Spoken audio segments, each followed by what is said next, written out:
both on. Yep.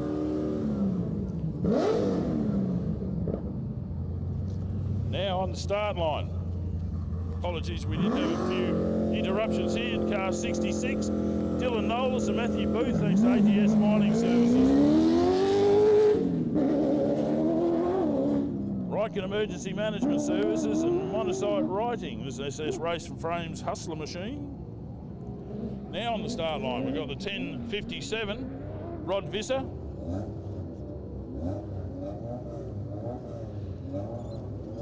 First of our sports lights, the Confag Access Panel Engineering Illumicraft Stadium buggy.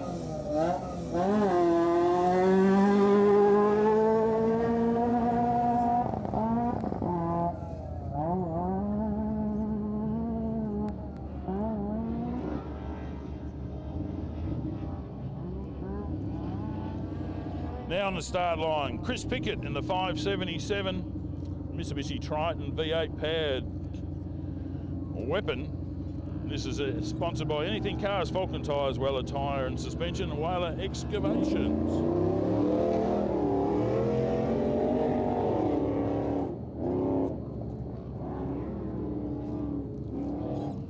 Now on the start line, the 147. This is Glenn Collis and Chapers Hamprel. They'd like to thank the Stump Yard, Hamprel Gas and Plumbing, Riverina Engine Rico, Wagga Trucks. It's a Remco Nissan powered machine.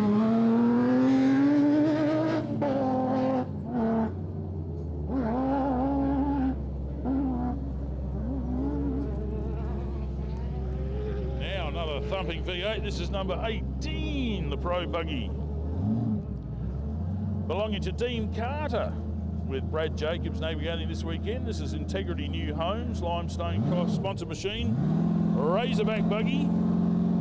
G'day James, mate.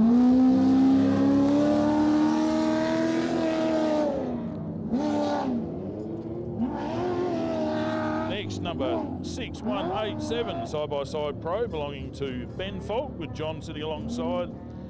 New South Wales and Victorian combination here. They'd like to thank CanAm and Tankwell for their sponsorship this weekend.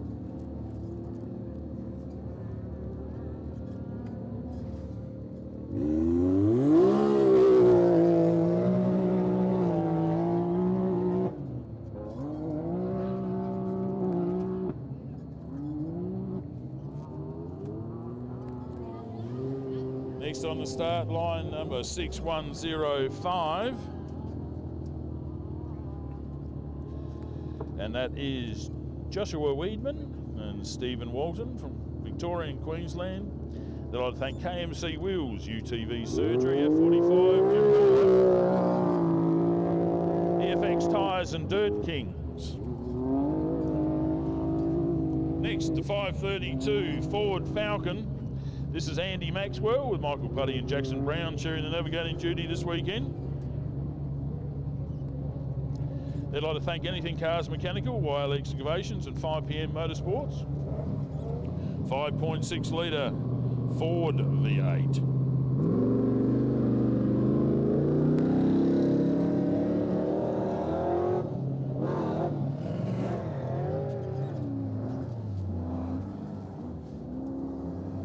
And last car away here will be the 465 machine. This is Alex Handley and Jack Batty. They'd like to thank Accurate Plumbing, GJ Drivelines, Universal Plumbing Supplies. It's a Pro 2 Chevy.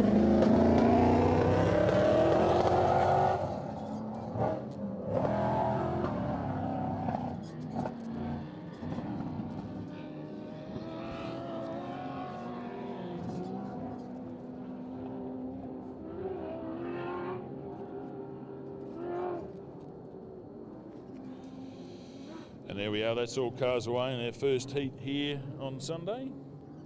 offroadracing.com.au for all information that you need to follow the race times. Have a look up Tony Waitley on YouTube. to follow the race with all the, you'll be sharing a whole heap out there today.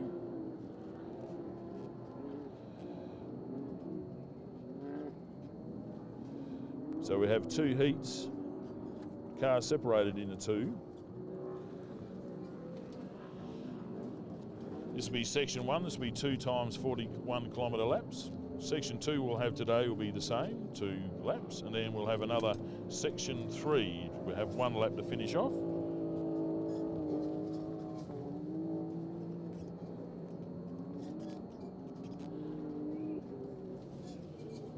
Beautiful day out here at Loveday Adventure Park.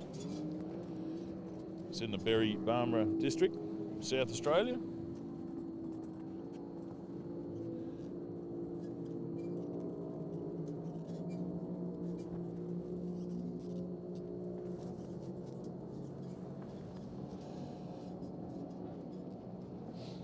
Just a lot about to talk about a few of our naming rights sponsors up here this weekend, as we can hear some V8 trophy truck noise in the background. Let's talk about BFGoodrich, where passion meets performance. As a maker of superior performance tyres, BFGoodrich is proud to say that they've been passionately performance driven since the start. From the deserts of the Baja to the 24 hours of Le Mans, their rich heritage, successful performance of racing helps ensure your vehicle is ready for any challenge at any time. BFGoodrich has faced much adversity through the years and on and off-road racing, which has taught them many important lessons. So no matter what type of driving you're after, you can be assured that BFGoodrich tyres are up to the task.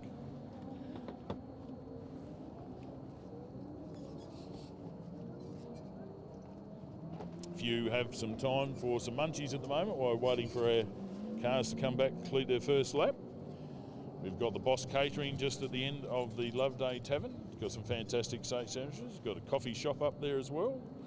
And of course the tavern serving all types of meals, increasing in volume about 10 a.m. Now we've also got some guest commentators up here this weekend, which is fantastic. I'm going to be miking up Rob Cowie here from Move Yourself Trailer Hire. The man himself should have been racing here, was last year. Yeah, we were last year. Yeah. Didn't have cars ready this year. But so we'll just let you listen to some highlights here when we get Rob all mic'd up. Rightio.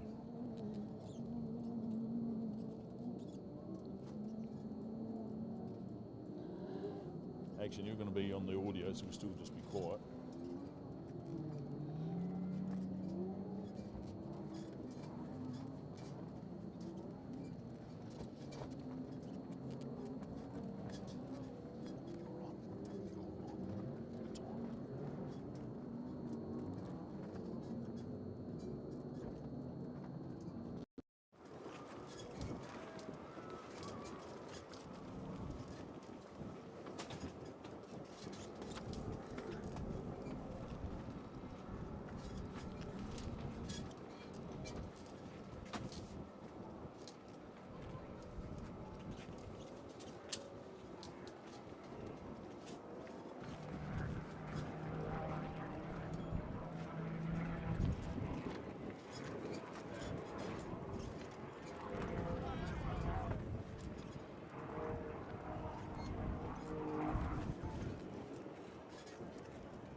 24.47 for his first lap, and 24.58 for his second lap.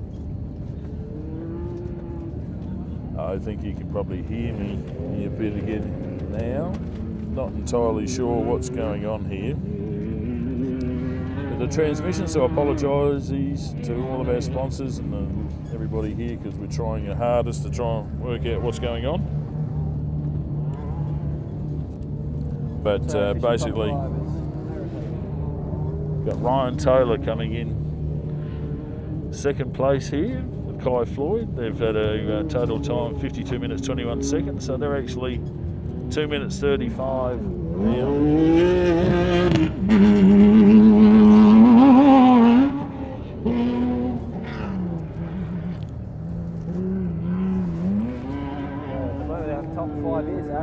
Ryan Taylor is finishing in second position. Shannon Ian Wrench in third. Bo Robinson fourth, and Brad Gallard in fifth. Top five. Yeah, so home at the moment there. Aaron Habey, Ryan Taylor, Shannon Wrench in third. Bo Robinson 4.134. Brad Gallard coming in fifth. Carl Habey stopped. Shane Elphinstone has stopped.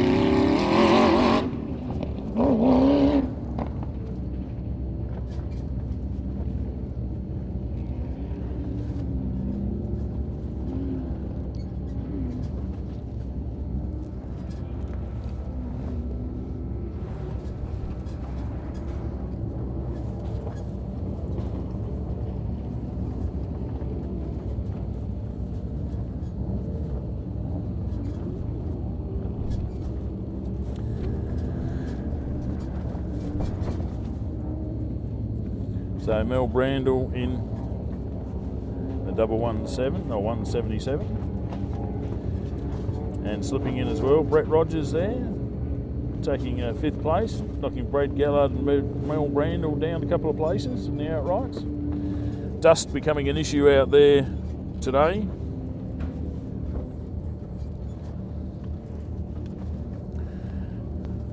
Not entirely sure what's going on here with the audio, but we've managed to switch over to another system, the old reliable system, so if it's a bit loud there, terribly sorry, but the audio mix is just not playing the game that it's supposed to. Very frustrating, let me tell you.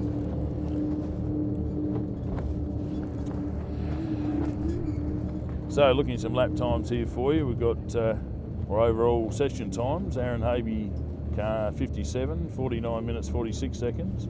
Ryan Taylor 52.21. Shannon Wrench 52.23, the 40-year-old, happy birthday. Bo Robinson 52.24 for fourth position, the number 95 Brett Rogers, total time 52 minutes 41 seconds. Brad Gallard, total time in the 4:54, 52.51. And we're looking Mel Brandle there after his 2 laps, 53.07 seconds. So it's all good.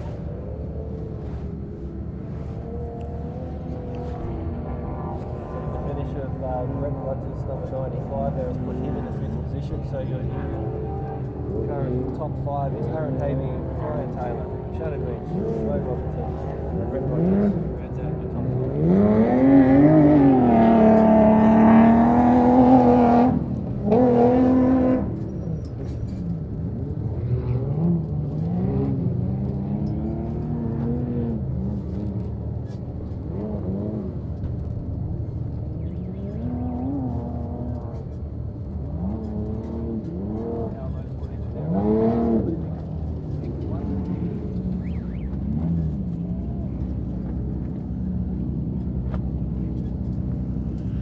That's a 115 Valley Howes making it home.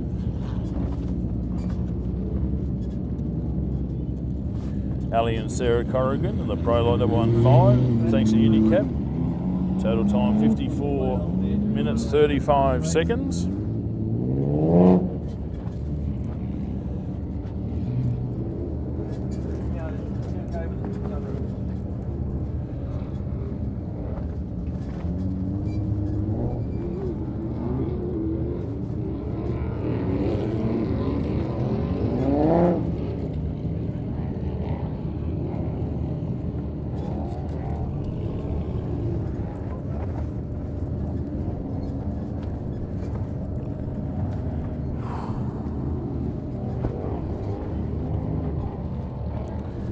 Here comes Gary Turnbull.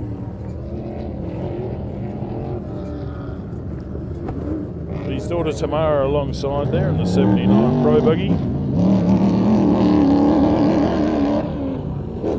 Shane Elphinstone has stopped with a gearbox problem. Doesn't let you go too much further when that happens.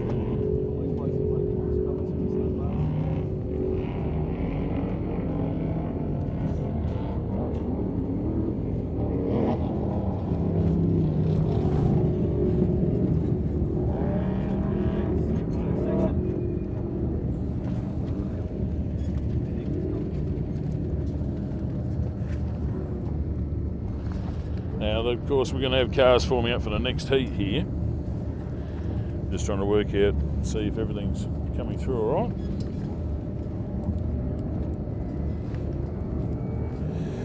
Very loud sport, this off-road racing. Some of these speakers don't like it.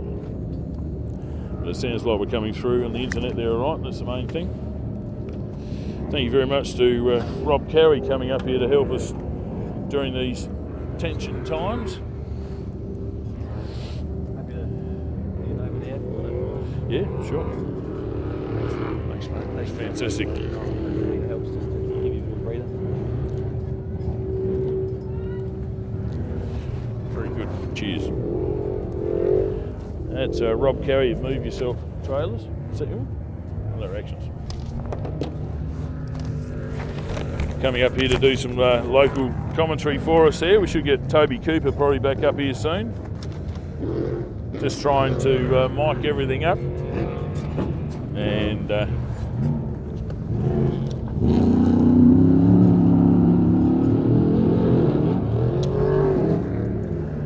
not entirely sure what's going on here. But on the racetrack, we've got plenty of exciting action happening out here at the moment. A couple of trophy trucks coming through.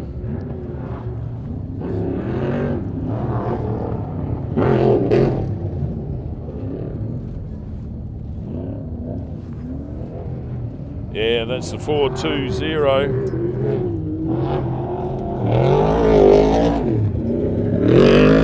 The 447. That's Brent Smoothie. I think a little bit pretty quick there.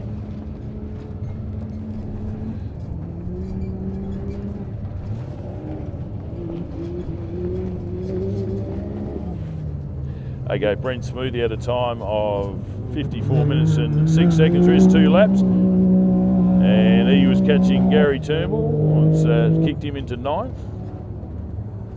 with a 54.06. Looking at Jake Swinglehurst, Australian BFGoodrich Motorsport Australia Championship leader for 2022.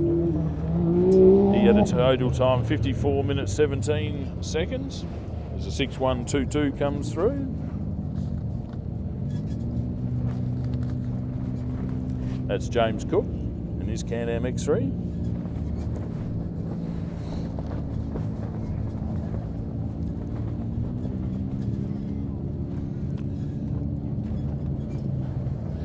So once again, for everyone at home there, Move Yourself Trailers, Rob Carey out here in a single-seater.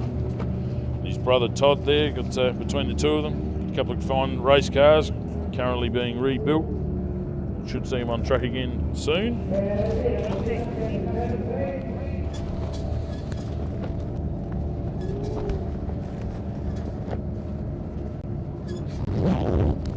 That was pretty loud, that was. Yeah, surprising. We're coming into view here.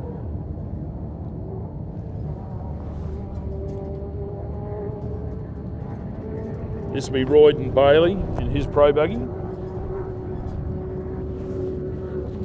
The Ronco Motors machine.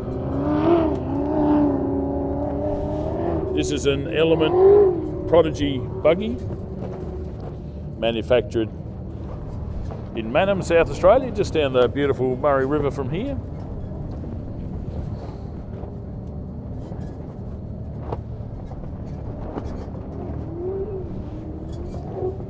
Huge jump over the finish line there.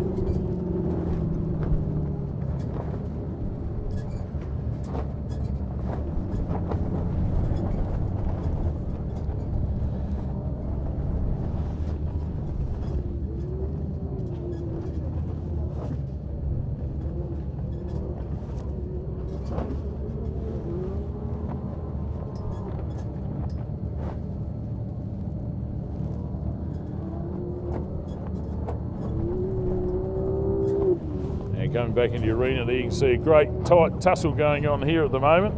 The single seater there, the Desert Rat, David Adams, pulling over, seeing that this Can-Am is making time on him, wisely doing so.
Competitors.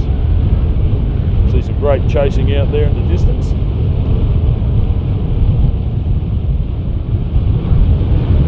And overtaking again there, trophy truck getting past. You're watching the CanAm Loveday 400.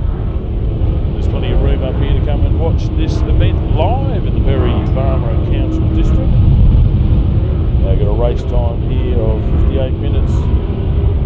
Even there for David Adams is 2 laps, and that's 17 cars that completed their first heat for today.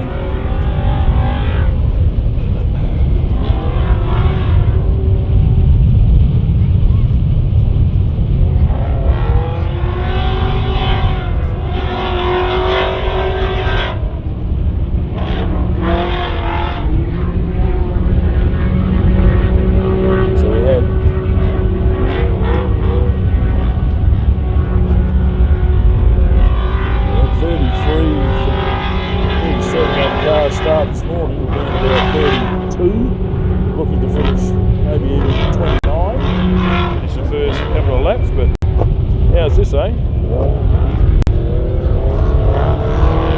This is Brett Kaminsky, the Kaminsky Mining Services machine.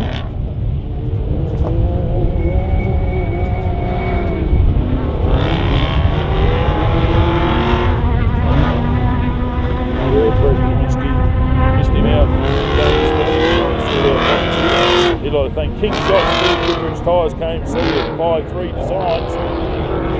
Greg Kaminsky, look him up and find out that he's been representing Australia overseas, doing a great job there, winning the World UTV Championship with Daniel McKenzie sitting alongside. I think Daniel's part of the crew this weekend. Great to see that trophy truck out here.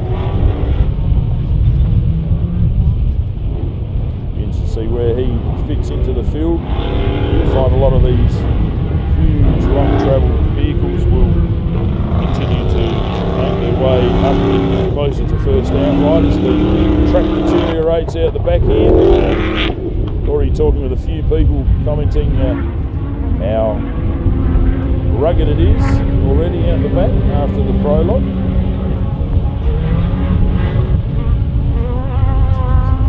Here comes Phil Lovett.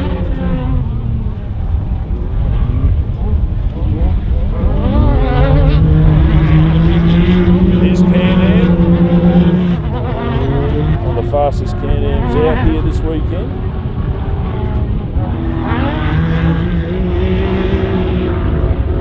Already had James Cook come through in the 6122, so he's our fastest side-by-side pro at the moment.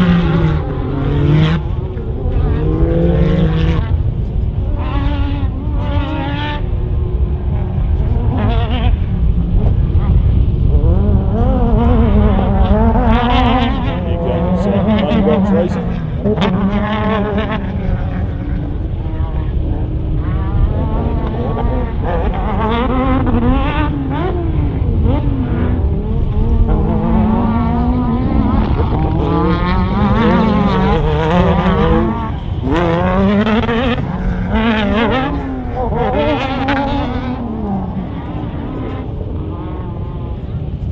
153 home.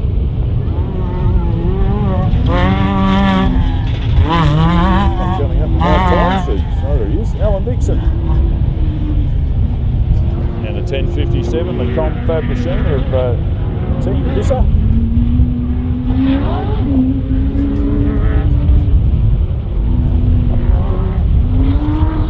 There we go, the 147. Glenn Collis, South Wales. Rodgers had a total 2 lap times of 57 minutes 49 seconds. So we've got 23 cars home.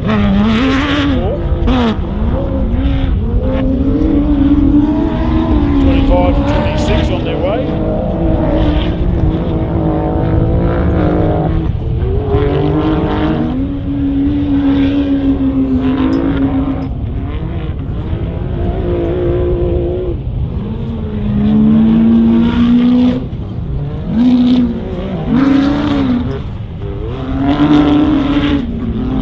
That's Dean Carter in the 18 machine. Razorback. 6105.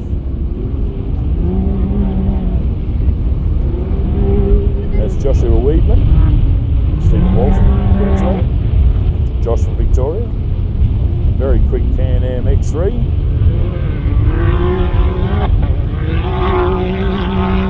One thing we're not short of this weekend, CanAm Loveday 400, is CanAms. We've got some Polarises here too, we've got some Yamahas.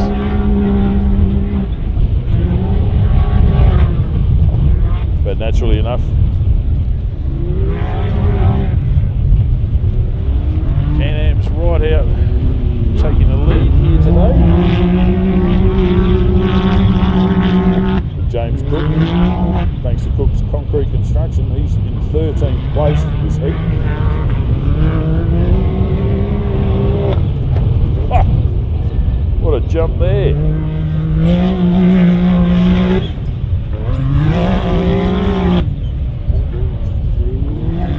That's a big effort there from the 6187. That's the Falk machine, Ben and John Falk. Thanks to Tank World. Don't know if they were just checking the petrol level in their tank there, but huge amount of sideways left and right.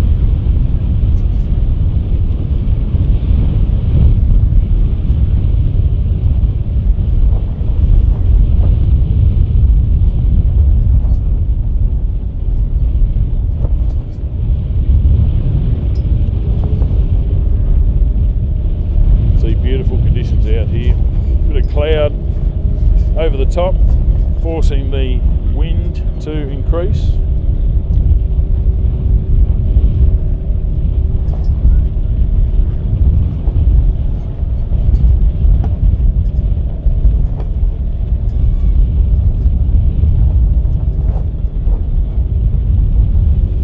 Don't know if you can see on camera there, past the BFGoodrich inflatable start line tube.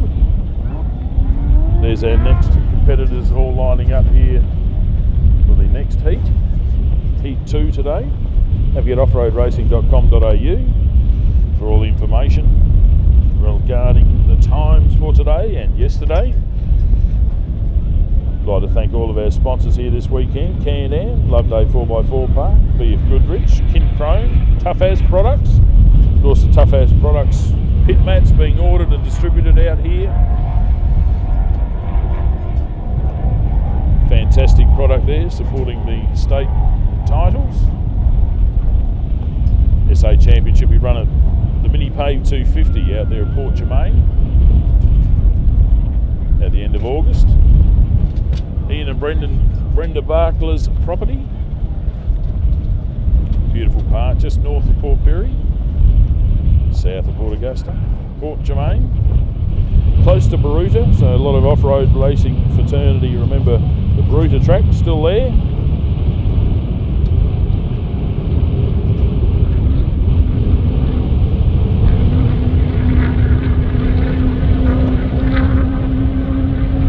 So looking forward to going out to the Mini Pave Concrete, Mini Pave Bitumen 250, round 2 of the South Australian Tough As Products Motorsport Australia Championship Series for 2022.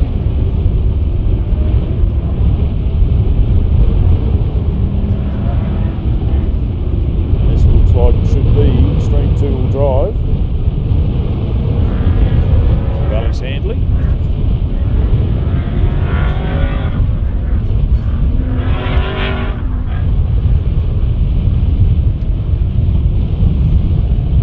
So having a few problems out there. 56 Carl Havey.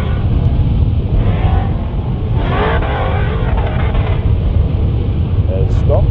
Yet to know what his problem is. Having a new motor in there. He was running a V8 last year, putting a twin turbo Toyota in this year. Running it for the first time. Quick car. Shane Elphinstone, all the way from Western Australia, running gearbox dramas. Hopefully that's something they might be able to fix.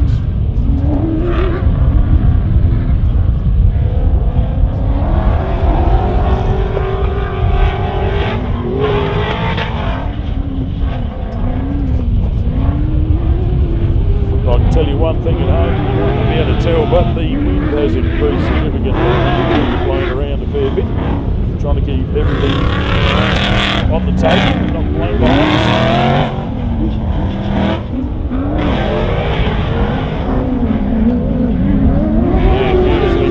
That one. Alex Handley there, 465. Got only a few to go here.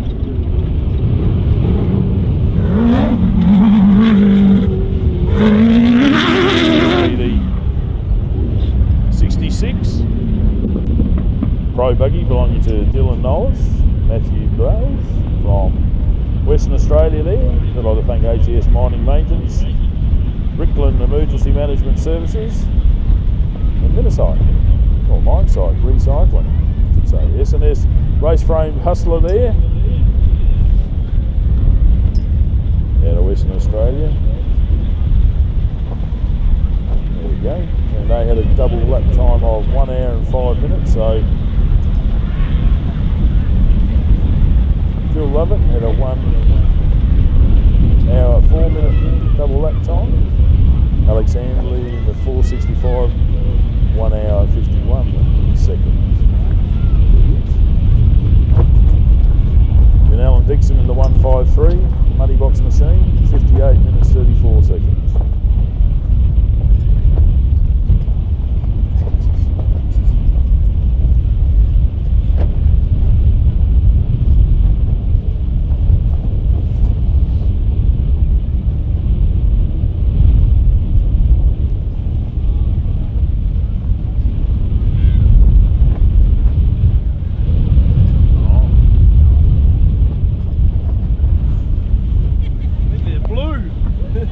Yes, thanks to Tony and Jody and all the team here, the Waitley clan, for putting on on this event this weekend. You'd be seeing Tony running around the place, Jody running around, all of the rest of the associated relatives and friends all coming together here to put on the CanAm Loveday 400 for us this weekend. Very much appreciate it. Years and years of preparation building the Loveday 4x4 Adventure Park. And we know Tony's absolutely rapt to have everybody out here enjoying the spectacle this weekend. And thanks to the Berry Barmera Council for providing the opportunity for people not able to get here to have a little bit of vision there at home.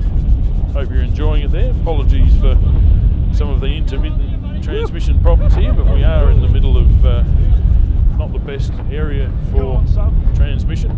We're in a very much in an outdoor environment up here in the commentary box, and not everything's working our way, but we'll endeavour to keep everything going and everyone informed there at home. So once again, thank you for watching the CanAm Loveday 400, round 4 of the BFGoodrich Motorsport Australia Off-Road Championship, incorporating the Kincrome side-by-side Motorsport Australia Championship, as well as round 1, the Tough As Products Motorsport Australia State Championship this weekend for South Australia. So plenty going on, plenty for all of the trophy engravers to write on these fantastic trophies. We've got the present tomorrow afternoon to all of our winners.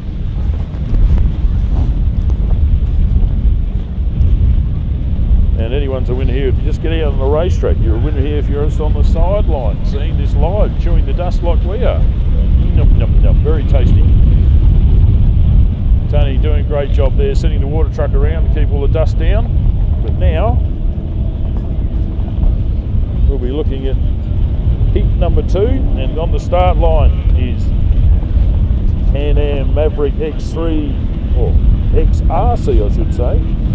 This is belonging to Lachlan Bailey with Hanny Bailey alongside. We'd like to thank Ronco Power Sports,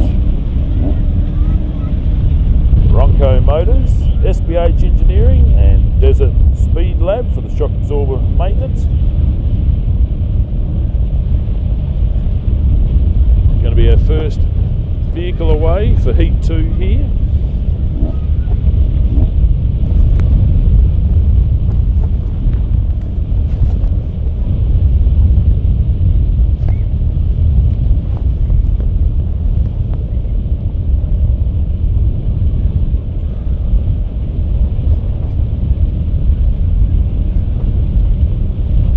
Event officials holding everyone up. offroadracing.com.au if you want to have a look at the live timing, click on that. You've also got the rally safe information to see where these vehicles are. 1 minute till start time, 1 minute until we will start heat section 1, heat 2.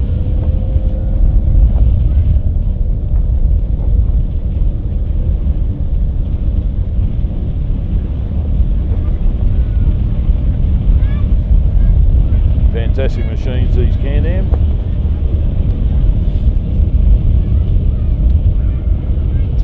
Big shout out to all of our officials here volunteering their time to come up and make this event a success. Going along pretty well so far.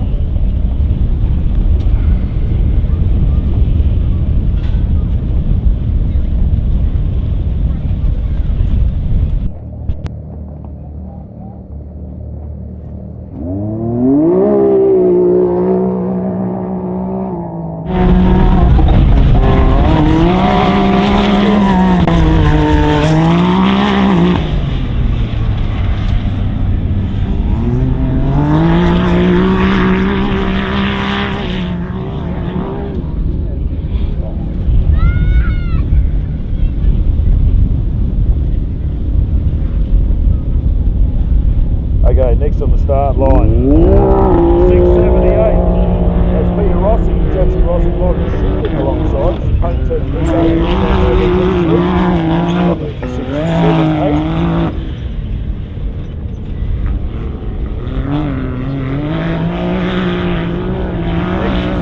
6104. This is Glenn Brinkman with Dale Moscat and Stock Pickwick, all from Queensland. I'd like to thank Accent Bench Tops, CanAm Maverick X3.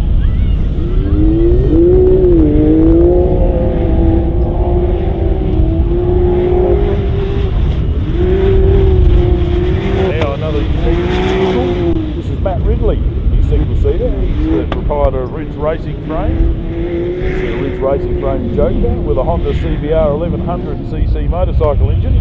Sports light class. Unique vehicle, going for the lightest combination you can get.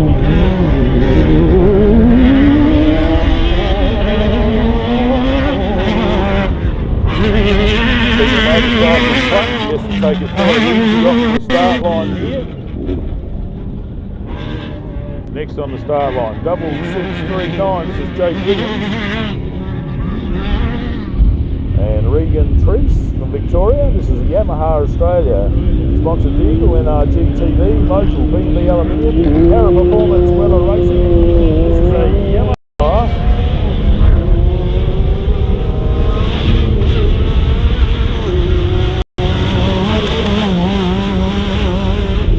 Now 6137 on the start line there. 6157 I should say. And 6157 being driven by Daniel Callahan and Jason Holt, pointing the way, both in Queensland. This is a Polaris RZR Pro XP.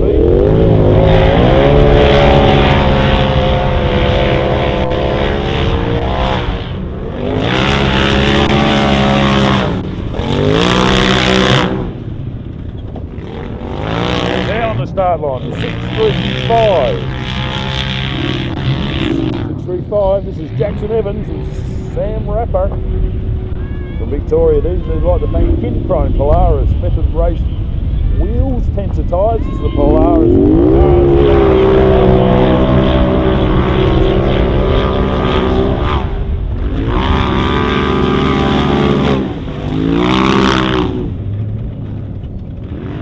Great sponsorship from Kincrome there for these guys. Great family team. Next on the start line, number 19, the Pro Buggy belonging to Jake Freckleton, with Matt Wimmets alongside. They'd like to thank Wimmera, Mally Waste, PRW Electrical, Mally Motorsport, F45 Thorn Built Wasp.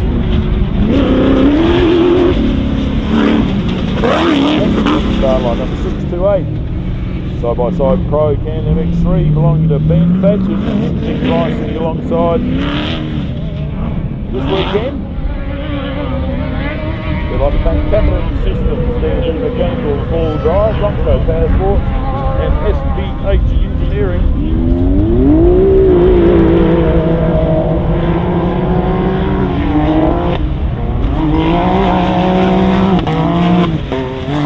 Start line 605, this is Warwick Mitchell with Rich Mitchell alongside the side-by-side Pro.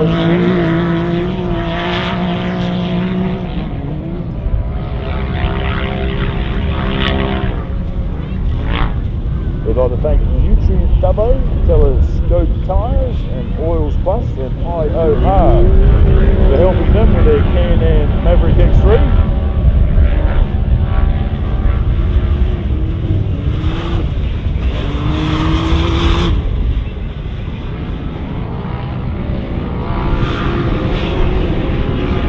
Next on the start line, 636, this is Simon Evans, Max O'Brien from Victoria. I'd like to thank Kincrome, Polaris, Method Race Wheels and BFGoodrich, Polaris Turbo S. Very experienced driver, Simon Evans. Crossed over from Alan and loves watching this. 6138, Robbie Gattaletta with Blair Johns. Thanks for Gattaletta Steel Fabrication, 6138.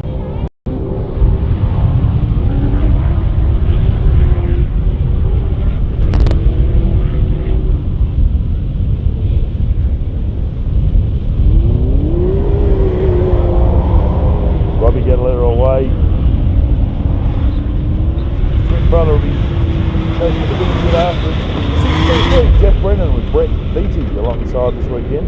I'd like to thank Loveday 4x4 Park, Montgomery Motors.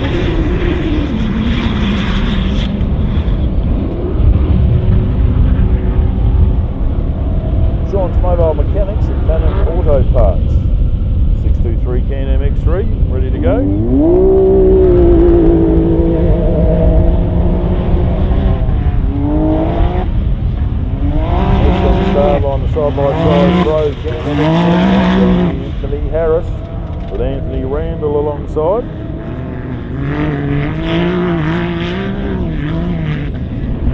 I'd like to thank Harris Earth Moving Repairs, Darmac Ag Sales and Service, and Montdami Construction.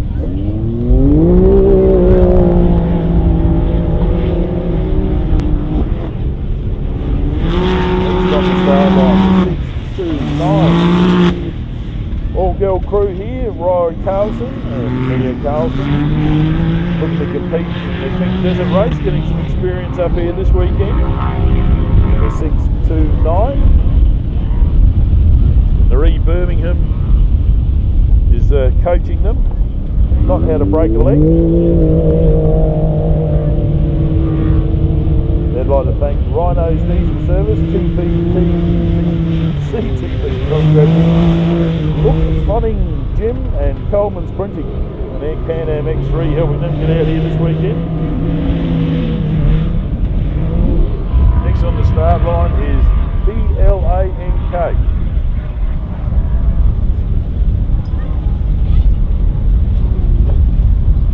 This is what happens when a competitor doesn't make the start line. That should have been John Wise, Queensland there, but yes, Wise or yes, I'll have to find out about that one. Should have been there, but now waiting to have a go here. The 640 CanAm RS. I'd like to thank GHD Contracting for helping Jerry Hoekstra and Robert Homan from Victoria.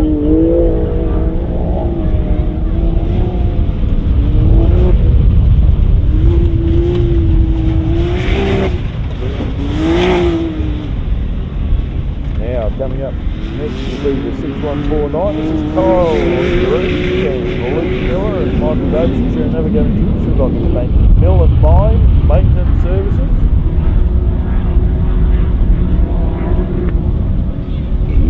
TTT Towing and Transport and Elton Mining. Their race for the Kincrome 400 gun. Now the 38 machine. This is Tim Vandenberg and Jason Flynn alongside. They'd like to thank NZ Mildura for all their help, and MPG S&S Race Hustler.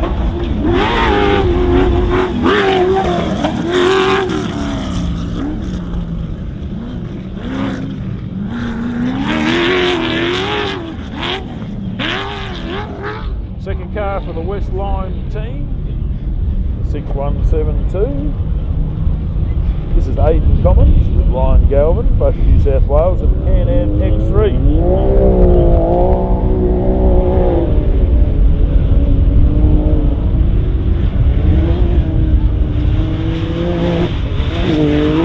And the 6165. This is Chris Hadley.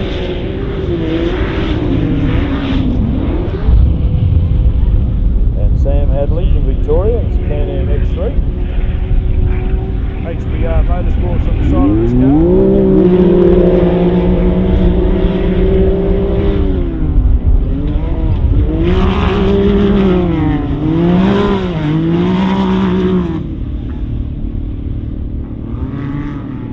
Next is the 647. Jamie Henderson and Charlotte Nordell, both from Queensland. We're on a CanAm Maverick X3. Ronnie and Jay on the side of that.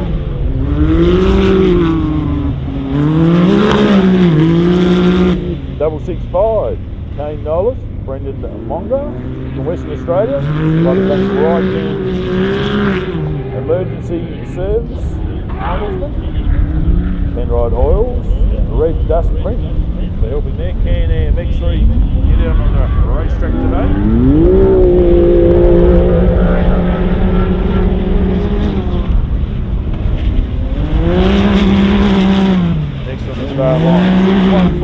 Tom Hicks with Lachlan Rock South Australia. I'd like to thank SBH for getting their CanAm Loveday XRC on the racetrack today. Simon Herman at SBH Engineering doing great things with CanAm since the day dot.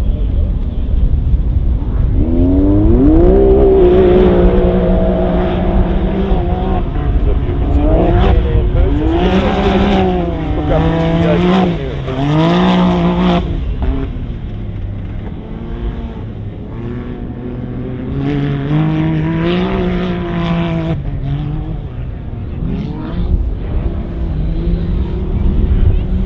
Supposed to have Danny Tuller, Pro Light 124 on the start line there, but unfortunately Danny must have some problem. Not able to make the start line.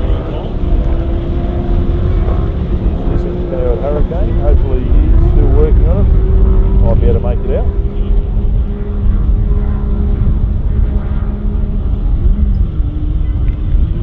In the background you can see Joel Gadaletta, Charlie Minglish. Gadaletta Steel Fabrication CanAm Loveday X3, second of the twins.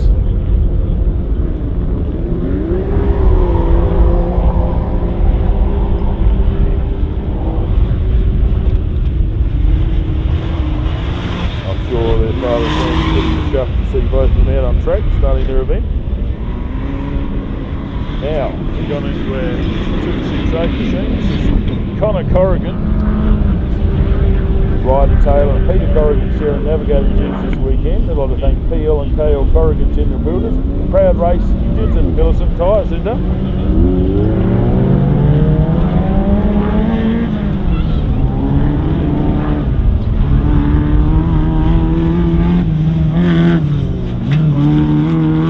Next at the start line, the 545. This is Perry Compton with Cody Compton navigating from Victoria in a Holden Colorado 6-litre V8 machine.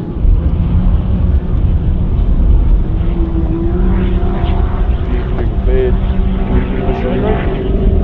And Loveday CanAm 400 has started for 2022. Next, 996.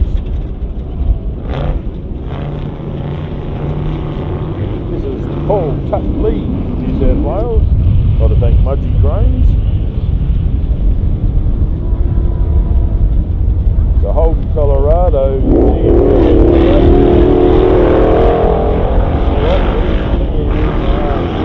LS1 in that one.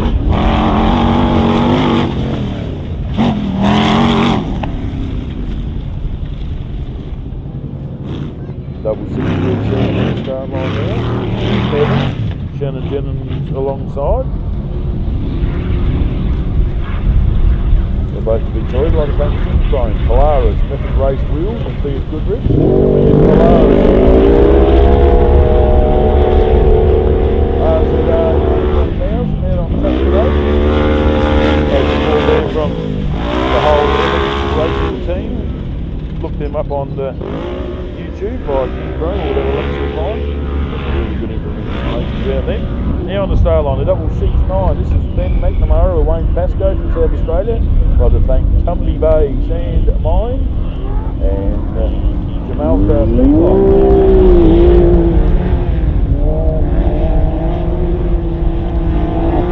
Going to be a fair bit of wheel slide. You've got the right foot mashed there for that one. Now the 651.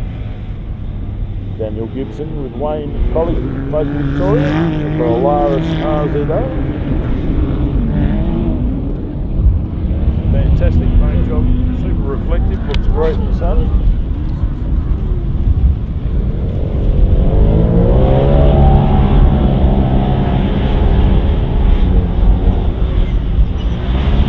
Now the 701 of Jeff Pickering and Dylan Watt,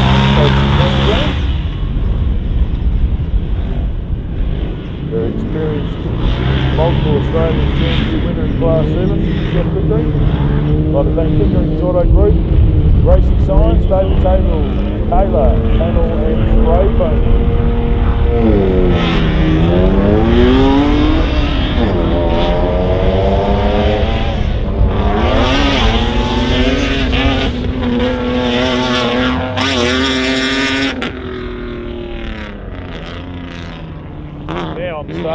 213. This is Doug Carthew, Sydney Ball. A couple of local legends.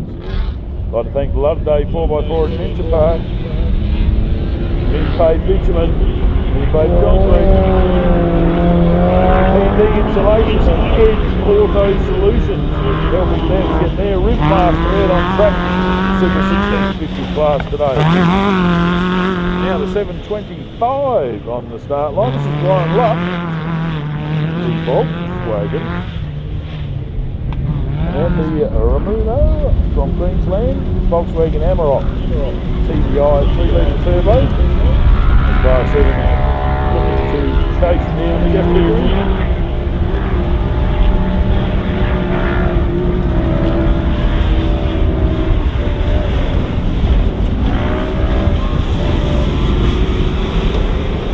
Part of the Walkinshaw race team out here this week. Now the 6613. This is Zach Howell and Jane Milburn from Queensland of Polaris RZRXP.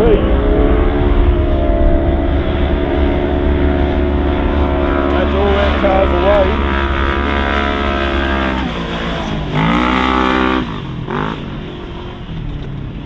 So second here at the CanAm Loveday 400.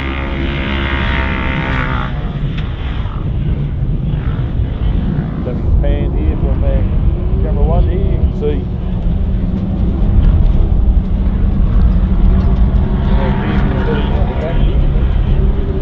basically the cars leave the start line, go around behind the cabin, behind us here, and continue there for a number of kilometres. Eventually you'll see them come through a whole heap of gateways, making their way to where we are now. Go running behind the pits. You see almost like the access track, they go all the way over to the fence line.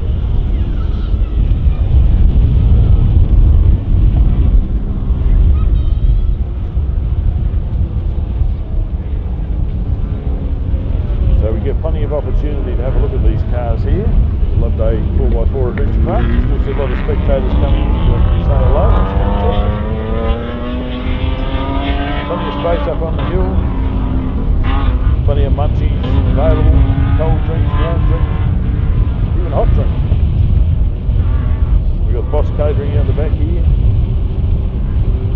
Of course the tavern going nuts. So fantastic racing here. We'll just wait for our competitors to make the whole lap. So the other guys are doing it roughly about a half an hour, under a half.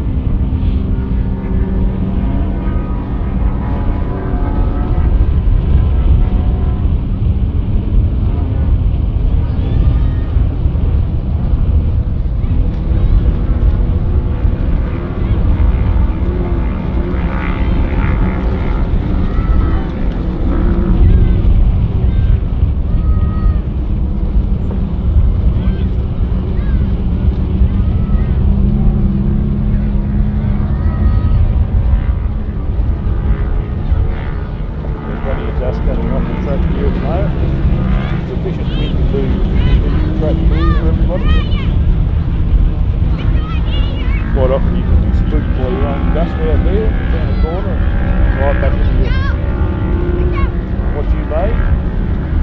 Of course, there's a little bit of hesitation, then I'm catching someone. But this track here went for a lap last year. It's absolutely fantastically prepared. Out to our far left there, we'll try and have a look a little bit later today. The mega jump, as Tony calls it. Try and get one of our camera guys to focus in on it as much as we can.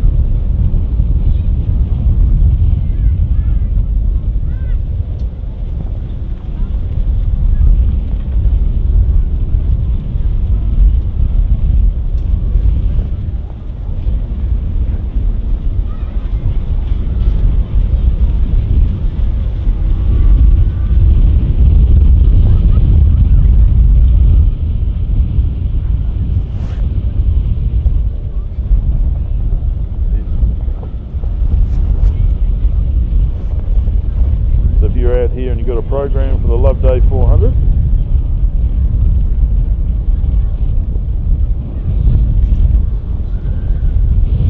There's a whole lot of listing of where the track is.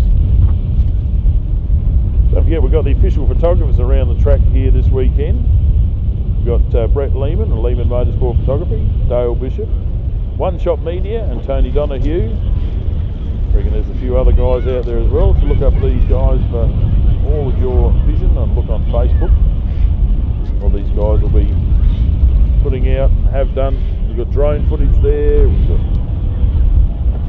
a heap of GoPros by the side of the track, as well as a lot of handheld super duper videos and still photography going on. So just to run you through the AORC after 3 rounds, they're outright leaders. Jake Swinglehurst is in first, Ryan Taylor very close in second, Brett Kamitsky in third, Shannon Wren's fourth, appropriate 40th birthday today, I was going to say that several times. Brent Smoothy is in fifth, Ali Howes in the 115 is currently sixth, Matt Huxley in seventh, Gary Turnbull in eighth, Mel Brandle in ninth, and Greg Campbell in the side-by-side rounding out the top 10. So first time for Jake Swinglehurst, Ryan Taylor and Brett Kamitsky to be up in the top 3 of the Australian BFGoodrich Motorsport Australia Off-Road Championship for 2022. So it shows that there's a huge variety of race cars and new drivers that are finding the pace to be out at the front.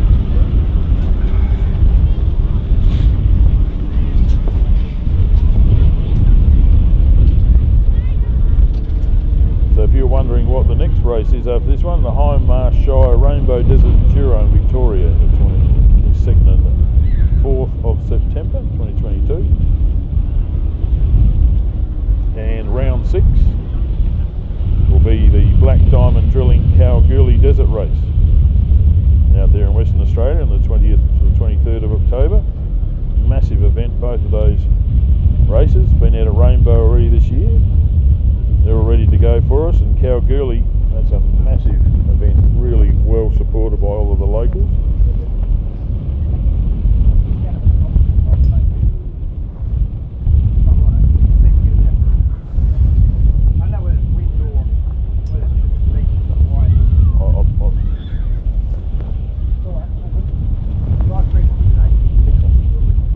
Well, the mics wouldn't work.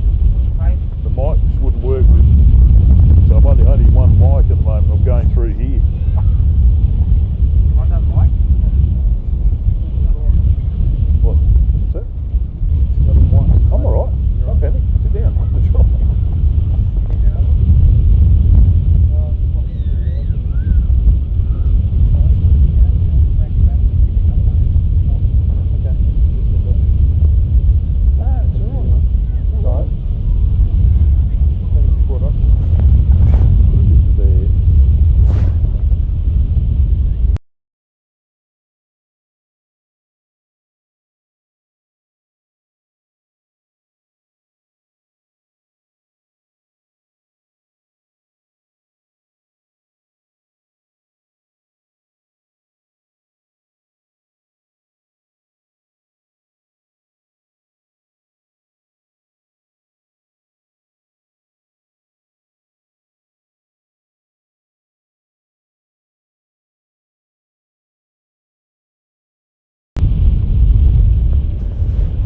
Right, just been talking to our host this weekend, Tony Waitley.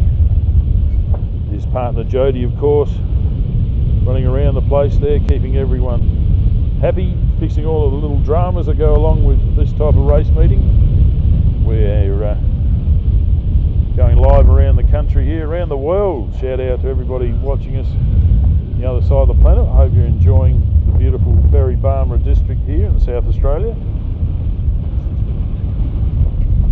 Want to plan a holiday? Look up the Riverland, Australia's longest river, the Murray River. Starts over there at the border between New South Wales and Victoria and ends up down here Goolwa Beach way, down the south. You can traverse the whole way with riverboats and all sorts of accommodation available to you. So if you're thinking about a holiday, please here, the other accommodation, the beautiful Riverland of South Australia. Of course, Tony wants you to come down here and go for a hot lap as well on the CanAm X3. And also, he's got the very experienced Sophie, who will take you for a drive in her rally car. She's about 8 years old. Had some interesting video of her with What's Up Down Under, having a bit of a race challenge.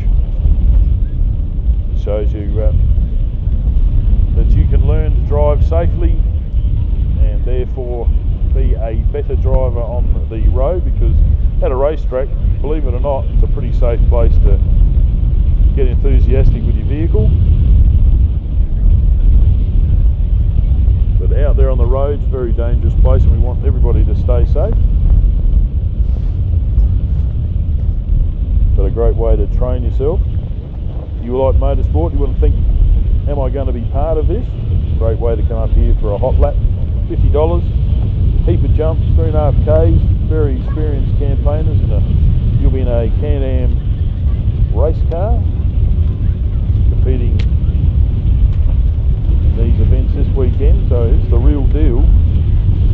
So if you find out that you want to go motor racing,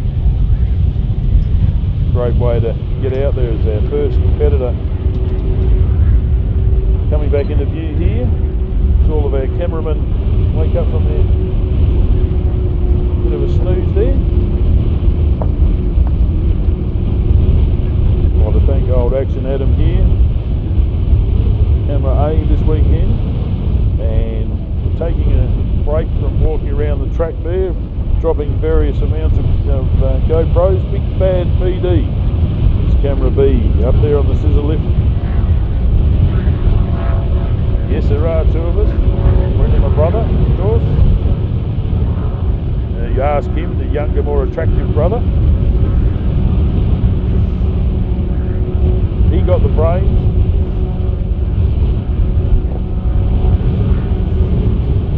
I got the hair. And according to some people, way too much of it as well. Now we're just trying my best here to shield this microphone. I'll have to get Tony to put some perspex covering on this booth there for next year.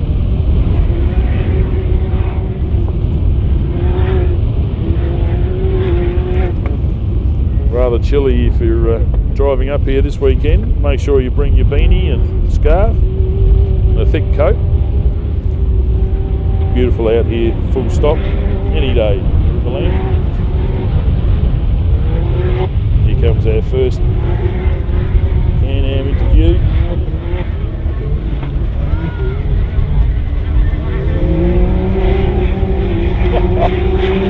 Trying hard? Yes.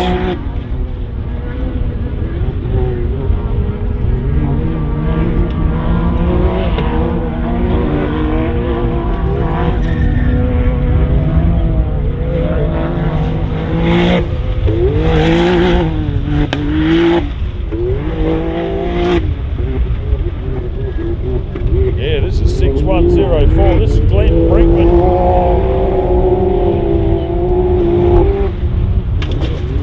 He's done well. He started third. He's going out Loveday X3. Very experienced navigators on his wrist. Maybe having some pace notes coming into effect.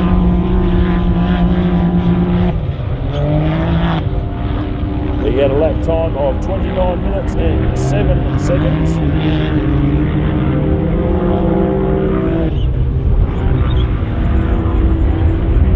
That's pretty cool.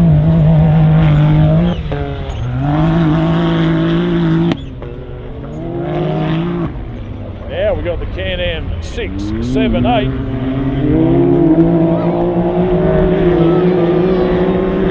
That's Peter Rossi with Kincrome side. Another CanAm Maverick X3. They started second, so Glenn Brinkman passing 2 CanAms. That's a fantastic drive from him so far today.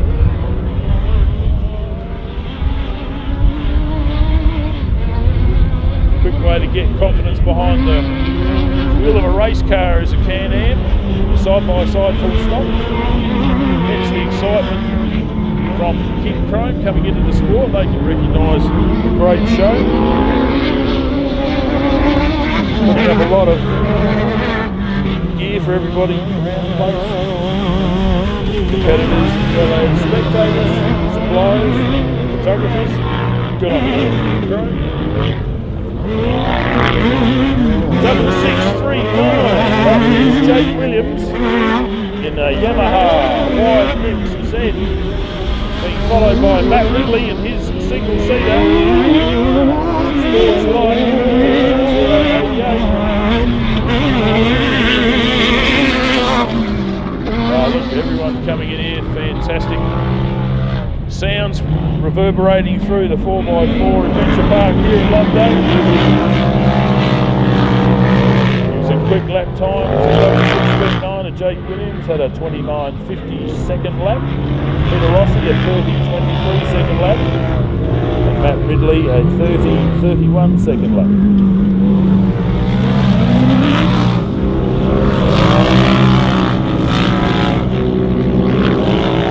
Here's the number 19.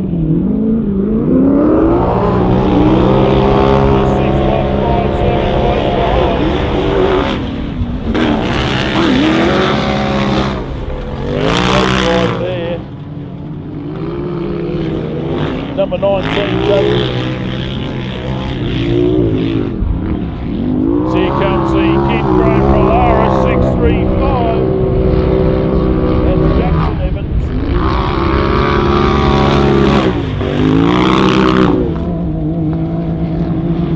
Great bit of close racing happening here at the moment.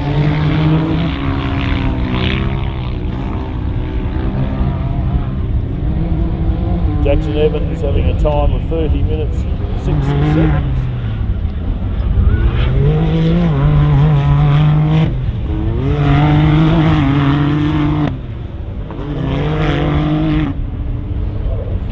The 628 CanAm X3, that's Ben Thatcher.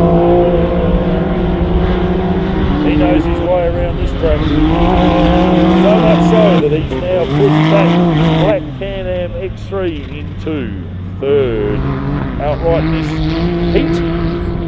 Heat 2, Section 1. The CanAm Loveday 400 of 2022.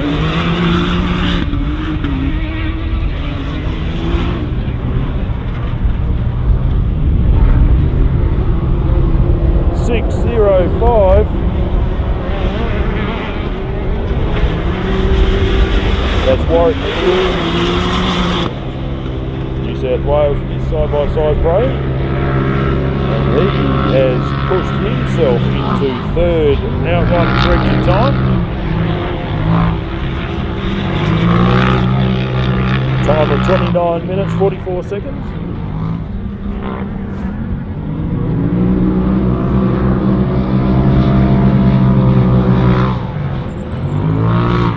And here comes another Polaris Turbo S. This will be Simon Evans. He's chasing down the 6138. And that is one of the twins. That's Robbie Gadaletta. Thanks to Gadaletta Steel Fabrication. Here comes the Kincrome Blue Polaris.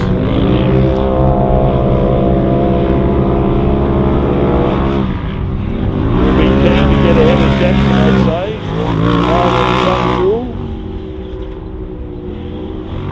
Oh, and Simon Evans is lower than Jackson Evans by about 8 seconds. 8 seconds. There's going to be a bit of controversy back in the pits after these two laps. I'm sure he's a very proud father. Great team there, the Kincrome Polaris team.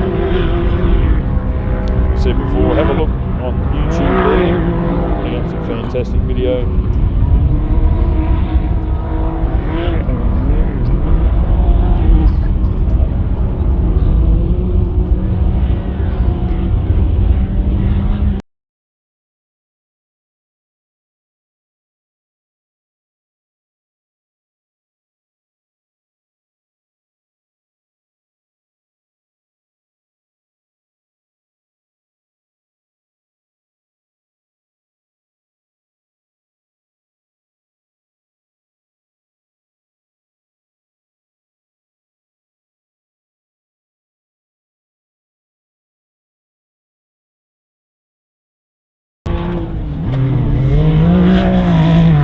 Having a bit of a chat there with the man himself, Simon Herman of BFGoodrich Engineering, as one of his vehicles comes into view here in the 623. This is Jeff Brennan in his CanAm Loveday X3.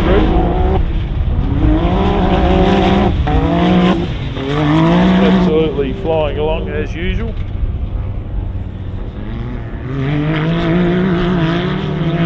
And the 622 of Bailey Motorsports, Lachlan Bailey, getting back to the pits, making repairs, going out to complete his 2 laps.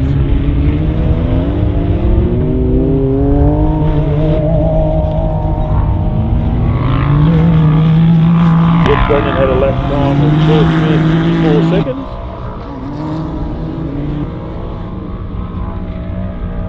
.6170, this is Anthony Harris and his CanAm Loveday X3. So unfortunately for the fans there of Ree and Mia Carlson from the Territory, they've stopped out there on the track trying to exact some repairs. And John Weiss, I'm going to have to find out about this one, with Emily Brand alongside, and didn't start this morning. So there at 2 people. Lachlan Bailey was in the pits, but is out again to complete his 2nd lap. So we've got, how many is that? 13 vehicles that have completed 1 lap. Still quite a few out there. So who's leading this heat?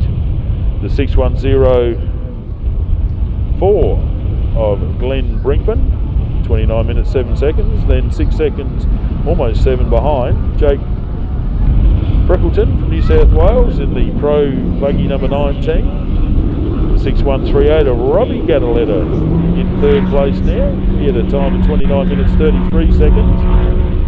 605 of Warwick Mitchell is in 4th place. 29 minutes 44 seconds for him. 628 Ben Fadgen in 5th. 29 minutes 45 seconds. Yeah, we just still have a bit of trouble with the local audio here, I think. I can hear myself sometimes when I can't. That's alright.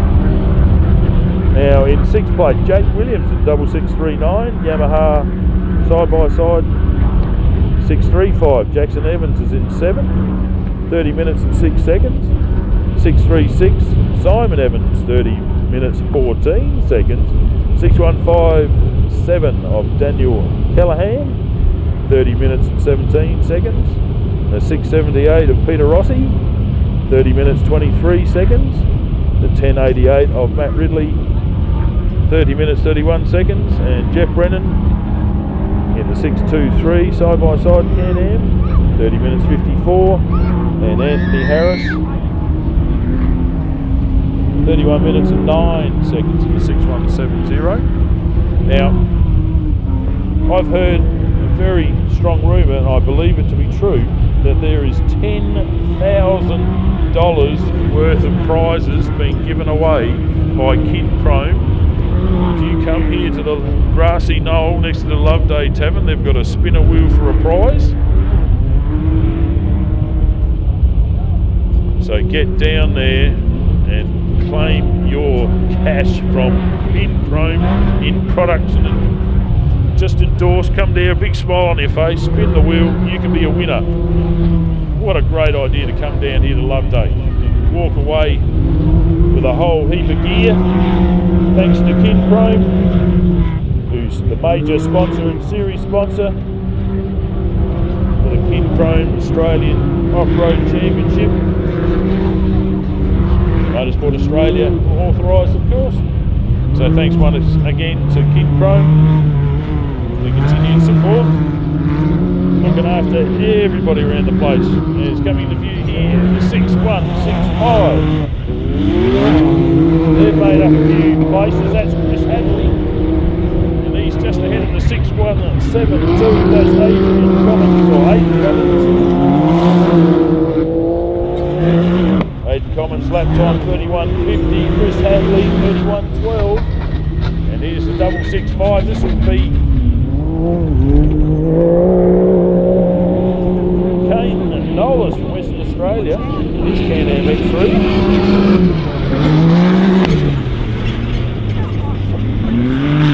find out any of the times, get on to offroadracing.com.au. We'll just see all of the information that I'm looking at here at the moment. Julie Rogers and crew and the van, offroadracing.com.au trailer next to me. All set up. Doing a great job, enjoying the air-conditioned luxury, keeping everyone informed, and letting us know that Kane Nolas had a 30-minute 32-second lap, putting him in 12th place.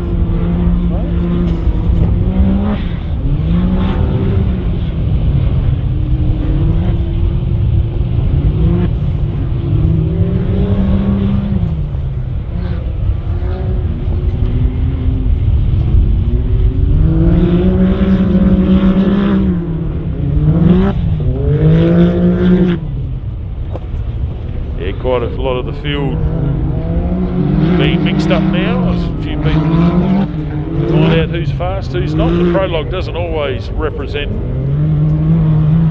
the exact speed of every car that's in the race. So here comes a 6.47. This is Jamie Henderson, the CanAm Loveday.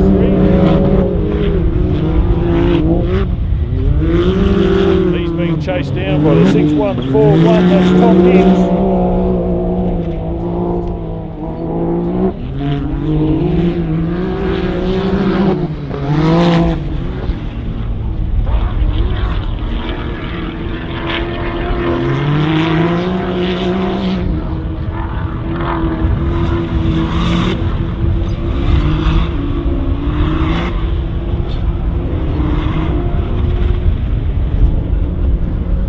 Comes the 6.126. Thanks to Gadaletta Steel Construction.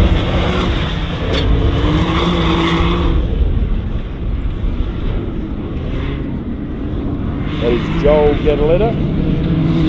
Get a lap time of 31.17 seconds. They're twins out of the car and they've got twin cars. So always mixing it up for me, making it difficult. They're doing a great job out there.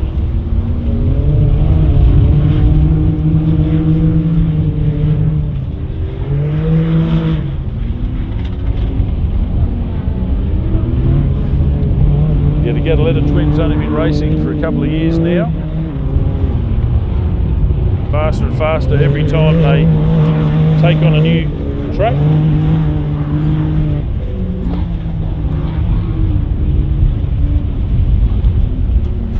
Oh, we've got one of our Can-Ams with a bent roof number, indicating a very close contact with a tree, or they have rotated that vehicle. Either way, both prove safe and well. Can't read the roof number, of course.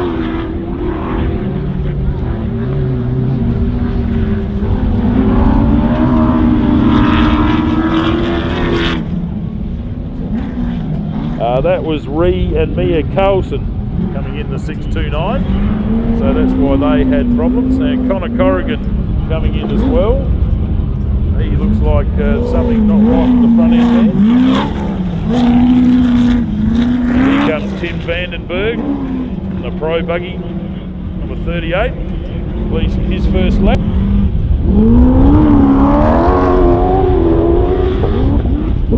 Time of 36 minutes and 45 seconds for Tim Vandenberg, the NZ Mildura MPC, Performance Centre. He came up and kindly informed me at the Bend Motorsport Park. Shout out to everybody watching us down at the Bend Motorsport Park today. I know there was a few people that were doubling up on the entertainment.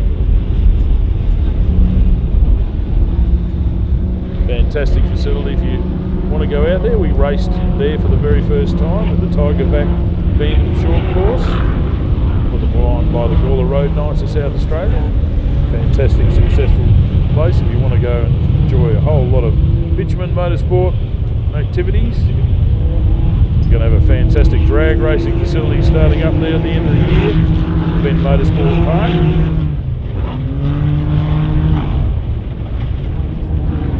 So they got those supercars out there this weekend. But if you're watching this is, what do we say, the Super Duper Motorsport, the best there is. That's in my opinion. 640. There's Jerry Hoekstra from Victoria. Being chased down there so far.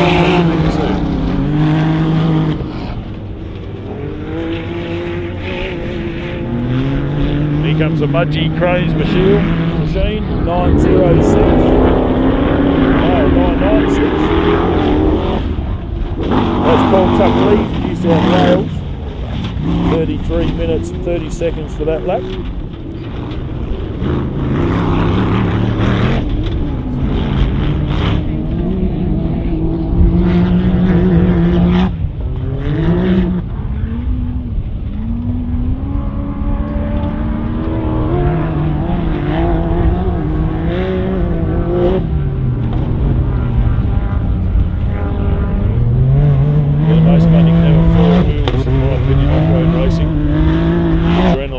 Keeps pumping through your veins for hours and hours. 669. That is Ben McNamara.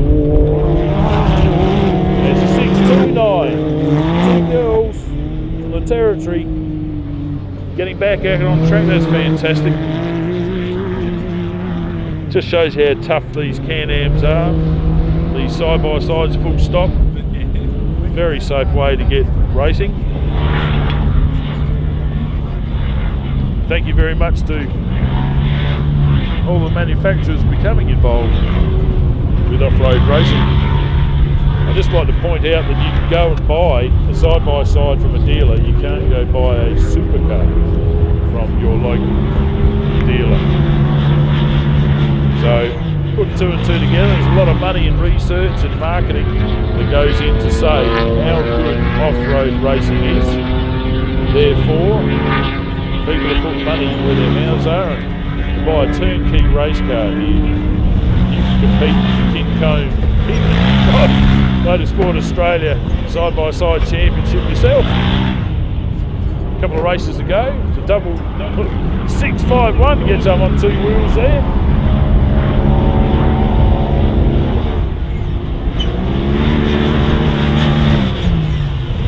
Right there is Daniel Gibson, Victoria. That's a Polaris RZR, that machine.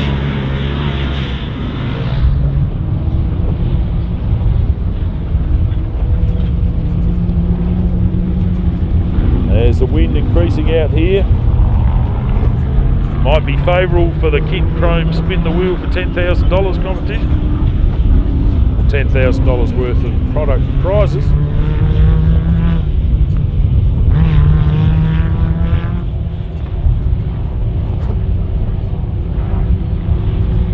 So we're watching the Ribmaster, the SPH Engineering breathed on Ribmaster of Doug Carthew and Cindy Hall doing the navigating there this weekend.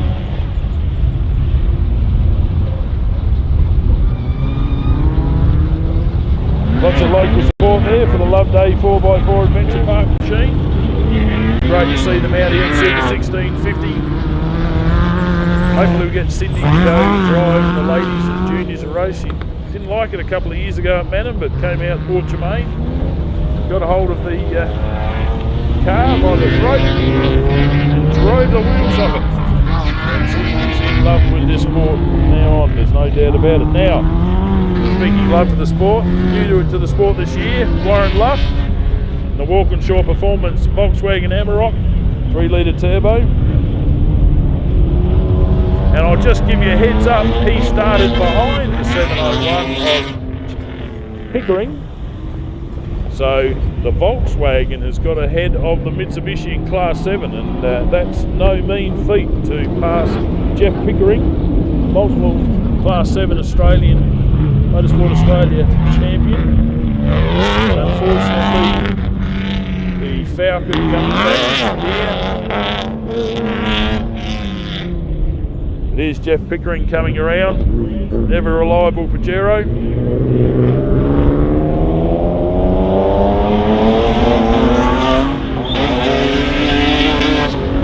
Warren Luff lap time, 34 minutes 13 seconds.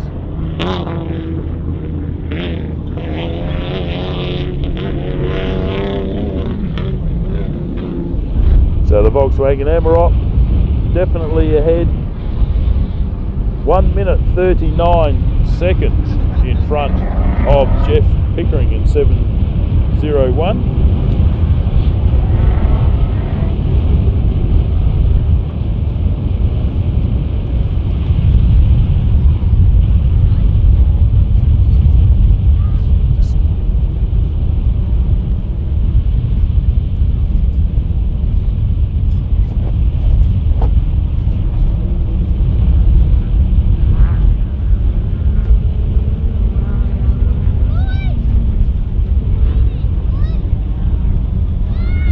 Have had 31 cars complete one lap here at the CanAm Loveday 400 2022. I think we're coming in. You can hear myself get loud, get quiet. The local PA here. I think being a hands-free mic, I've got to talk a couple of times to get it to work. But that's okay. We'll keep plugging on here. Once again, thanks to Rob Cowie for coming up, giving us a hand here. I know he'd much rather be racing and doing great things with the Move Yourself Trailer Hire company out there at the CEO's fundraiser recently seeing on Facebook, so give them a like there. Hopefully we get the race cars out here again.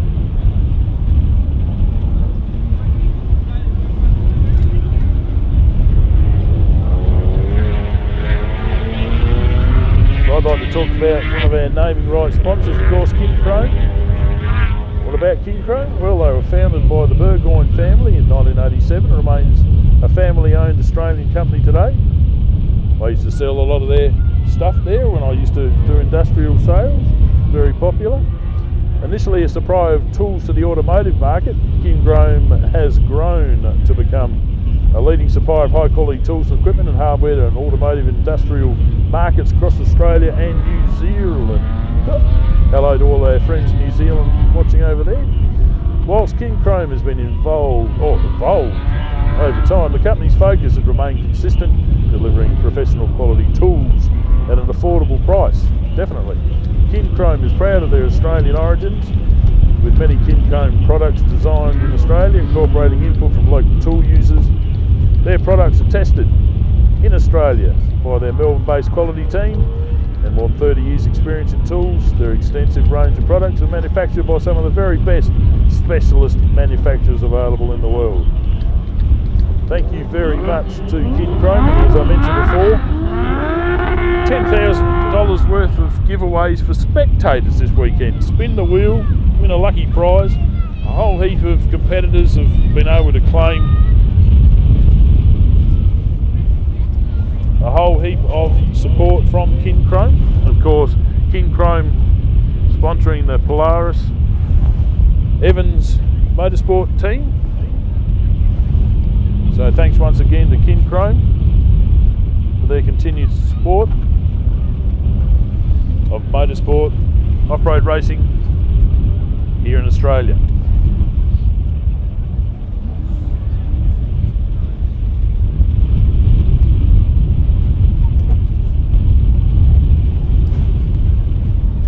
Also, I'd like to talk about our sponsor, Hiya. I can see they've put a pronunciation down here for me, but Hiya is what I'd say. It's #1 major appliance brand in the world. Hiya is an international brand with a broad range of home appliances built for everyday chores and designed for everyday living.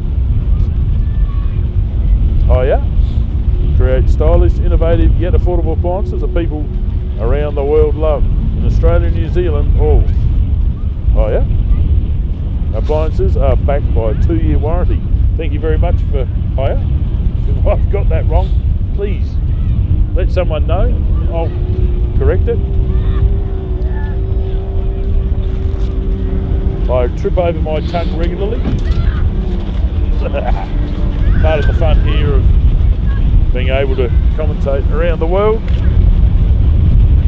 We should be, I'll be getting a phone call a bit later on there from Trevor Scott there at 5RM, radio the Riverland, 801 on your AM dial, but you'll probably find it on FM these days. It's going back in time. Trevor Scott hosting the Sideline View, and one of the supporters for the Loveday CanAm 400 this year, putting out some ads on 5A as I call it, or Win TV as it's known up here now.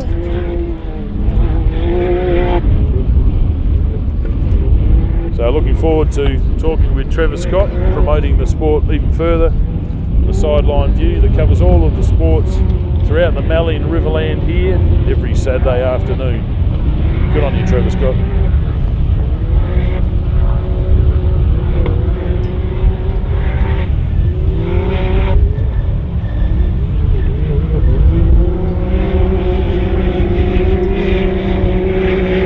Wow, coming into the stadium now.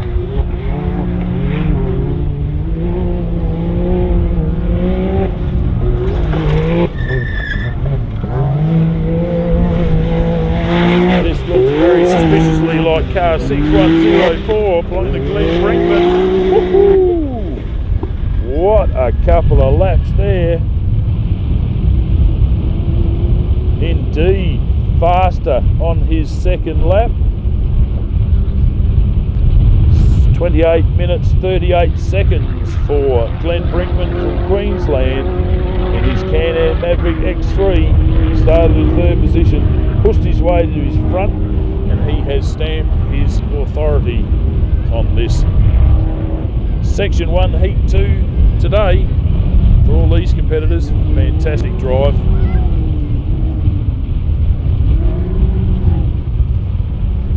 Bit of rally experience coming into play. Definitely shows. Like a lot of people were saying there yesterday, I think Glenn included, that his experience with pace notes will come in handy in a short track, inverted brackets, 41 kilometres being a short track. A lot of people in off-road racing have got fantastic memories and are able to remember tracks year in, year out, lap after lap. You'll get around the campfire and have a talk with competitors, and you'll be able to talk about a particular section of a 100-kilometre track, for instance, and everyone will know, most people will know where you're talking about. Quite amazing. But definitely Glen Brinkman putting his rally experience to good use here today, because he has got a huge lead on second place, and that's going to be the Pro Buggy number 19, Jake Freckleton from New South Wales, doing it for Wimmera Mallee Waste, BRW Electrical and Mallee Motorsport.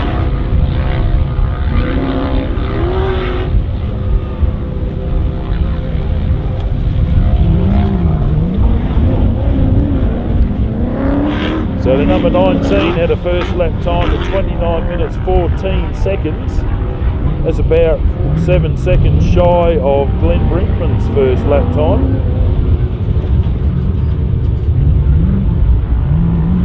I'd say he's been a little bit down this lap.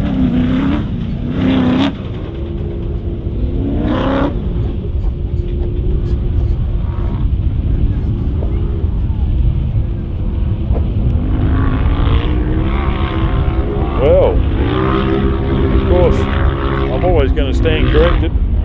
Jake Freckleton put in a 28 minute 32 second lap.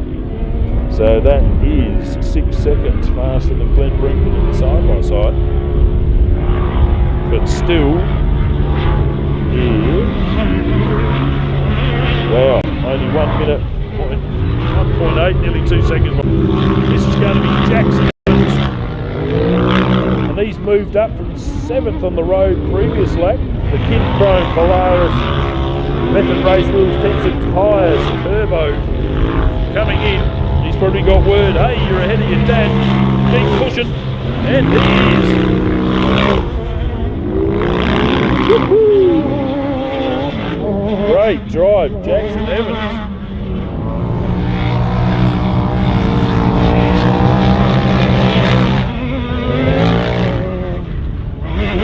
And he stayed ahead here. Matt Ridley coming in to complete his second lap of his single-seater. The Ridge Racing Frame Joker. CBR 100-pound machine being chased hard by the 6157. Or 61? Yeah, 6157. Wow. That's Daniel Callahan there. He's moved up a few places as well, so a lot of chopping and changing going out around the track there. 6157 had a lap time 30 minutes 7 seconds. Matt Ridley 30:45. Whoa. That's Ben Fatchin there in the 628, being chased by the 605, and that is Warwick Mitchell.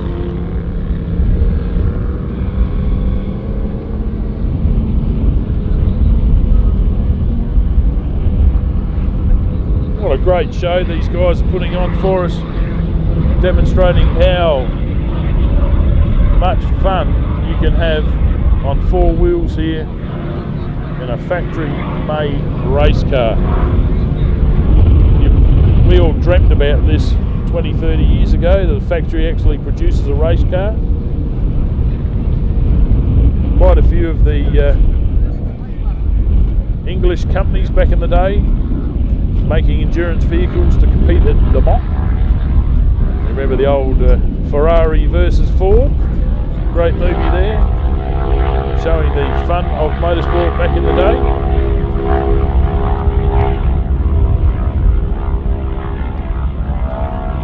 There's one thing about motorsport, there's not a lot of difference with the driver's performance compared to many years ago, but the cars certainly have changed. And in off-road racing, the suspension is the biggest difference. And these Can-Ams, Polarises, Yamahas we're all looking at today have absolute gobs of wheel travel. What's a gob? That's a couple of feet almost of wheel travel per corner. Add that into four-wheel drive and you have one exciting weapon.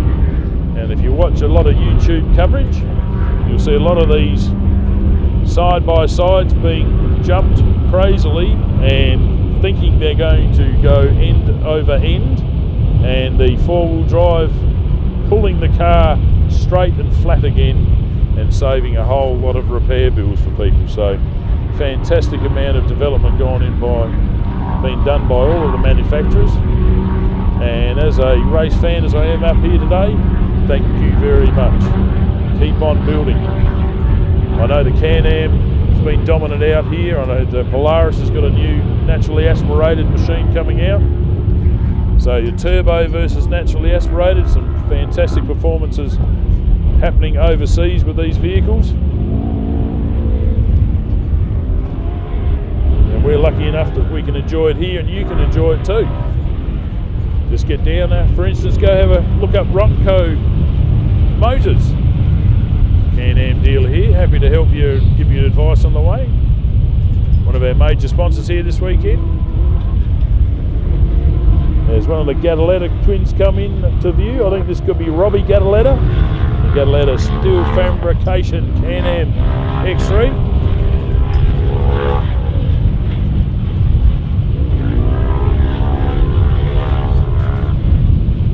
And then I reckon we've got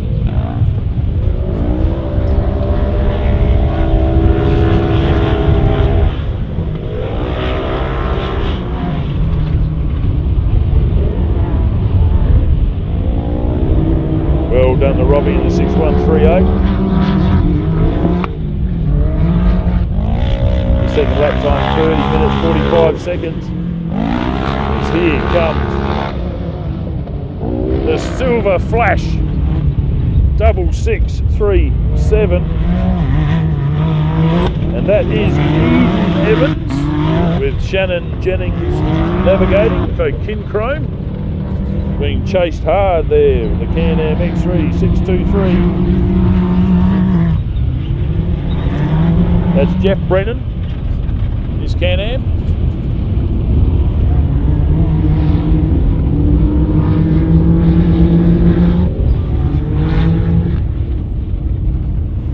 So we've seen Eden Evans. Where's Simon Evans?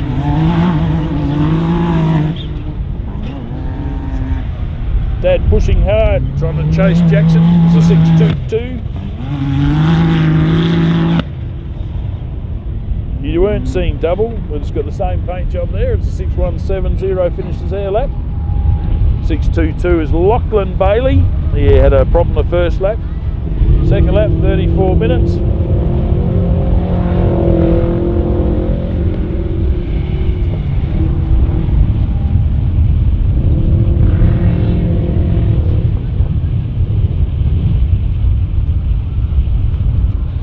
So Eden Evans having a problem on her first lap.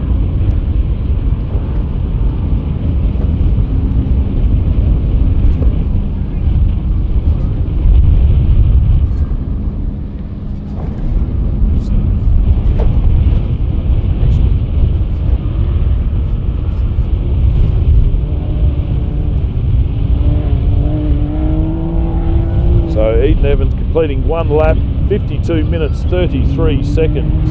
So obvious problem there. Got their crew over there at the moment having a few discussions as to what they're going to do with the vehicle. Find out if they can just turn around and go out for another lap.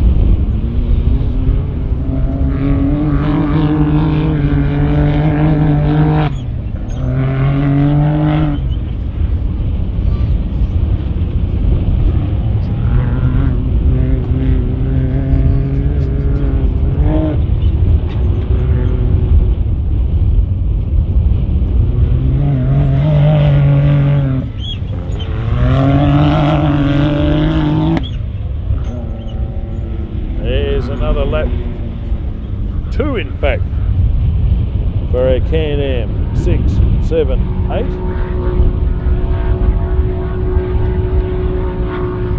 That is Peter Rossi.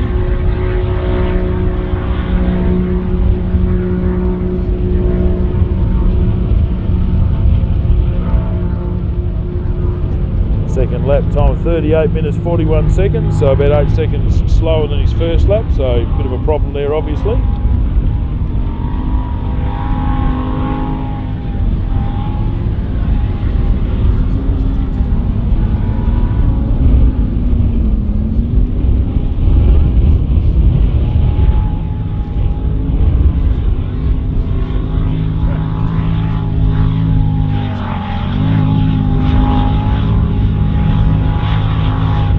Going a little bit off the pace that we normally associate with this gentleman.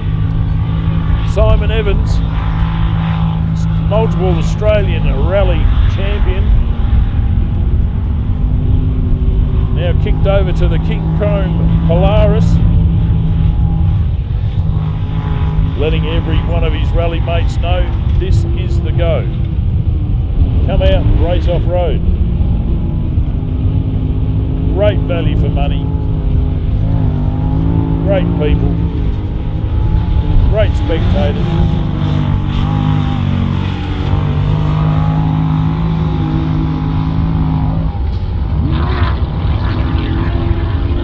Well, that Kincrome Polaris not going the same usual pace we would expect.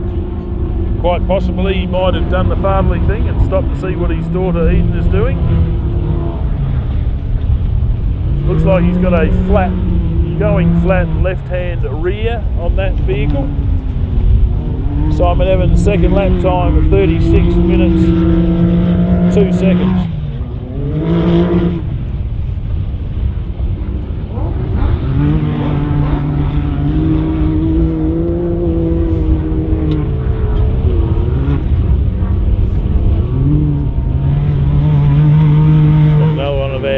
CanAm competitors.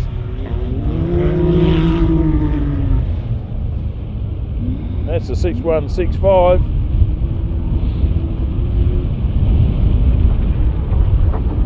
That's Chris Hadley, 30 minutes 53 seconds, so quicker than his first lap. He'd be happy with that.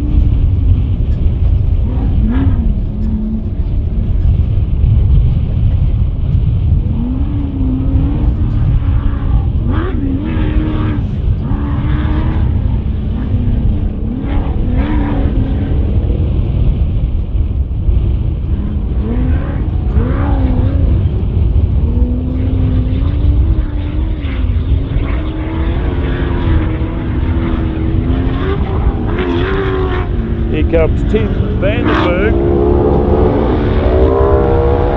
as Eden Evans completes her repairs and aggressively restarts her second lap of the CanAm Loveday 4. So Tim Vandenberg and his pro buggy, not the position we were expecting him to be in this weekend. But he has successfully completed 2 laps.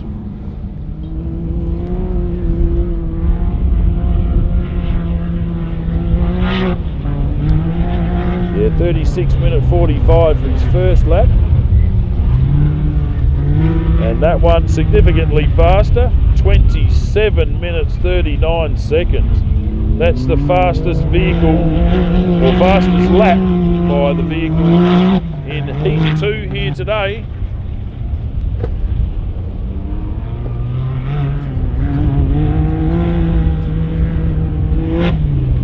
I'm sure that'll put a smile on his face. Down at Melbourne Performance Centre, definitely.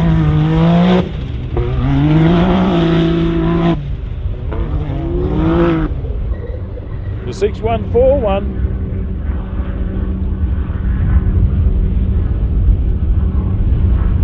That's Tom Hicks. Thanks to SBH Engineering, Tom Hicks and Lachlan Rockfort from South Australia. First lap time 31 minutes 47 seconds.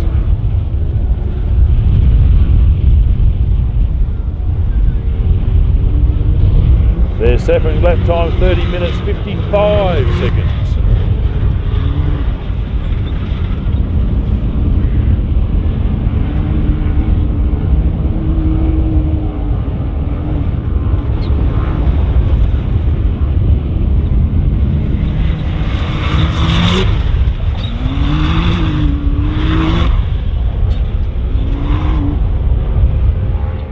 Joel Gadaletta in the 6126 Gadaletta Steel Fabrication sponsored machine. He won't be happy he's that far behind his brother.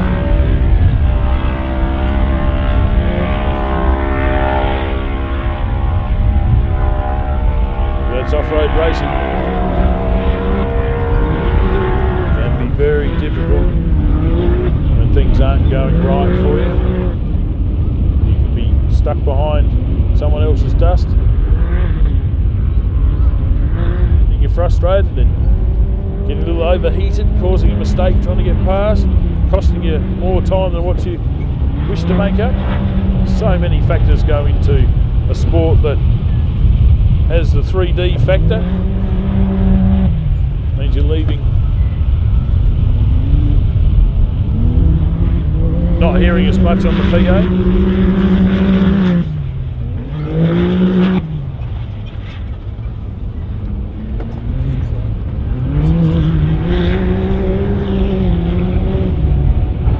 You're hearing me in, oh, that sounds better, doesn't it? Having all sorts of fun here with, yeah, just trying to see if we're back on. We should be. Yeah, we're back on. Yep, Tony. On the interweb, but something's happened. Just can't seem to, there we go. Might be back online now. Apologies to everybody tuning in at home and keeping an eye on us. Someone keeps taking all of the electricity. We know pushing everything to the limit here. And sometimes, of course, you go over the limit, don't you?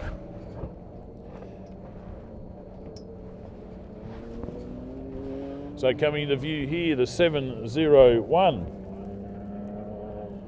Now I've been concentrating, there's a few cars been coming through, we'll run through them in a moment. But Jeff Peckering coming around in his Mitsubishi Pajero,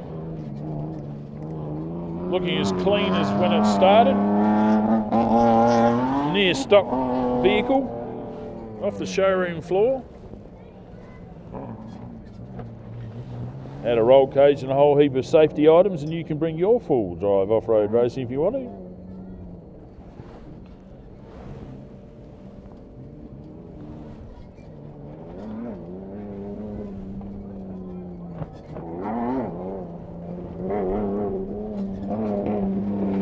Well done to Jeff Pickering, 701, having a great battle with Warren Luff, but unfortunately the Volkswagen has struck some problems and has registered a DNF, did not finish. Aidan Commons in the CanAm X3 had drive shaft issues and has recorded a DNF on their second lap.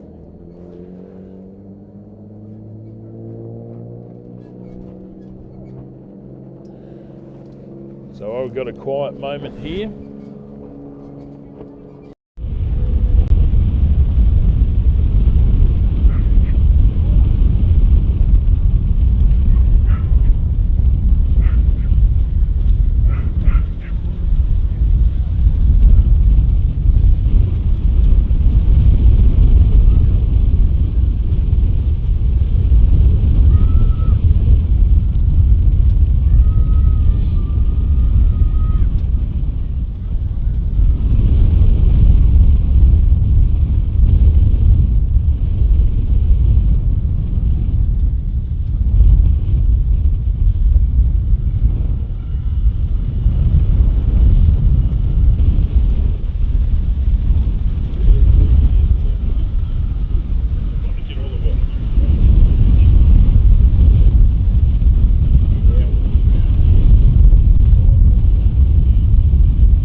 Okay, ladies and gentlemen, girls and boys, resident aliens, we are going to go into our next heat. This is section 2, heat 1. We'll be seeing on the start line pretty soon Aaron Habe. Looks like Chelsea, his daughter, is in the navigator's seat.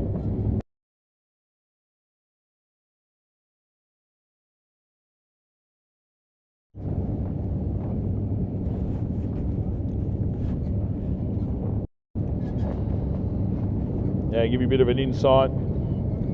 This is a self-named description. Spud farmer is Aaron Habe's occupation. He's been racing for 15 years. He's 47 years of age. And his daughter Chelsea is 17. She's still a student. So what has Aaron done recently in his Element Off-Road Prodigy 2014 built machine? Well, he's the ARB champion outright in 2019. Sayora champion outright in 2021. And Chelsea came second outright at the Ladies and Juniors drive at Port Germain in 2021 in her very first drive of one very powerful race machine. 3.5 litre 2GR Toyota twin turbo. I'd like to thank the Element Off-Road Racing Frames, Madam Auto Centre, Mickey Thompson Tyres and Racer Imports, and of course Habe Spud Farms.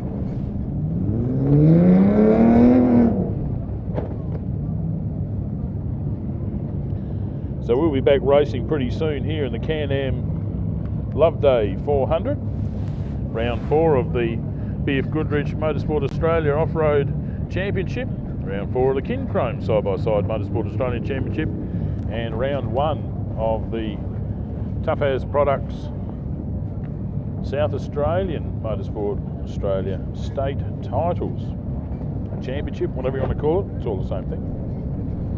You win, you're a winner. If you're second, you're a winner. If you've even been in it, you're a winner. So we're encouraging everybody to come out here to Loveday this afternoon. I'm not trying to tease you or anything, but there's pretty much a big chunk of product available via Kincrome. Up in the grassy knoll, we've got a few of our sponsors setting up corporate displays, and they're full of giveaways, but by far the biggest giveaway is Kincrome. Over the weekend they're going to be giving away $10,000 worth of gears. So if you want a new socket set, a whole heap of other gear, get on down to Loveday 4x4 Adventure Park, the beautiful Berry Barmera Council District of South Australia, in the heart of the Riverland. The mighty Murray, 14 kilometres available to you to camp here at Loveday 4x4 Park alone, let alone the bookmarked Biosphere Reserve available places all along the River Murray. Being a half Riverlander, as I like to say. Dad was from the city, Mum was from the Riverland. Lucky enough to be sent up here for 1 week every school holidays growing up. A, to clear myself out of all the rotten pollution in the air in Adelaide. B, make sure I wash my hair with Murray water. That's why it's so flat. But to give you an idea, yes, the Murray River has seen a lot of changes over those years, but still a fantastic place to come and spend some time.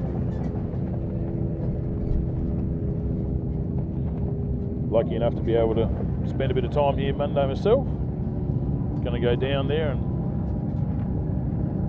have a good look at the beautiful Murray. Might go down to Cobdogla, have a look at the only working Humphrey steam pump on the planet that's still going. They need your support down there at the Cobdogler Steam and Irrigation Museum.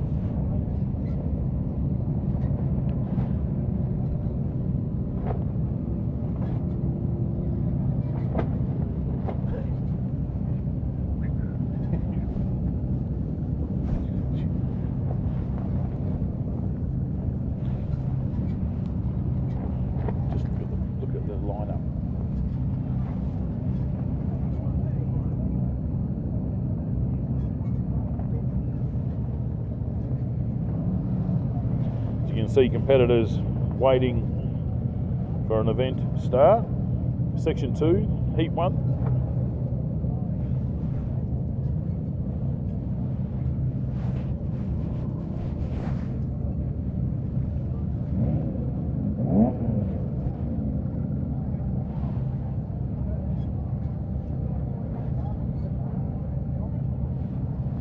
Just remember to record, please. Do that, let me know, because that went live.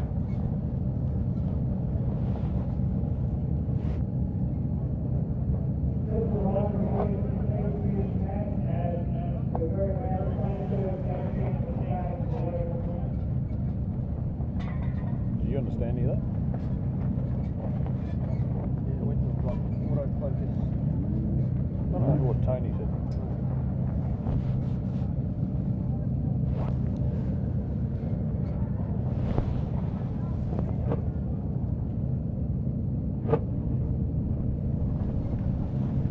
Lots of eager competitors sitting in their car. A minute can feel like an hour while you're waiting on the start line there. You get a little bit of extra time, feel the vibrations going through these frames. Most of these motors and gearboxes are solid mounted, so you feel every rotation of that crankshaft. Feel bearings, you can hear noise of facet fuel pumps and various other devices, all being amplified through the mil-spec tubing that goes into constructing these cars. You know, in the Class 7 you'll see a lot of production vehicles just having roll cages added and adding extra weight, steel and reinforcement, but basically most of the buggies out the front here, the roll cage is the chassis. Just completely added to and everything. It adds up to a lighter race vehicle. Why do you want a light race vehicle? You can change directions very quickly from one way to the other.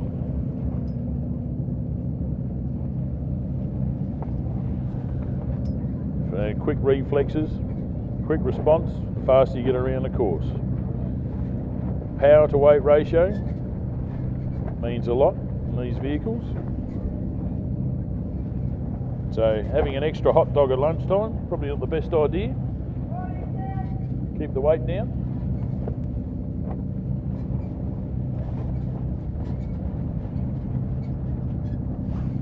So as I said, waiting for car 57 here.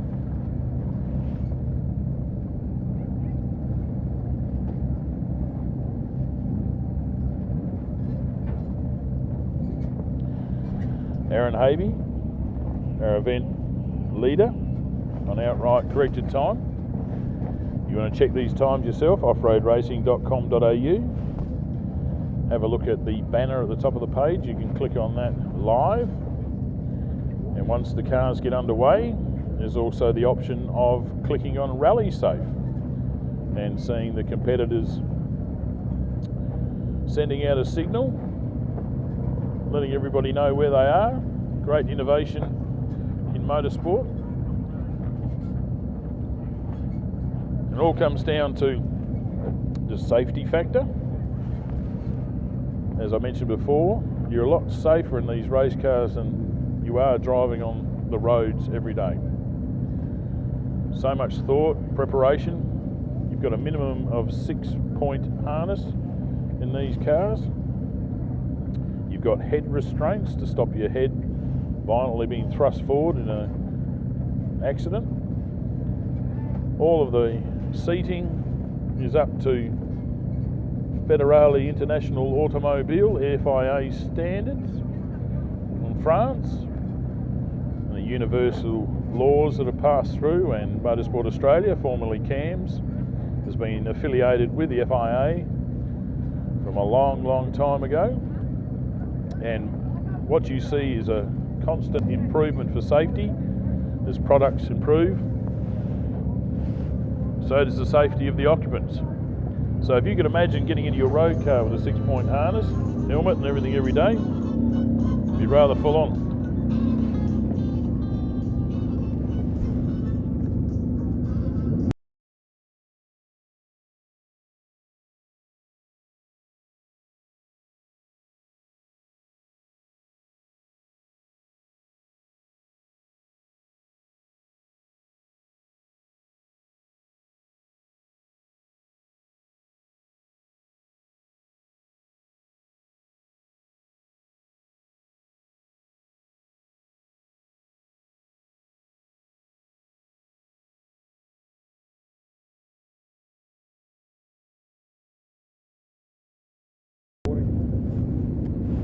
Okay, ladies and gentlemen, here we go. Aaron Havey, number 57 on track. Ready to go.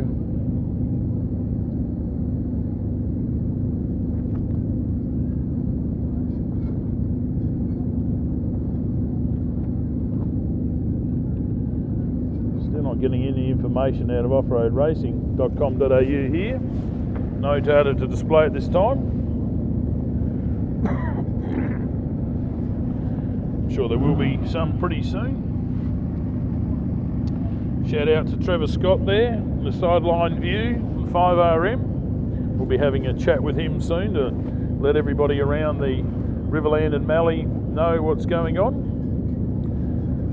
One thing that is prevalent in the Riverland here is sporting prowess. Some fantastic sportsmen come from the Riverland area here of South Australia for decades, and will continue to. So Trevor Scott just goes quick call. We'll have a chat with him a bit later. So if you're listening in your car there, tune into 5RM and have a listen to what Trevor Scott's got to say as we wait for Aaron and Chelsea Havey on the start line here. Aaron, very relaxed campaigner. Fist pump with navigator there, they're all keen to go. Countdown is on. Officials in front of the vehicle sticking to a strict time schedule here. The CanAm Loveday 400. The BFGoodrich Motorsport Australia Off-Road Championship. Round number 4, the Kincrome side-by-side Motorsport Australia Championship. And the South Australian Motorsport Australia State Championship as well.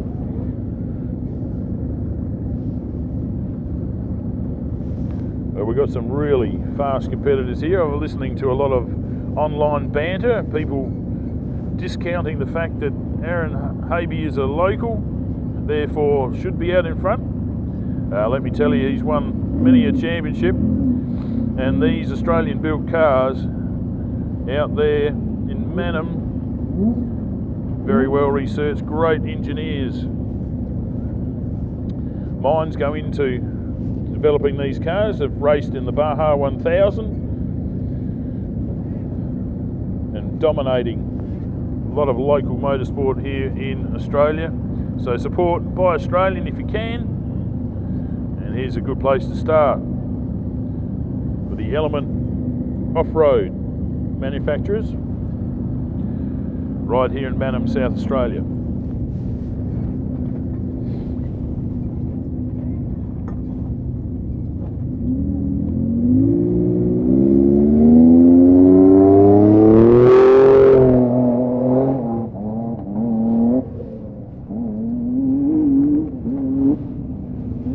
Fantastic start there as usual from Aaron Havey. Next on the start line, number 6, Ryan Taylor with Kai Floyd alongside. Ryan's an Lecky, Kai's an operator. This is a Cadillac 3.5 litre V6 twin turbo Tatum 8K47, absolute weapon.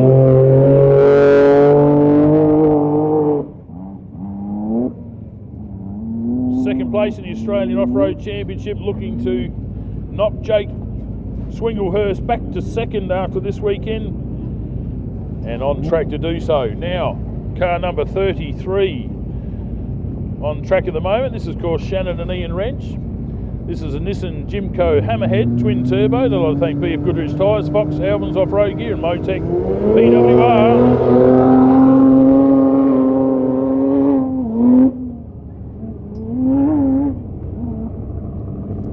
BFG machine is away.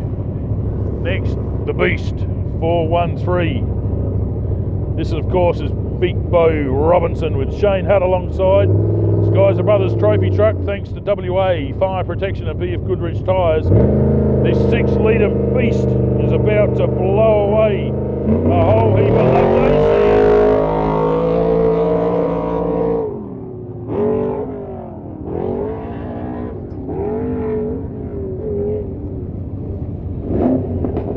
Next on the start line, number 95. This is the Rogers machine, Brett Rogers and Brett Richardson. I'd like to thank Regal Concrete, Springfield Park, Advanced Viticulture Management, Box Head, Springton Hotel Soda Club.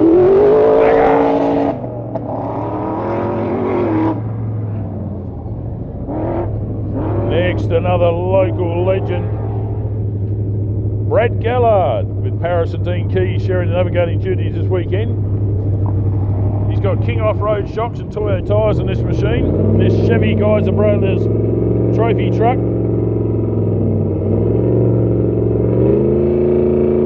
About to launch.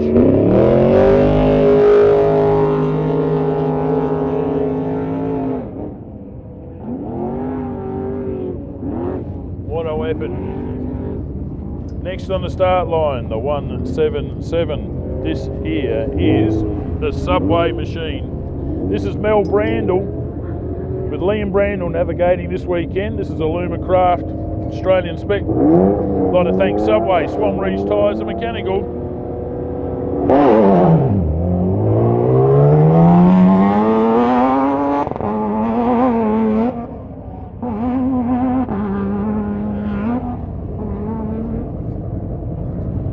Next on the start line, the 447. This is Brent Smoothie.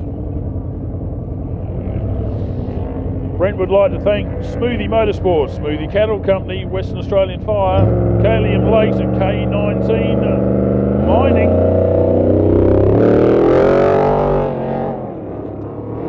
It's a Geyser Brothers 2019 trophy truck with a 6 litre in it. Next on the start line, the Turnbull team. Gary Turnbull, his daughter Tamara alongside. They'd like to thank GKT Transport, Mickey Thompson Tyres and Proud Race Engines for that screaming V8 in the back of his Jimco Aussie spec machine.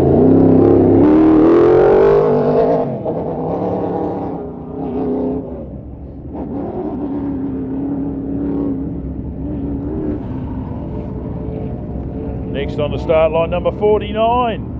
Jake Swinglehurst, current Australian Off-Road Championship leader. He's got the points. He had a bit of a rollover yesterday there, which is well covered on the interweb.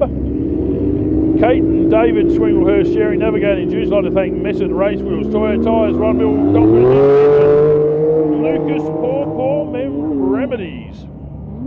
I reckon he rubbed some paw on the roof of that car last night to get it going. Now here comes Ali Howes in 115 with Sarah Corrigan alongside. They'd like to have some more sponsors in the Howes Motorsport Nissan 3.5 litre naturally aspirated Jimco buggy.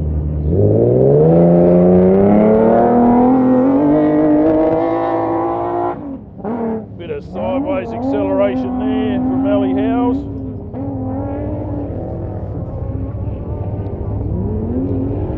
Next, the 430, Damien Nickel. I'd like to thank Flex Engineering, DDR, Benny Livestock Transport, Newline Oil, Midfield Group, and Mickey Thompson Tyres.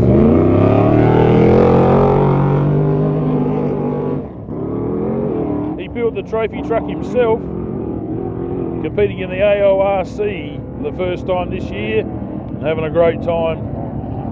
Next on the start line, first of our side-by-side competitors, the 6122. This is James Cook.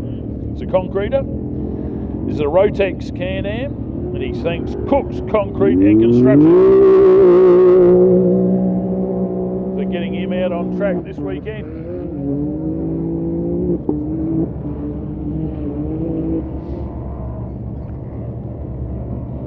Next on the start line, we have Simon Tucker, Tucker Motorsport. I'd like to thank SC Tucker Transport, Gulf Western Oils and Southern Cross Racing Frames. The X-Brex Smith car.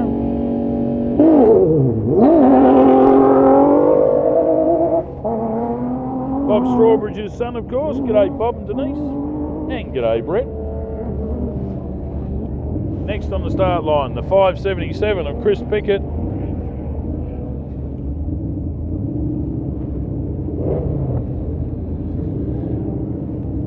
Chris is getting faster in this car every time we see him. Chris and Brian Brown, I'd like to thank Anything Cars, Vulcan Tyres, Whaler Tyres and Suspension, Whaler Excavation, Nuggets Carports and Sheds, and King Signs. Next on the start line, the 479. 479 is Nick Commons with Andrew alongside. West Lime's the best lime. This is a Brenthal trophy truck, 6100 series, a Gen 3, built in 2017.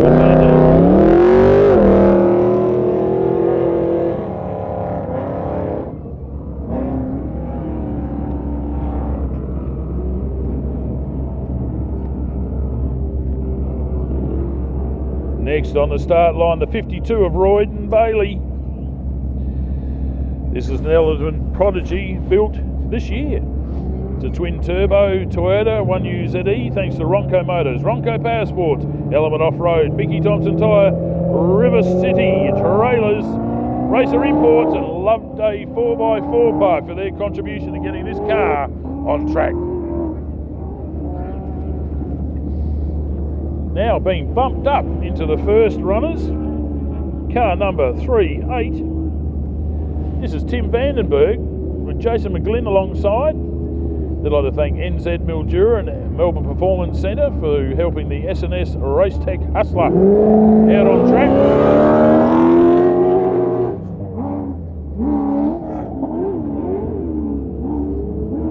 Next on the start line, the 617. This is Glenn Ackroyd with Michael Price alongside. They'd like to thank Fuchs and Innovative Interiors for their help getting their CanAm Maverick turbocharged 2018 machine on track today.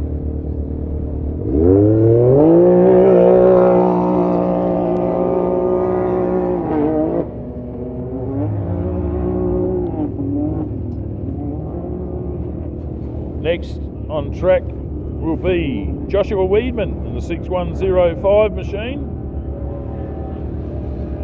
Paul Weedman alongside. This is a CanAm Maverick X3. I'd like to thank KMC Wheels, UTV Surgery, F45 Jim Buller, EFX Tyres and Dirt Kings.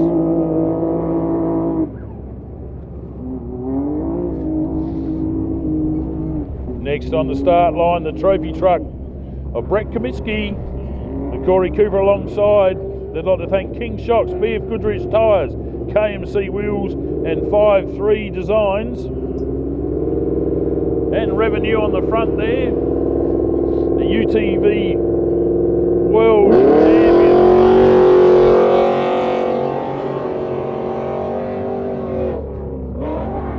Just sit back and listen to that beast go. What a noisemaker. Fantastic. Next on the start line, the 18. This is Dean Carter with Bradley Jacob alongside. They'd like to thank Integrity New Homes Limestone Coast for helping them get their Razorback Jag 007 model Chevy 6 litre on track.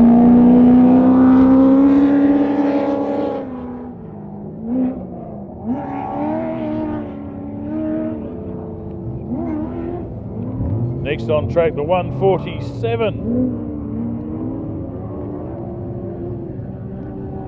This is Collis Motorsports with Glenn Collis driving, Jason Hample navigating. This is a Nissan Arimco buggy built in 2004.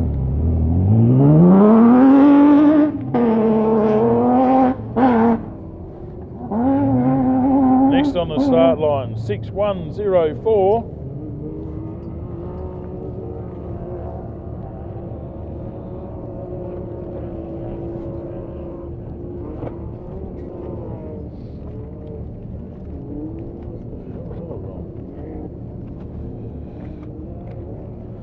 This is Glenn Brinkman. He'd like to thank Accent Bench Tops for helping him get out. Of course, he was pretty quick. 2018 New South Wales State Rally Championship, 2021 Queensland State Championship.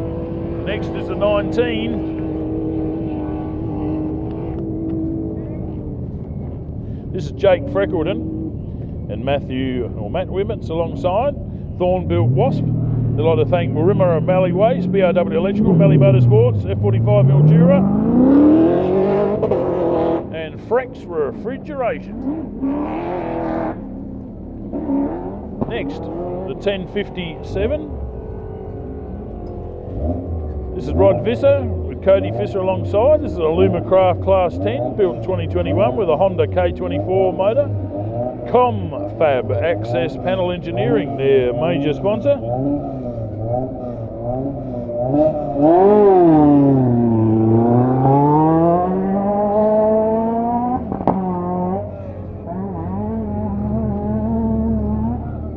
Next on the start line, the single-seater of David Adams. Another K24 Honda powered machine. This is a Desert Rat DR1. I'd like to thank Scooters and Mobility Adelaide, SBH Engineering, Mike Shock Shop, Proud Race Engines. We're getting them on track.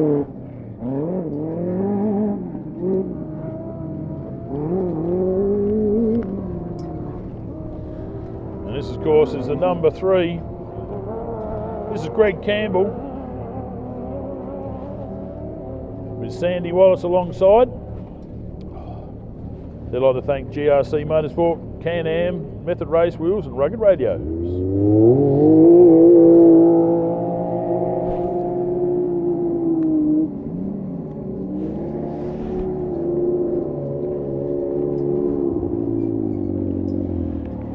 Next on the start line, 6187. This is Ben Falk, and John Falk navigating alongside. This is a Rotex CanAm Maverick X3, and their major sponsors are Tankworld.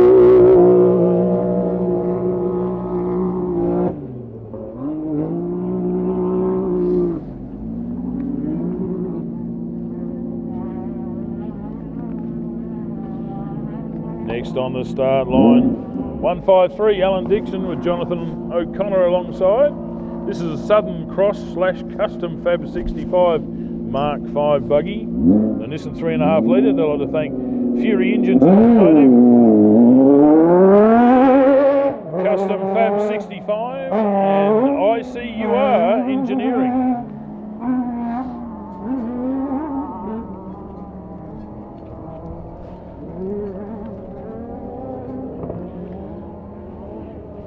Next on the start line, 605. This is Warwick Mitchell with Reese Wilson alongside.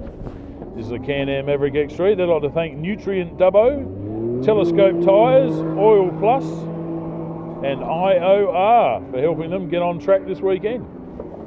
And that is all of our starters in this second heat for the day, or second round.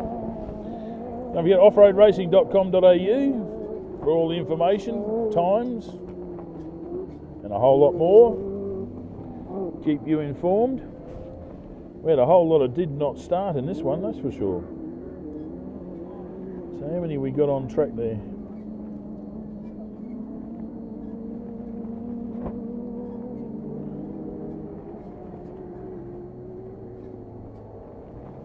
There we go. All cars away. Looking over behind the pits there, we can see the bits and pieces.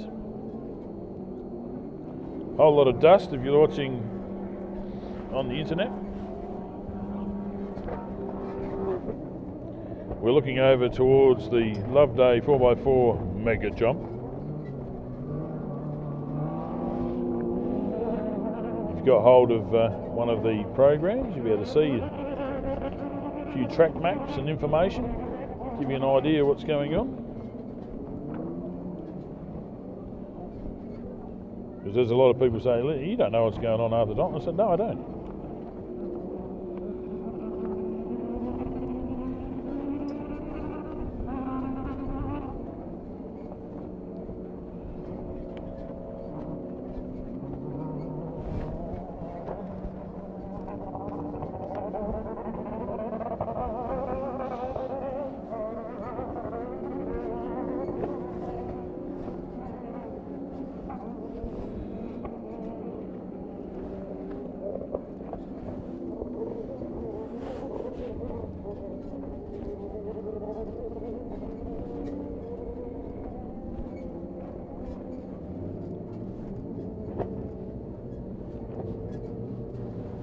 Just checking to make sure you're right for the just after 12 o'clock call. Log your team base.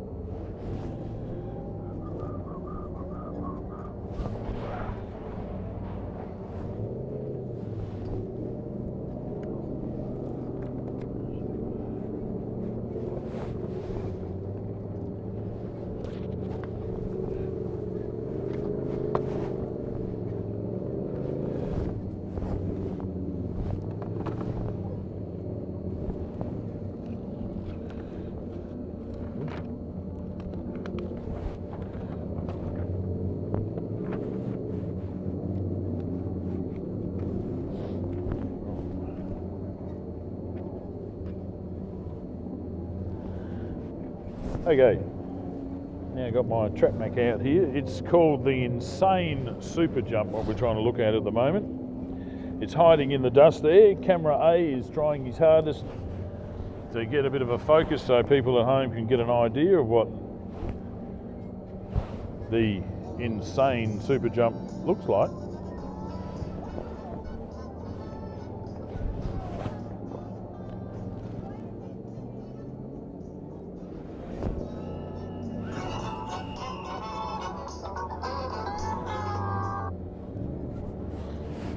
Yeah, Trevor? Hello, how you going? It looks a bit dusty out there. Just a little bit, mate. Yes, just a little bit. Hey? Just a little bit. She'll be right. Yeah, I'm right. You're right. Yeah. Or I'll just change some things around here.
Okay, ladies and gentlemen, here comes our race leader, Aaron Havey, the Element Prodigy. Shout out to everybody in the Riverland there, having a bit of a listen to me chatting with Trevor Scott on the sideline view. As Aaron Havey clears that jump easily.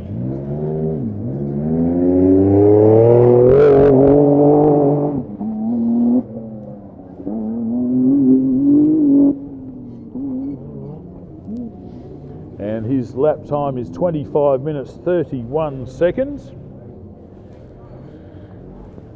That's quick. That's very quick.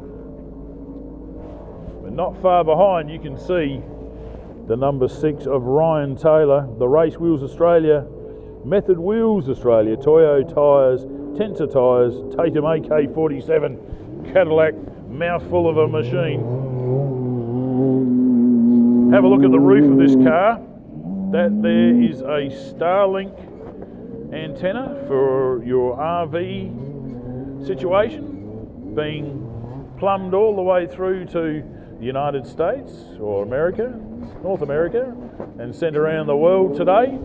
So have a look on the Method Wheels Australia YouTube page and you'll see this car. Live footage, hopefully from inside the car. Dave was telling me this morning. Ryan Taylor's time, 26 minutes and 5 seconds. So 34 seconds down on Aaron Havey. We're coming into view now, the birthday boy. Add 7 to 33, and you have his age, yes, 40 years of age. Shannon Wrench, the BFGoodrich Jimco Hammerhead. Mid-engine buggy. And all of our drivers very close here. Shannon Wrench's time, 26 minutes 13 seconds. But have a look at this. Bo Robinson. It's just constant wheel spin here out of the Geyser Brothers trophy truck. Talking to Shane this morning, his navigator, and said they were on full tyre angle, drifting like crazy over the jumps.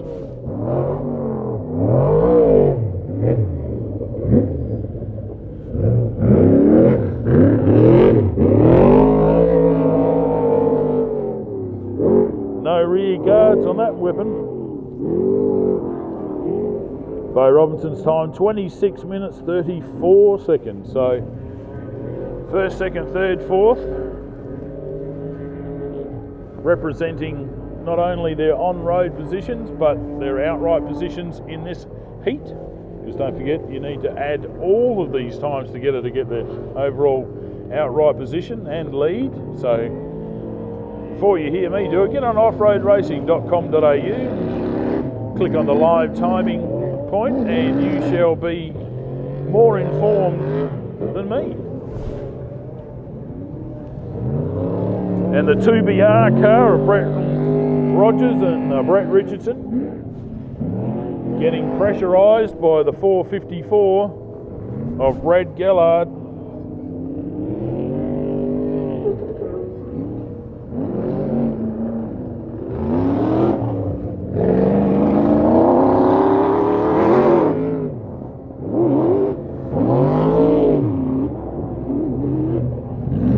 Here comes Brad and these Geyser Brothers truck.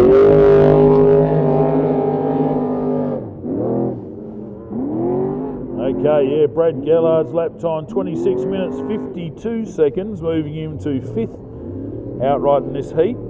Brett Rogers a 27 minute 9 second lap for the Pro Buggy number 95.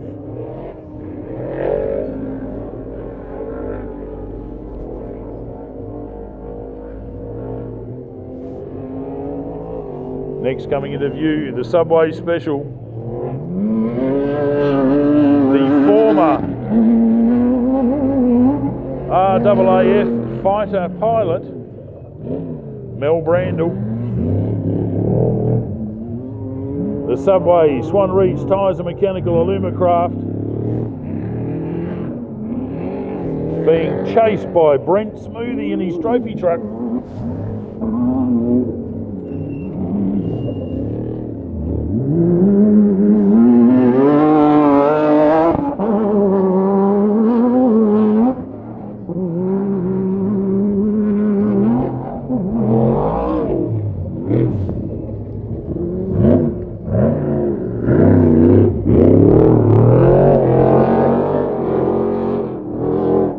Brandle's lap time 27 minutes 26 seconds.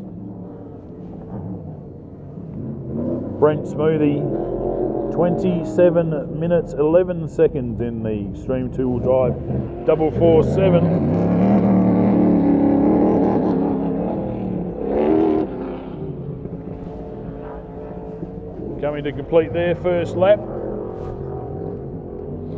the father and daughter team, Gary and Tamara Turnbull,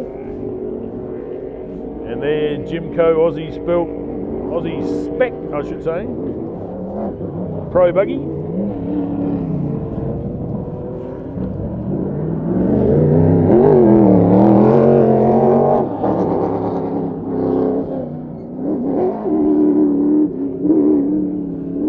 And Gary and Tamara's time in Pro Buggy 79 was 27 minutes 31 seconds.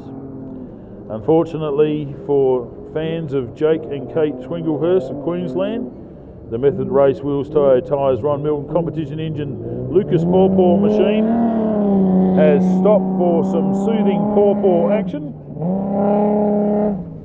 So they're out on track there. Hopefully they'll be started again. It's just listed them as stopped and not out, so hopefully it's just a niggling issue that they can repair. Gary Turnbull's time 27 minutes 31 seconds as Ali Howes, the 115 Jimco, comes around to complete her first lap.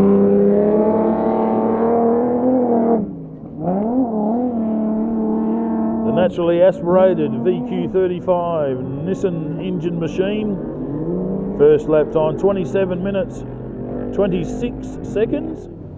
So that is about 5 seconds quicker than Mary Turnbull in the 79 that she's trying to chase down.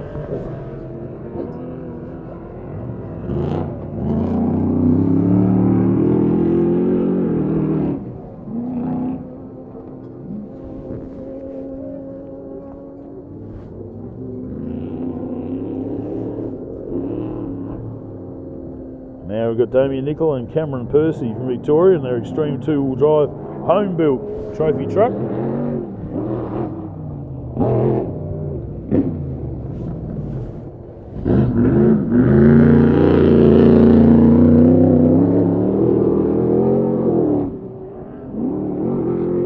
Knifeflex Engineering trophy truck cruising along at a pretty good pace.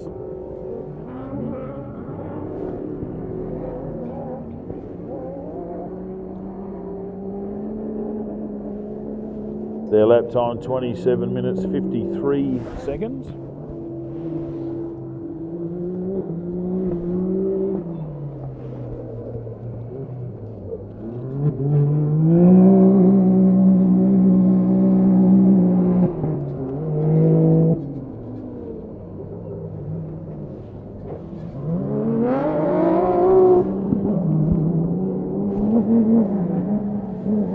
Here comes their first side-by-side in this heat. Absolutely on the go button, the 6122 of James Cook.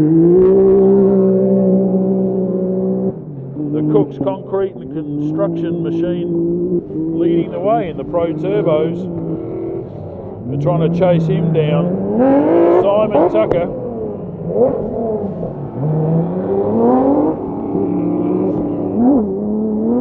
Having a bit of a gear change issue there.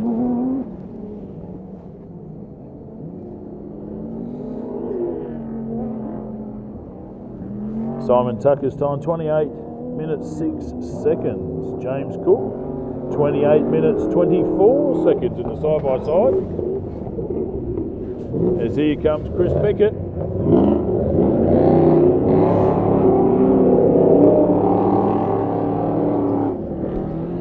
The Mitsubishi Extra Cab Triton.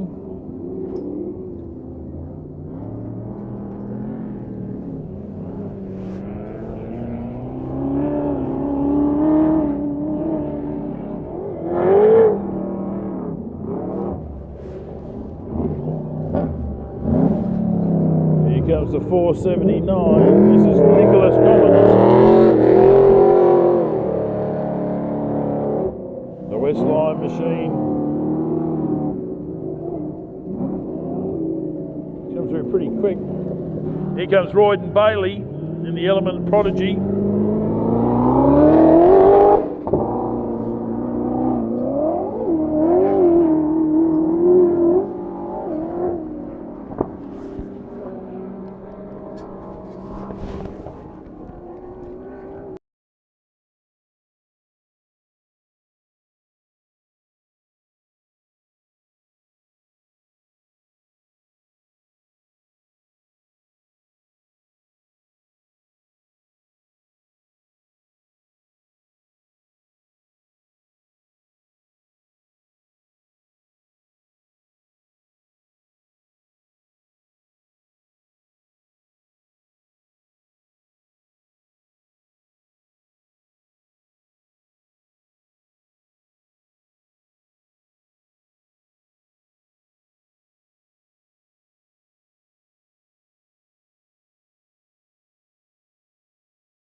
Okay, giving some time. So Royden Bailey, a 27-minute 54-second lap for the 52.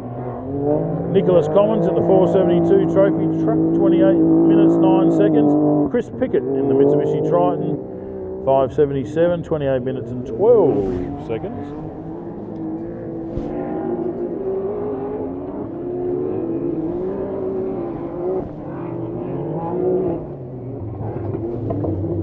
Here comes 617.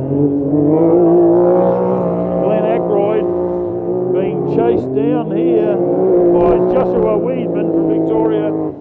Great side-by-side battle going on here at the moment.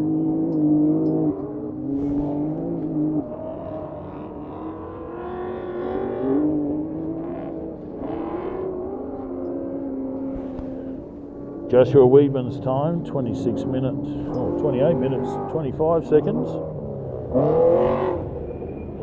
Here comes the screaming trophy trapper, Brett Kamitsky.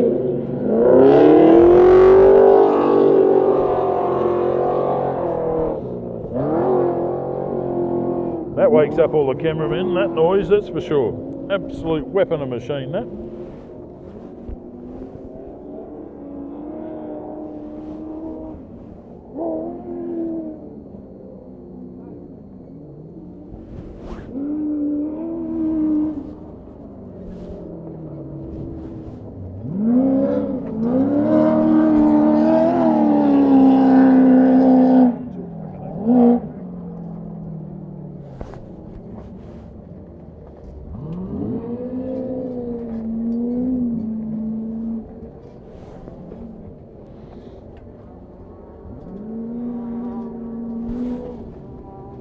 Side's got to go up.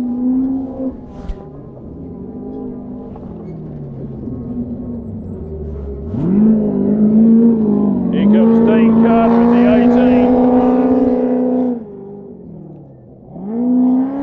The Razorback Jag coming through, completing their first lap.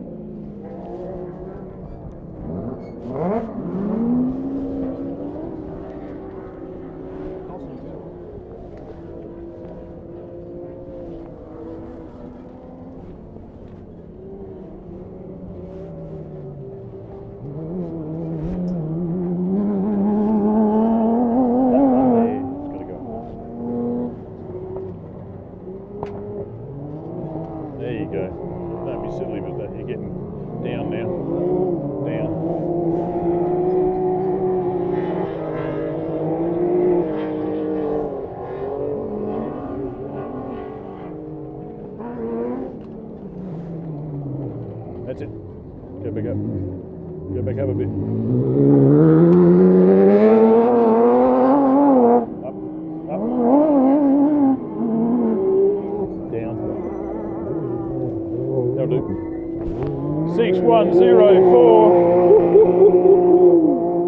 That's Glenn Brinkman. He is trying hard, isn't he?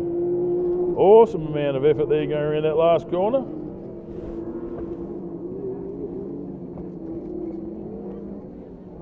That rally champion experience, enjoying the four-wheel drive and lightweight. Limited amount of body panels to rub up against something. And he had a lap time of 29 minutes and 5 seconds. Glenn Brinkman in the 6104.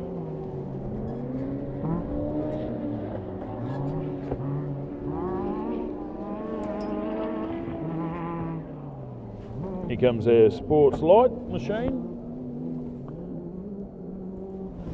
It's going to be Rod Visser.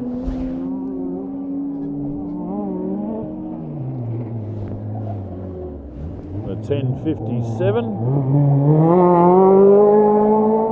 The Alumacraft Stadium machine. Away again for another lap.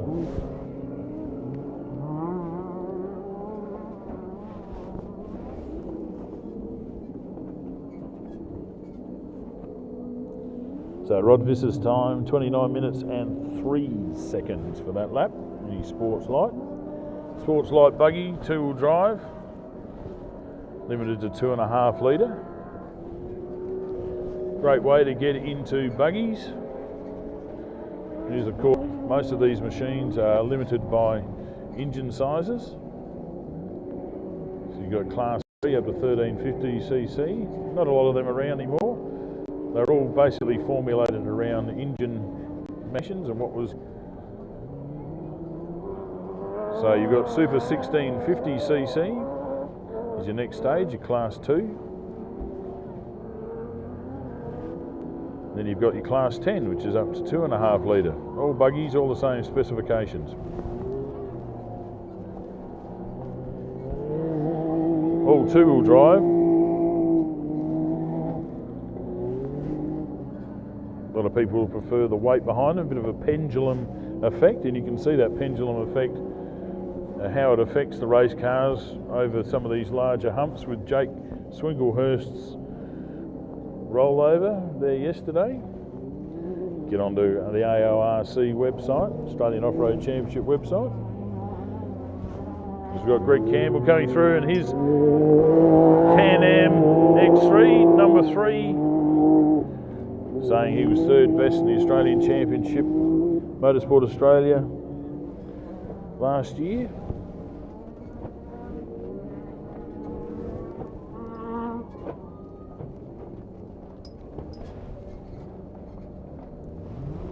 Greg Campbell's lap time, 29 minutes 56 seconds. And he is the 24th runner through. Unfortunately, Swinglehurst in the Pro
Get on there.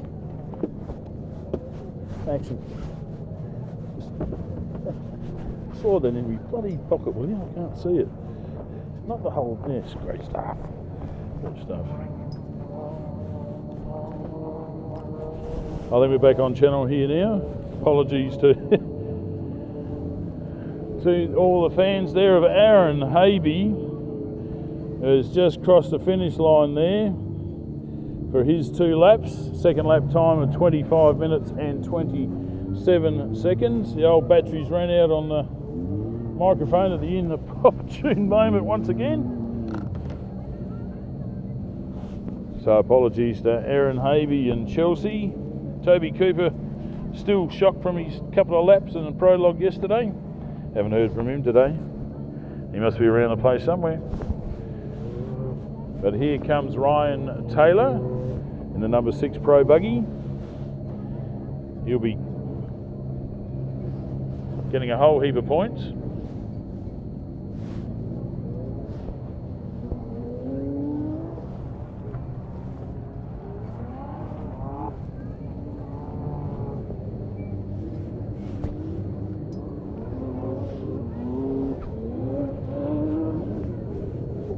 So the Element Off-Road Racing from his Manham Auto Centre, Mickey Thompson Tyres, Element Off-Road Prodigy leading the way again in front of the Tatum AK-47 Cadillac V6 3.5 litre twin turbo buggy of Ryan Taylor and Kai Floyd, coming in to complete their second lap in just a few seconds time.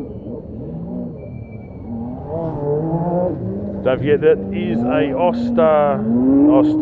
Starlink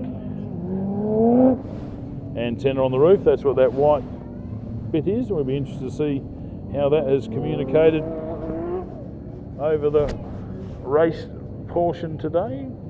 Here comes Shannon Wrench to complete his second lap here.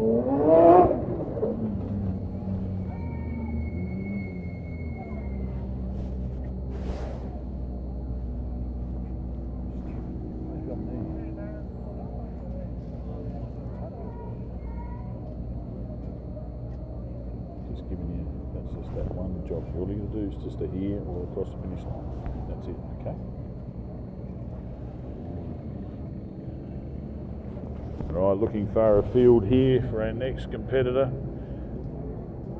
Here we go. Here comes Brad Gallard in the 454 trophy truck.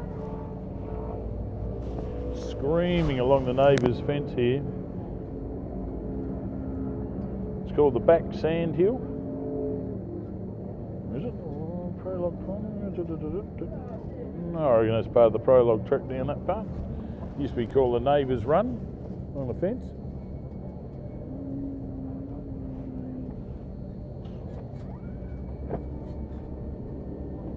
Let's get here. It's not now.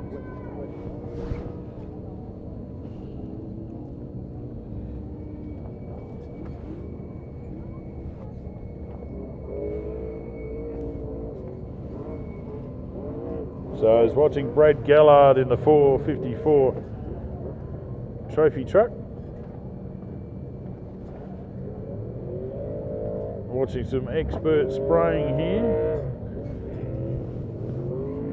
So Shannon Wrench has pushed Ryan Taylor back to third in this heat. Shannon's second lap time 26:38 seconds.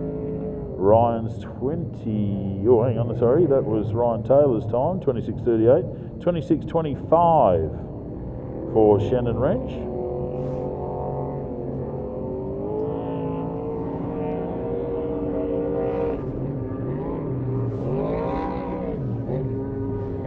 Brad Gallard, an absolute artist on the guiding that Geyser trophy truck.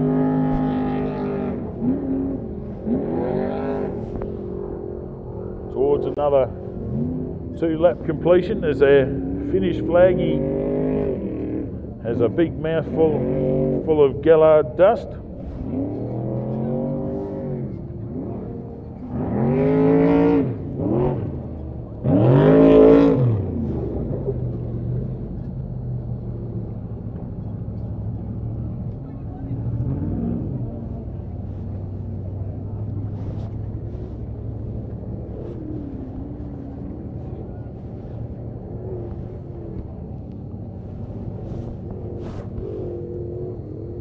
Brad Gallard 4th so far in this heat. Second lap time 26 minutes 56 seconds.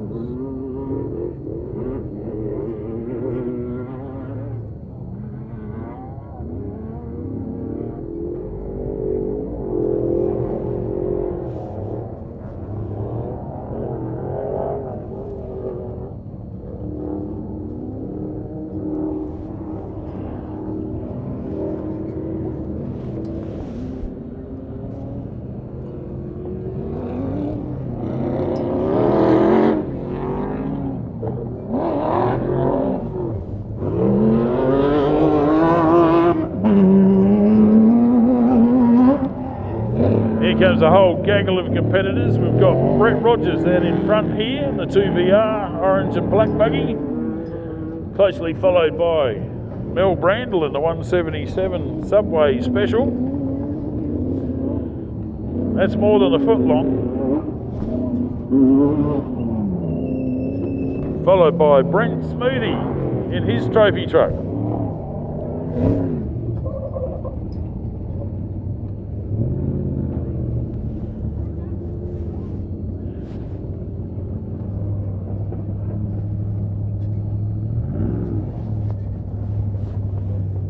Close racing there from those three competitors. Brent Smoothie, the fastest of them, pushing himself into 5th outright in this heat at a 27 minute 16 second lap. Mel Brandle 27 minute 23 second lap, 3 seconds faster than his first. And 2BR Racing, Pro Buggy number 95, second lap time 28 minutes 33 seconds. And throwing it sideways, relying on the V8 to steer him around the corner, is Gary Turnbull.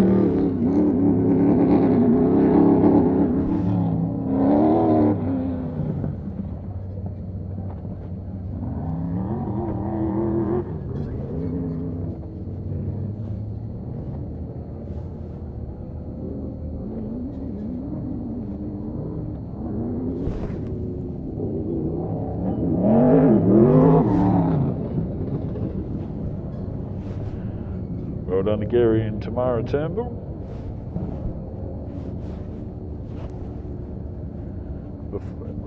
Gary's been running V8 motors in buggies way before it was popular. He used to have an aluminium P76 motor and a very long-nosed buggy for many years. Would come out and win some very fast events like Wakery, Sea Lake. Didn't like the tight and twisty tracks, but definitely enjoying the new Jimco Aussie spec machine. His lap time then was 27 minutes 36 seconds. Pushing Brett Rogers further down the outright order for this heat and sitting in 7th himself.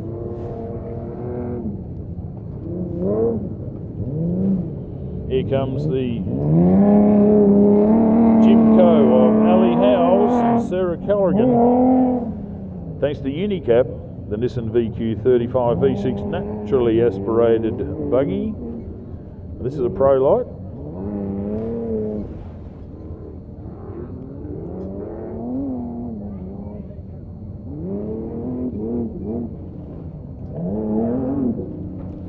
Going through to complete her 2 laps. Unfortunately, her brother Josh not able to get the buggy going this weekend, much to many people's disappointments. Here comes the Niflex Engineering 430 of Damien Nicol and Cameron Percy.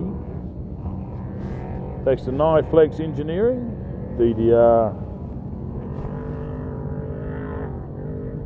Bernie Livestock Transport, Nylon Oil, Midfield Group.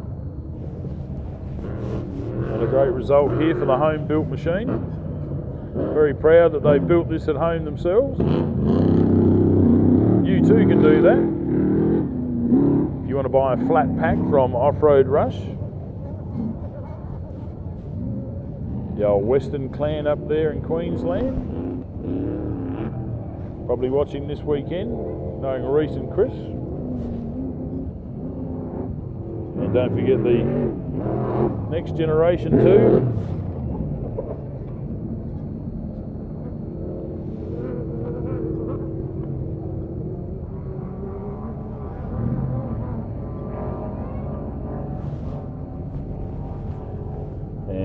Trophy Truck 430 there, lap time. 28 minutes, 16 seconds. And all you fans of Trophy Truck 413, unfortunately had a DNF on that lap. Unaware of the problem, but the Robinson crew from Western Australia, the OBR team, are very well set up to fix any problems. So let's hope we'll see them out in the next heat. There's Simon Tucker and Kyle Tucker come in their Southern Cross. Massive leap at the finish there. Unfortunately, that car is getting through that corner. Might look a little bit nervous because it rolled over there a few years ago. Some interesting memories there for Brett Smith. As the West Lime Trophy Truck almost goes off the track there, as you can hear, quite literally, tyres do squeal on dirt. Because he's trying his hardest to catch up to this performance two-wheel drive machine of Chris Pickett. The Anything Cars Falcon tyres, Whaler tyres and suspension, while Excavations Mitsubishi Triton has got a Holden LS engine pushing it along.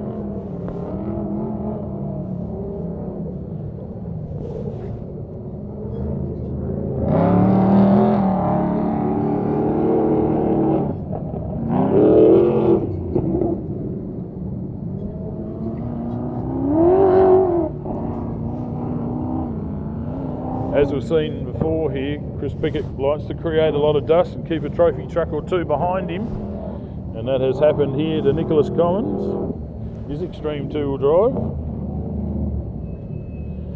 The Brentford 6100 truck getting home, being chased down by Royden Bailey in the Element Prodigy machine, completing his 2 laps.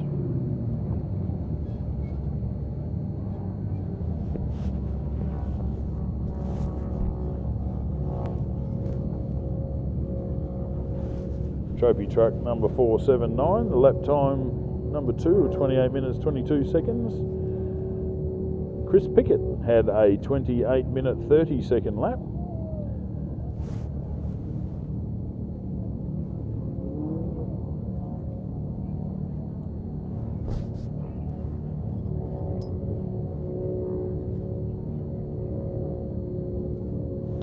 And Royden Bailey had a second lap time of 28 minutes 16 seconds. So that's 14 cars home for this heat of the CanAm Loveday 400, round 4 of the BFG Motorsport Australia Off-Road Championship, round 4 of the 2022 Kincrome Side-by-Side Motorsport Australia Championship, and round 1 of the 2022 Motorsport Australia South Australian Off-Road Championship.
Side Pro Can-Am Maverick, Glenn Ackroyd coming home from New South Wales.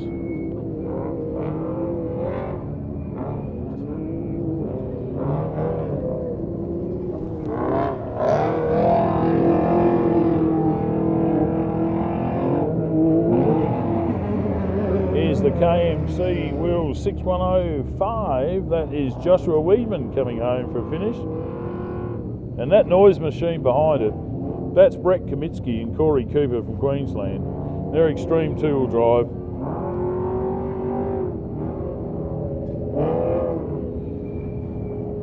The 434 trophy truck coming home there.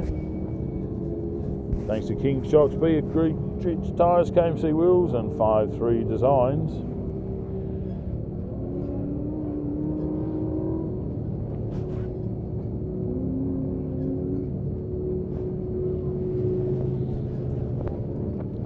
So out in the 4x4 playground here at the Loveday Adventure Park, they've got boards, that's what they call the neighbours there, and they're playing in the playground loops here. You have all sorts of tacker attack and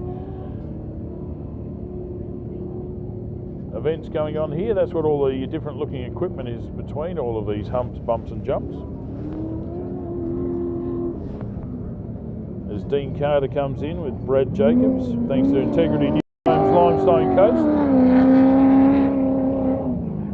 Bringing their Razor back in for another finish.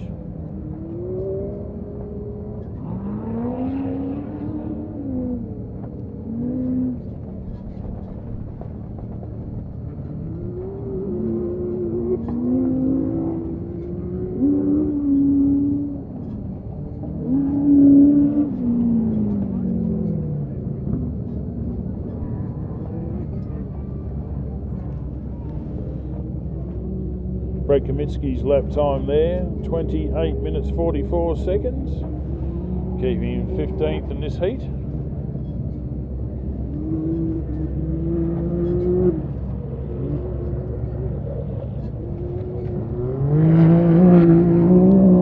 This is James Cook in the 6122.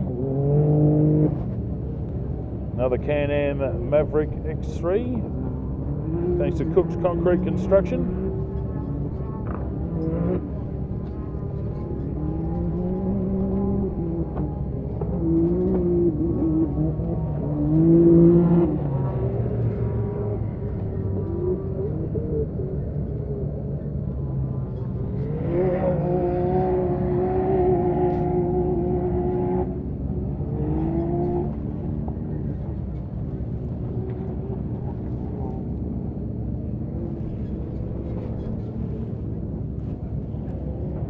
This will be the 6104 of Glenn Brinkman from Queensland, thanks to Accent Bench Tops. He completes his second lap today. If you're wondering why a lot of these cars that were in the previous heat have been kicked up to this heat, that's just the way that the event organisers have stated the event will run. If you're fast enough, you get put in with fastest cars. They judge each time from corrected time in terms of start order. So if you want to follow all of this, offroadracing.com.au, that's where you'll find out all the answers.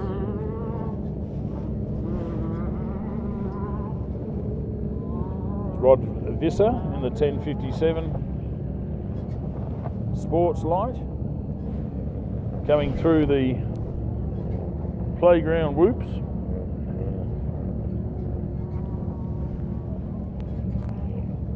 So if you're into physical exercise, that's what all of these bumps and jumps and tubes and rope ladders and all sorts are for out here at Loveday. Don't forget to look up the Loveday 4x4 Adventure Park for all their activities. If you want to come out here and push your body to the limit. Glenn Brinkman's lap time in the 6104 side by side, 29 minutes 21 seconds.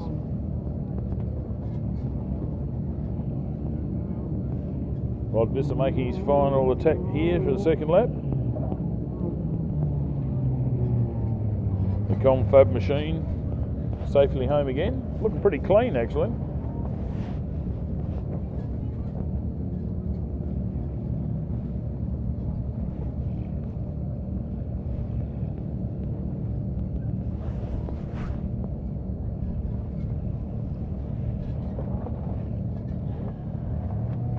Just scan all of them waiting.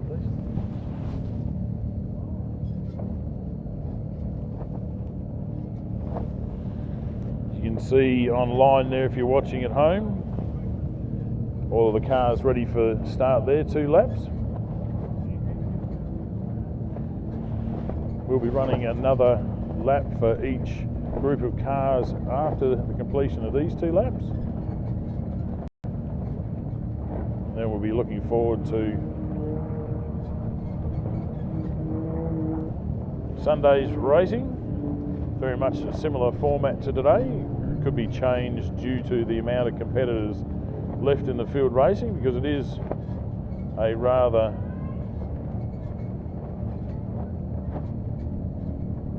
tough sport. So very high attrition rates.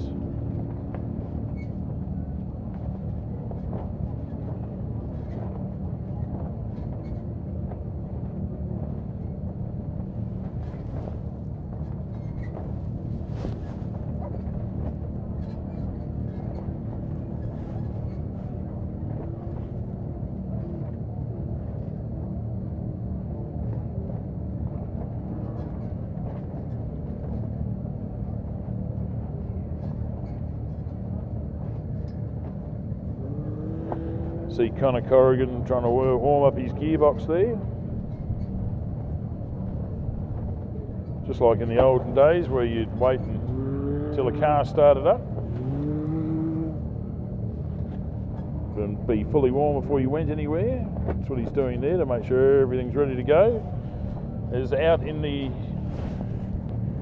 playground, Jake Swinglehurst.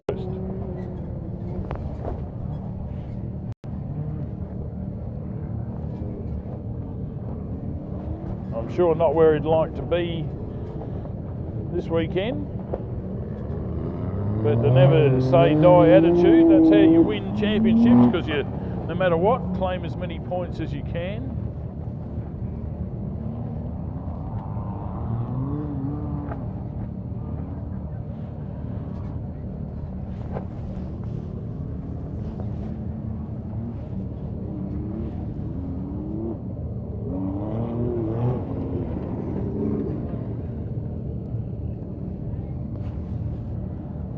Successfully home, Jake Swinglehurst being pulled into the officials to have a bit of a quick little chat.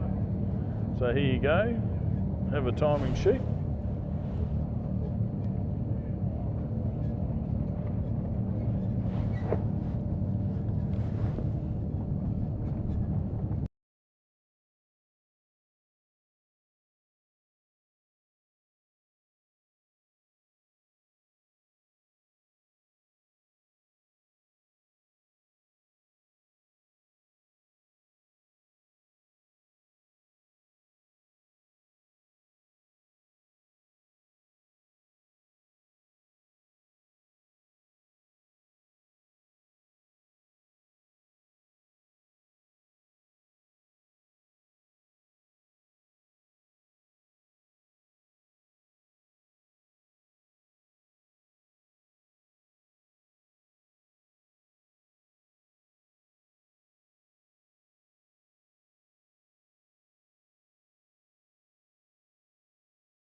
Time for Jake Swinglehurst and Kate Swinglehurst from Queensland. The Method Race Wheels, Toyo Tyres, Ron Milton, Competition Engines, Lucas Pawpaw machine.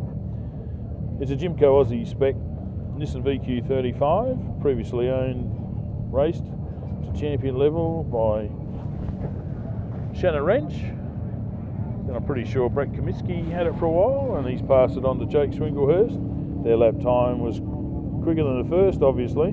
27 minutes 15 seconds, and that is one of the fastest lap times for that heat. Definitely at the moment I can't see any competitor faster than 27 minutes 15 seconds, so Gives you an idea why he's leading the Australian Championship, doesn't it? That sort of lap time. Now looking down on the start line here, we have our next group of competitors lining up for the start, because every other competitor out there is not going to complete their lap.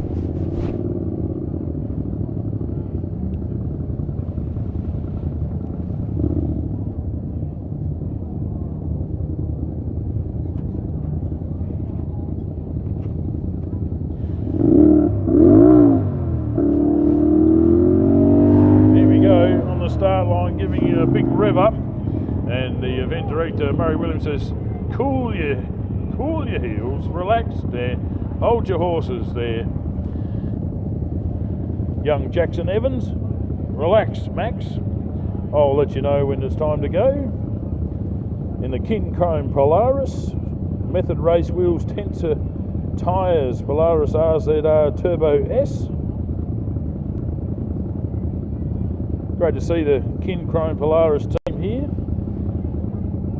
We've seen, unfortunately, Eaton Evans come back on a tow rope. Hopefully they can get that machine fixed and out and back on track. But out of the 3 Evans entries this weekend, Jackson has been the fastest. I wonder if there's an internal side bet. Who gets to drive the new car next year? Probably not. But I'm sure Jackson would take that on if he could.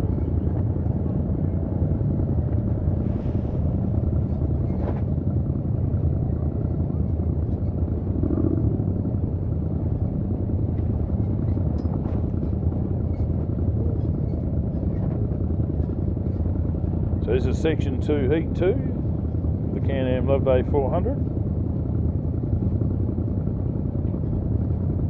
2022.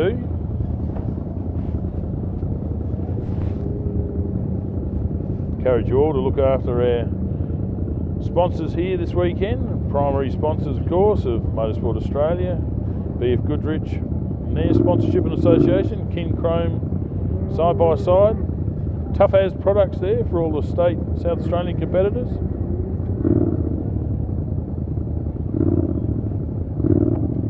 Thank you so much for your contribution to the sport.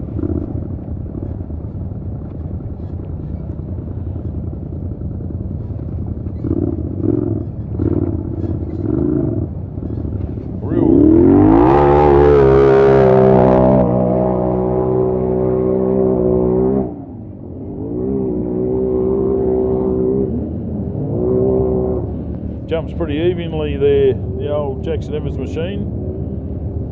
Next on the start line, the 628 CanAm Maverick of Ben Fatchin and Nick Price. Thanks to Cabinet Systems, D&D Mechanical and 4-wheel Drive, Bronco Power Sports and SBH Engineering. They are away.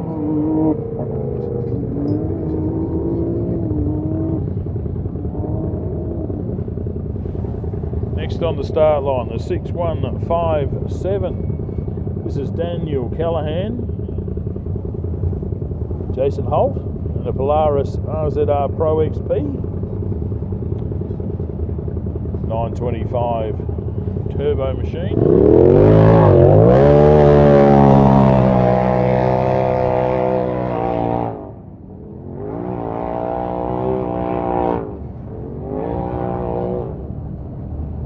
Next on the start line, the trophy truck, Alex Handley. He'd like to thank Accurate Plumbing, GJ Drive Lines and Universal Plumbing Supplies for helping get his Pro 2 Chevy V8 machine on track.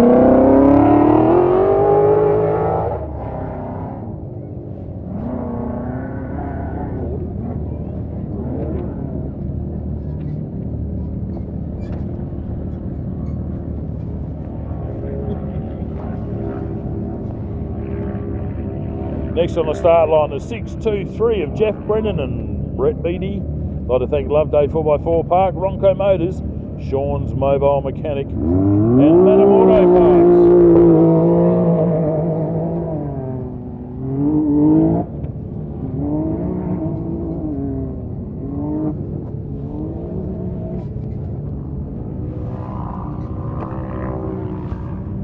Now, as is the case in many of these events, we're looking for our next competitor, which would have been the 6138 of Robbie Gadaletta. Unfortunately, we don't know what's happened to him, but hasn't made the start line. So usually the association is, or the assumption is, that they're still trying to fix the car and get out there. So that gives Matt Ridley in the Sports Light, the Ridge Racing fame Joker, clean air in front of him, so he should be able to make up a bit of time in this first lap here, pull away from the opposition. So it can be pretty handy if someone's not in front of you.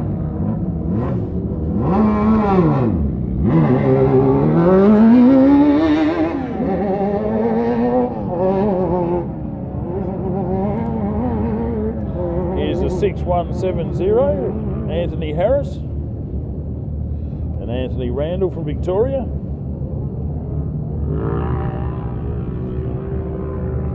They'd like to thank Harris Earth Moving Repairs, Darmac Ag Sales and Service, and Montdami Constructions, and CanAm X3.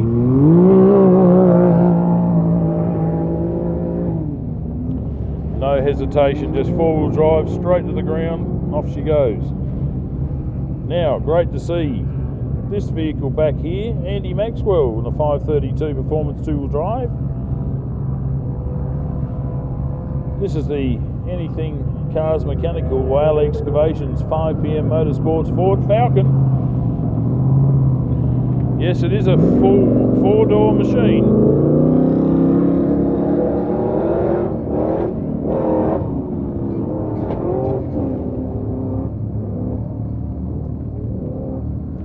Next on the start line, the 6165.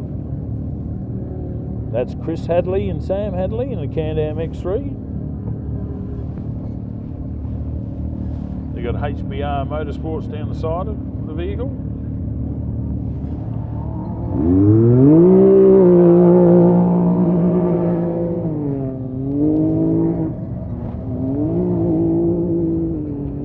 (6126). This is the Gadaletta Steel Fabrications CanAm Maverick X3, belonging to Joel Gadaletta with Charlie McLeish navigating alongside.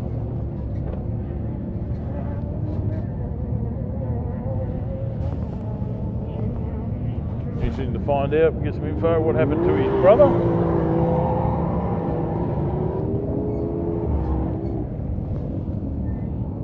Here comes Tom Hicks and Lachlan Rockford from South Australia. Thanks to SBH Engineering, their CanAm XRC ready to race. The CanAm Loveday 400 for 2022. Section 2, Heat 2.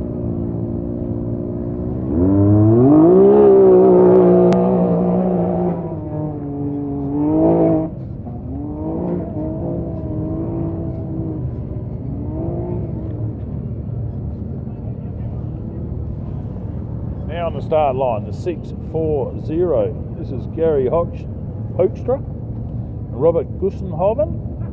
Yeah, very good, yeah. This is a GHD Contracting CanAm RS. There they are.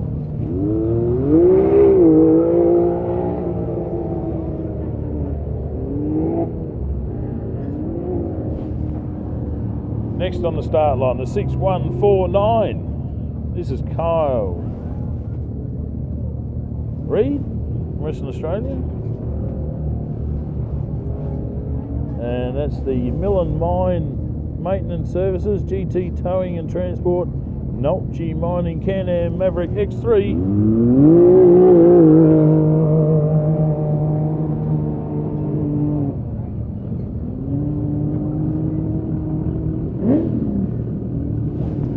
Now the 697.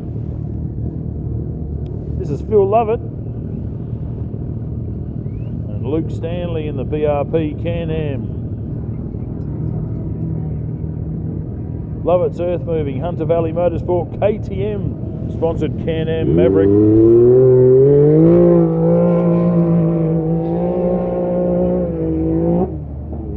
Extra long wheelbase helping him out here this weekend. And here's the 66, Dylan Nollis, Matthew Both, thanks to ATS Mining Maintenance, Rickland Emergency Management Service and the Mine Site Recycling. This is an S&S Race Frames Hustler.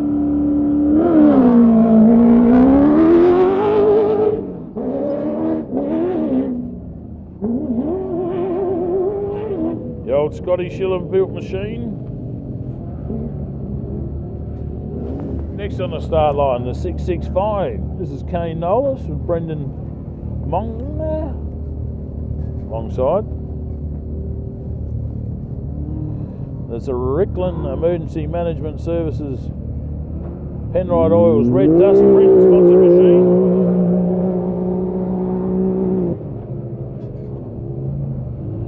Big sideways off the jump there. Instant correction. Now the 669.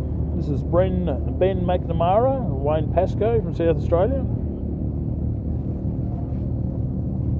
Then I'd like to thank Tumby Sand Mine and Jamaica Feedlot, helping their CanAm on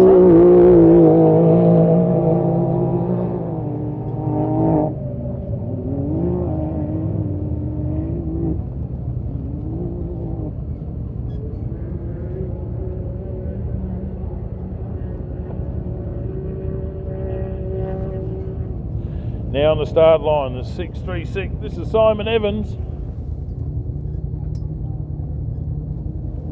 and Max O'Brien from Victoria. Thanks to Kincrome, Polaris, Method Race Wheels, BFGoodrich. This is a Polaris Turbo S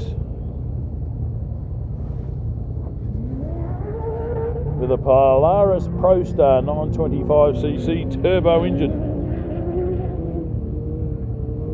Will he catch his son Jackson, who's out in front here?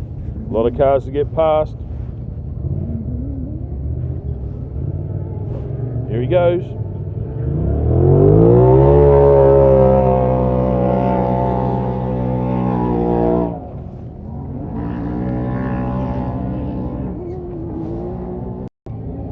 Does this microphone work? Can you hear me down there? Can you hear me? No? Yep.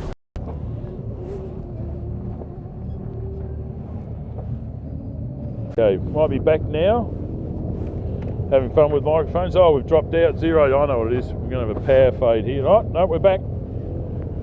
996 on track, ready to go.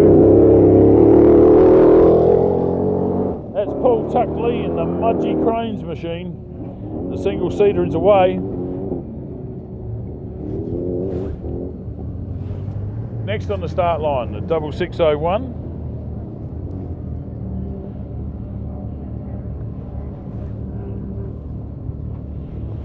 Double 601. This is John Wise, LB Brandle. The Gecko Rope Access Tensor Tyres North Star Yamaha.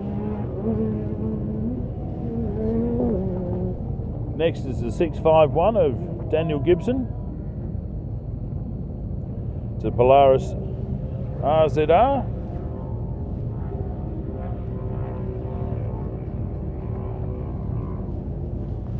A little bit longer wheelbase than standard.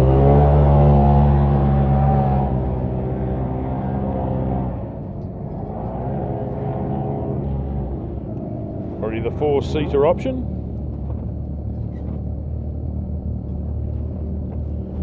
Next on the start line, the 622 Glenn Bailey, Hannah Bailey, the Ronco Power Sports, Ronco Motors, SBH Engineering Desert Speed Lab machine. There they are.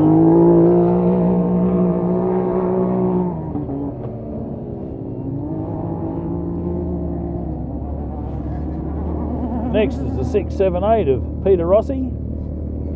He'd like to thank Paint Tech SA for helping him get his CanAm Maverick X3 on track. Don't be worried if the person on the right hand side of the car looks asleep. They're all left hand drive machines. They haven't made any right hand drive ones. Now on the start line, 213 of Doug Carthew and Cindy Ball. The Loveday 4x4 SBH Engineering Rivmaster. Ready to go for another lap or two or three.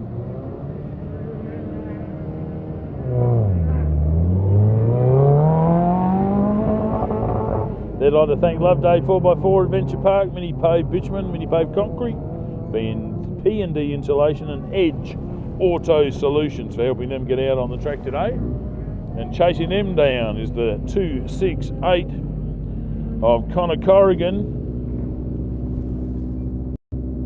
He'd like to thank PL and KL Corrigan General Builders, Proud Race Engines and Millicent Tyre Centre. This is a Raptor Toyota powered 1650.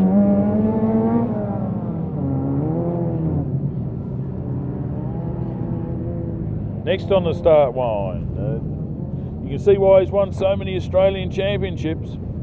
The 701 of Jeff Pickering and Dylan Watson from Queensland. This is the Pickering's Auto Group, Gracie Signs, David Taylor Panel and Spray Painting, Mitsubishi Pajero.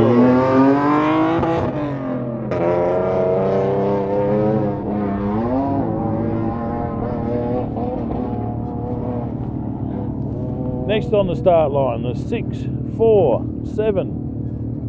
This is Jamie Henderson with Charlotte Nordell alongside. This is a CanAm Maverick X3, and they're from Queensland.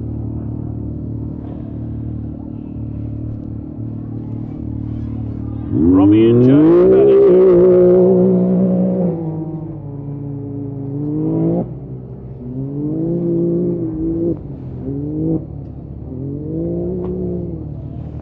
Next on the start line, the 629.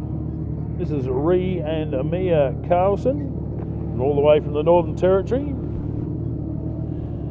Having a bit of a problem earlier, but back on track. Never say die attitude. Fantastic attitude to have when you're 19 years old and 17. Thanks to Rhino Diesel Services, CTB Contracting, Look Fingnong Gym and Coleman's Printing. That CanAm X3 is away, and chasing them will be the 725. This is Warren Luff and the Volkswagen Amarok. The Walkinshaw Performance Machine, having some problems in the previous heat. Obviously nothing that couldn't be fixed, being a near stock vehicle.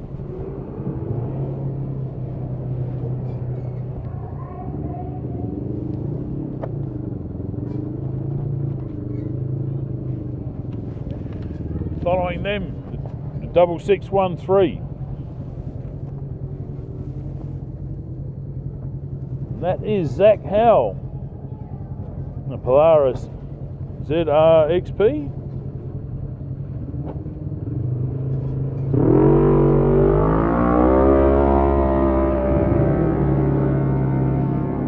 They're from Queensland in their Polaris ZRXP. And great to see this is Eden Evans and Shannon Jennings in the Kincrome Polaris, Method Race Wheels BFGoodrich Polaris RZR EP 1000.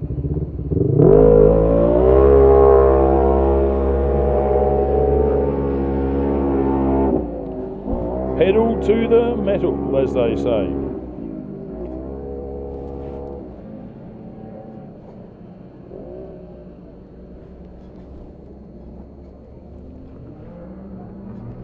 And that's all cars away for this heat.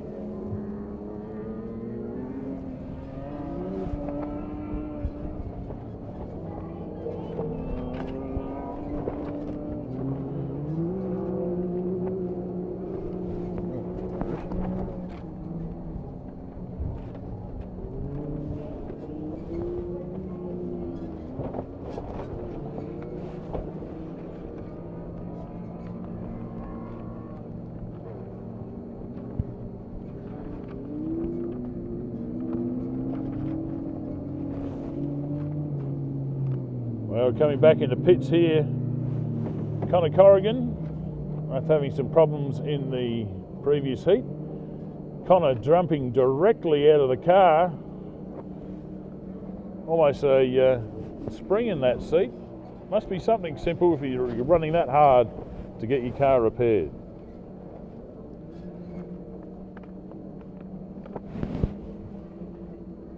While we're watching them on camera A, exact some repairs.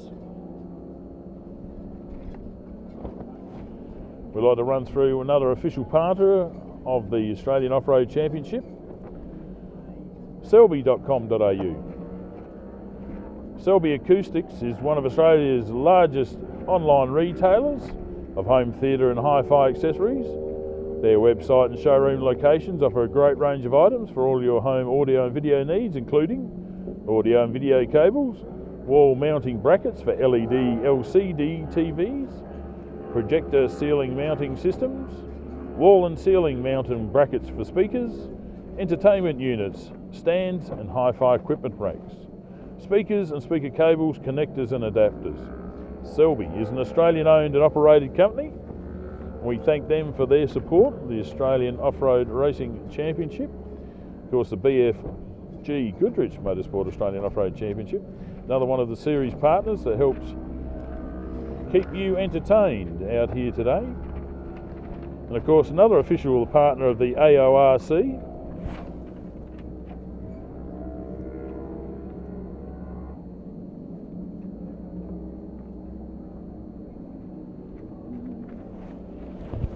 another official partner, Polaris. Polaris is a leading automotive manufacturer of motorcycles, snowmobiles, all-terrain vehicles with a network dealers across Australia.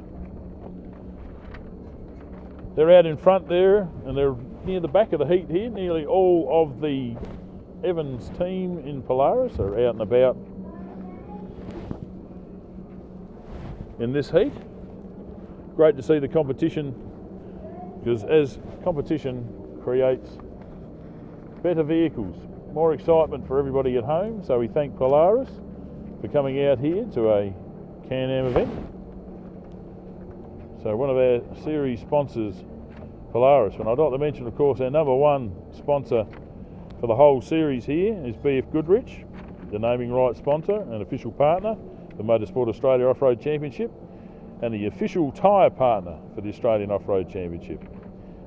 So BFG, where passion meets performance. As a maker of superior performance tyres, BFGoodrich is proud to say that they've been passionately performance driven since the start. From the deserts of the Baja to the 24 hours of Le Mans, their rich heritage of successful performance racing helps ensure that your vehicle is ready for any challenge at any time. The BFGoodrich has faced many and mighty adversities throughout the years on and off-road racing, which has taught them many important lessons about the way tyres perform. Their engineers apply these learnings to every product in every segment, so no matter what type of driving you are after, you can be assured that BFGoodrich tyres are up to the task. Don't forget, if you haven't watched any of the endurance racing in America, BFG have been supporting and running pits out there for many, many years, and that's where they've gained so much experience. Right sponsor, and of course the proud sponsor of the side-by-side Motorsport Australia Championship is Kincrome. What about Kincrome? Well, Kincrome was founded by the Burgoyne family in 1987 and remains a family-owned Australian company today. Initially a supplier of tools to the automotive aftermarket scene, Kincrome has grown into becoming the leading supplier of high-quality tools and equipment to the hardware, automotive and industrial markets across Australia and New Zealand. Whilst Kincrome has evolved over time, the company's focus remained consistent, delivering professional quality tools at an affordable price. Kincrome is proud of their Australian origins. Many Kincrome products designed in Australia, incorporating input from local tool users. So they listen to their customers and make what they want, which is always a good thing. Their products are tested in Australia by their Melbourne-based quality team, more than 30 years experience in tools. Their extensive range of products are manufactured by some of the very best specialist manufacturers available on the planet. And they have been over enthusiastic in some people's eyes, but I say, hey, bring it on. With their sponsorship out here, I don't think there's a single person that hasn't had some type of influence there from Kincrome this weekend. And as spectators, you are not left out. If you're at home thinking about coming down here, there's a spin the wheel down in the corporate area, the grassy knoll as we call it. And there's over $10,000 worth of prizes that are going to be given away over this weekend. So worth the drive down to Loveday 4x4 Adventure Park just to take advantage of the generosity and foresight and understanding of Kincrome. Thank you very much.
Have a lime every time, having some big repairs out there, the side by side.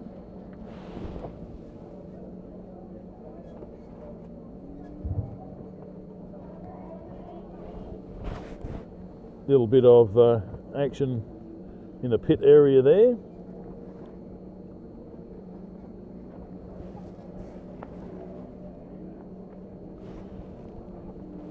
$6172. That's Aidan Commons and Ryan Galvin from New South Wales and their CanAm, the West Line machine. Smaller of the two entries out here. Trophy truck just a little bit larger. And just looking over to the left of that vehicle, you can see Connor Corrigan. And they're all got many experts hovering around the back of the car there. Navigator still strapped in, not entirely sure who that is, whether it's Ryder Taylor or not. Yes, it is. Radical Rider. I'm sure there must be some onboard computer system that he's reprogramming right now. Is the car fixable, fellas? Yes, it is. Fantastic. That's what we like to hear. Do we know the Corrigans have quite a large following on the internet? I'm sure Mark Taylor and his missus and his sister, or his daughter I should say, sitting at home there. But they will be quite calm. Ryder's just pretty experienced navigator.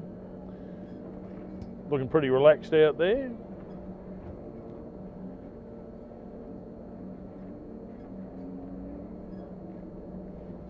But definitely a hive of activity around both vehicles at the moment. There's a certain amount of late time that you can use to complete repairs on your vehicle and keep yourself racing.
Just doing a great job there offline. So many buttons to press here, keep an eye on, trying to manage everybody else while I'm doing this job. Part of the fun here of off-road racing in Australia, the population that we have.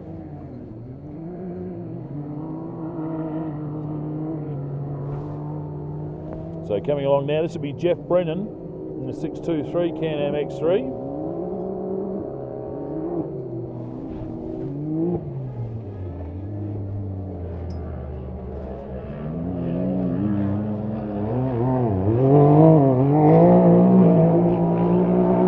Making his way carefully around that corner. Jeff Brennan's time, 31 minutes 50 seconds. Just running back through who's in front at the moment. Jackson Evans in the 635 Polaris RZR. Lap time 21 minutes 42 seconds. Second at the moment, the 628 of Ben Fatchen with a time of 30 minutes 45 seconds. Daniel Callahan from Queensland with 30 minute 57 in 6157. And Alex Handy in 465 at a 30 minute 57 second lap. And Jeff Brennan, who just came through, 31 minutes 50 seconds for his first lap of Section 2, Heat 2 of the CanAm Loveday 400 for 2022. Round 4 of the BFG Motorsport Australia Off-Road Championship incorporating the Kincrome Side-by-Side Motorsport Australia Off-Road Championship, and round 1 of the Motorsport Australia South Australian Off-Road Championship. Here comes Matt Ridley in his single-seater, the motorcycle CBR 1100cc powered machine.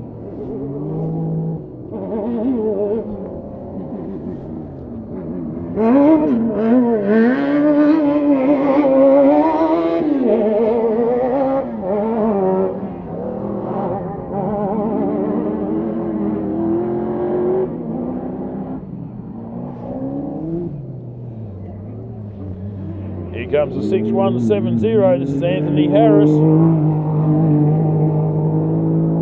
Thanks to Harris Earth Moving Repairs, Darmac Egg Sales and Service, Montadami Constructions. If only this writing was larger, I could read it. Here comes Andy Maxwell in the Ford Falcon.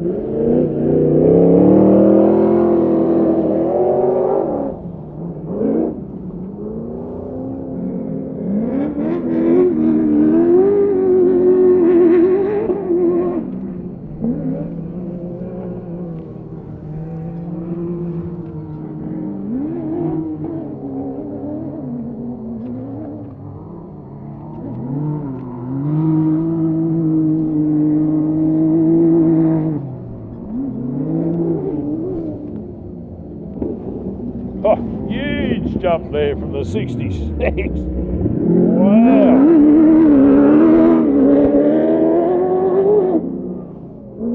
That's Dylan Nollis and Matthew both from thanks to ATS Mining Maintenance, Ricklin Emergency Management Services and Mindside Recycling. The S&S Race Frames Hustler doing a great job there.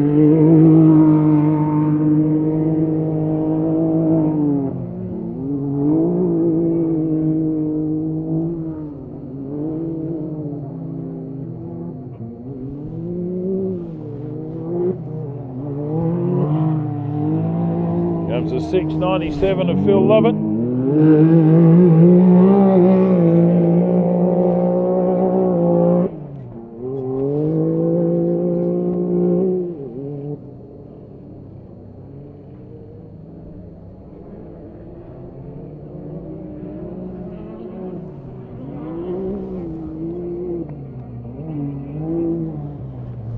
Here comes 6141, that is Tom Hicks.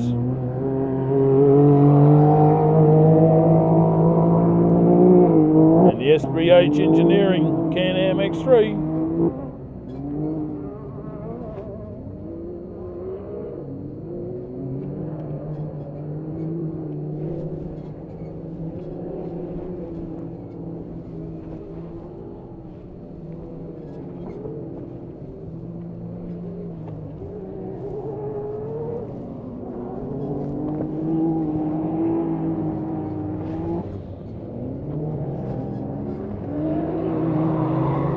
There goes 6126. That's Joel Gataletta. He was stopped for a while, but got the Can-Am going again. Great to see. Tom Hicks time, 32 minutes and 8 seconds. Anthony Harrison, the 6170, 32 and 4 seconds.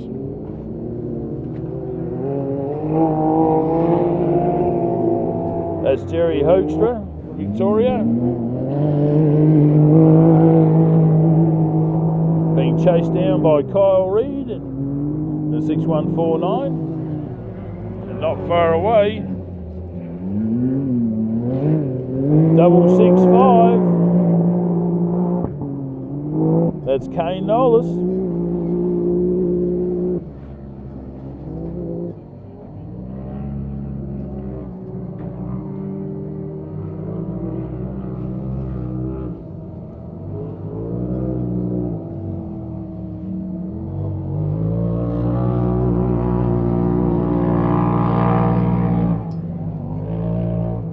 Definitely got a deep throaty sound, those Polarises belonging to the Jackson, well, not to the Evans clan, I should say.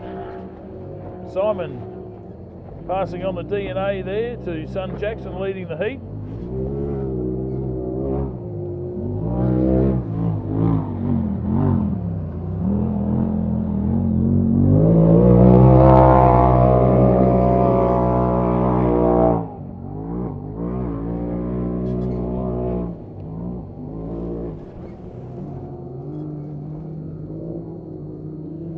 Just give you an idea, Kane Nollis there in the 665 at a lap time of 30 minutes 58 seconds, jumping them up into 7th and corrected time in this heat, so great drive there.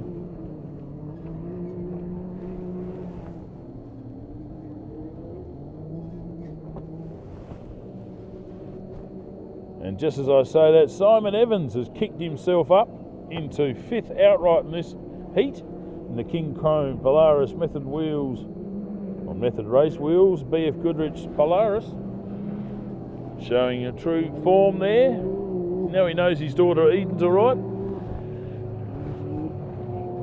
He's after chasing Jackson, who's leading this heat.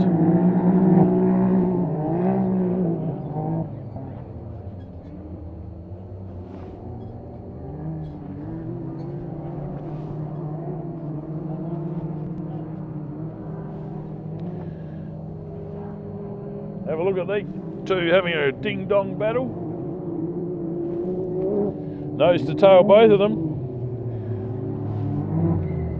The 669 and the 622.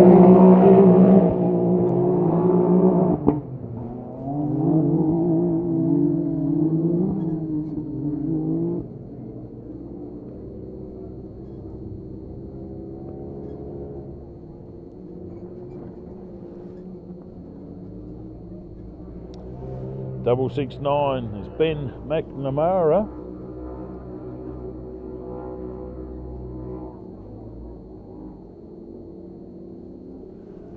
Too many reflections up here to see the other car. That'll come through in the timing in a moment, I'm sure. Oh, there it is. That's why I can't find it. Oh, Lachlan Bailey, of course. The Ronco Power Sports, Ronco Motors, SBH Engineering, Desert Speed Lab, Can-Am Maverick XRC. Coming through into 3rd place outright in this heat. Lachlan Bailey, wow. 29 minutes 52 seconds for that lap. Had some problems earlier. Definitely putting in the effort to make up for those times. As the wind starts to swing around a bit here, starts to blow from the other direction.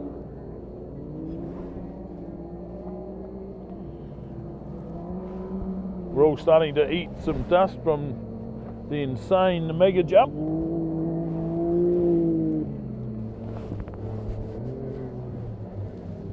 So offroadracing.com.au to keep up with all of the ever-changing times.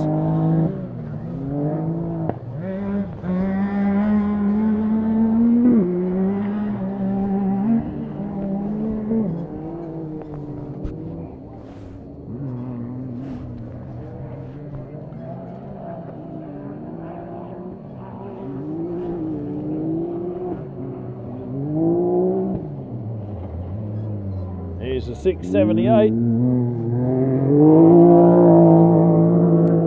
That's Peter Rossi. And here's a double 601. They're coming in for some assistance. That's John Wise.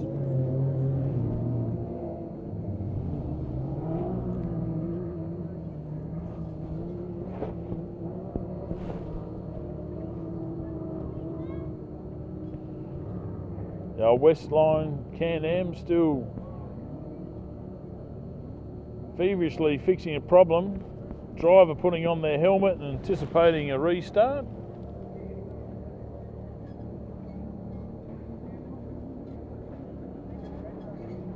Very long pit stop for this car.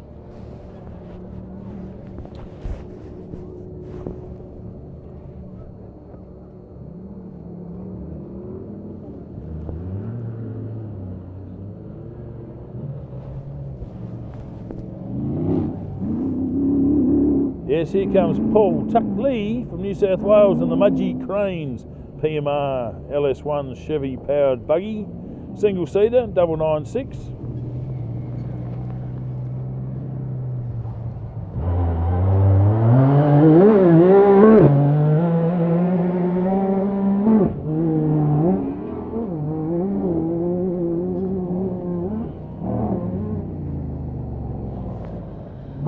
Paul Tuckley, 996 single seater.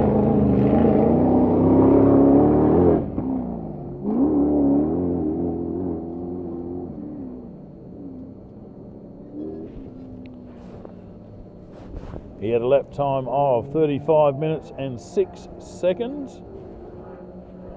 Unfortunately, the power steering was the issue for Connor Corrigan.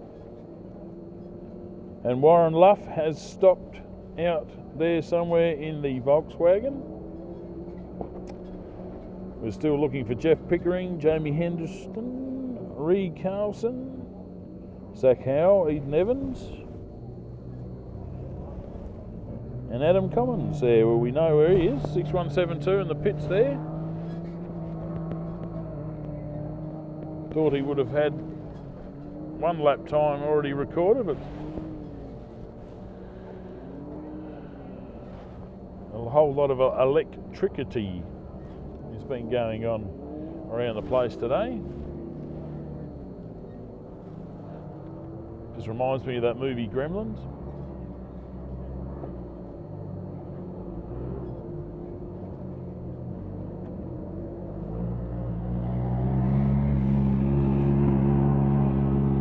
Here comes Daniel Gibson in the Polaris ZR. With Warren Colley pointing the way, both from Victoria, side-by-side pro. The most windswept roof number I've ever seen.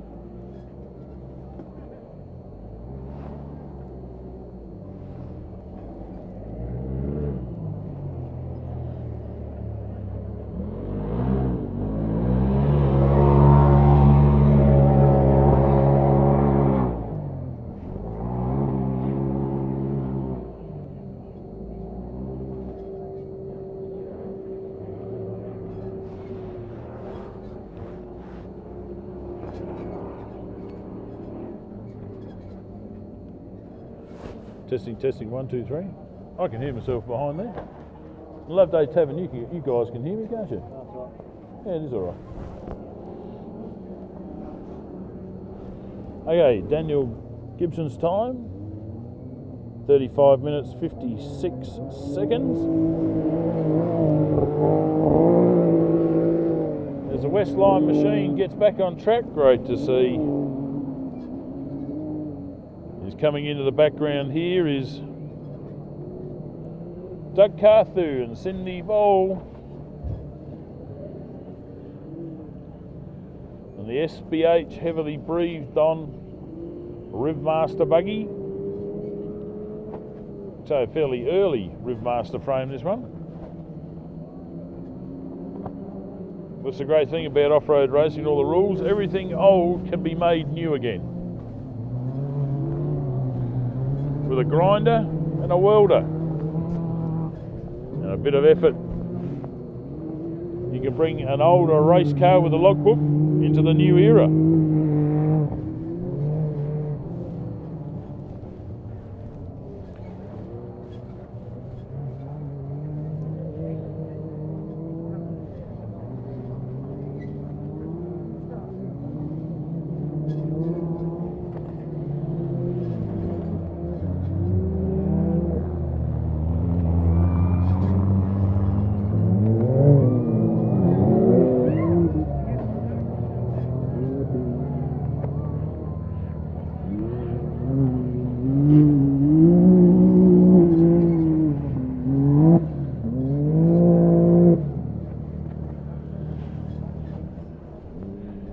Now this is why we have all of the safety in place here. You'll find there'll be nothing wrong with this crew, nothing wrong with the car. Eager amount of well-trained assistants out to get this car righted. This is Ree Carlson, Mia Carlson. This is the two girls from the Northern Territory. Just being make sure that they're checked over. It can frighten a few people when that happens. Jamie Henderson doing the right thing from Queensland and going around the outside.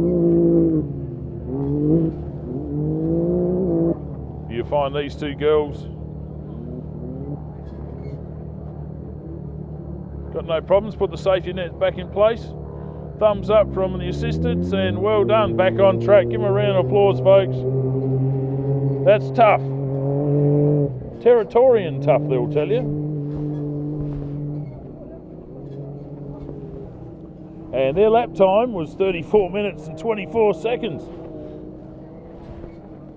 Second lap might be just a little bit slower. Well done to those two girls.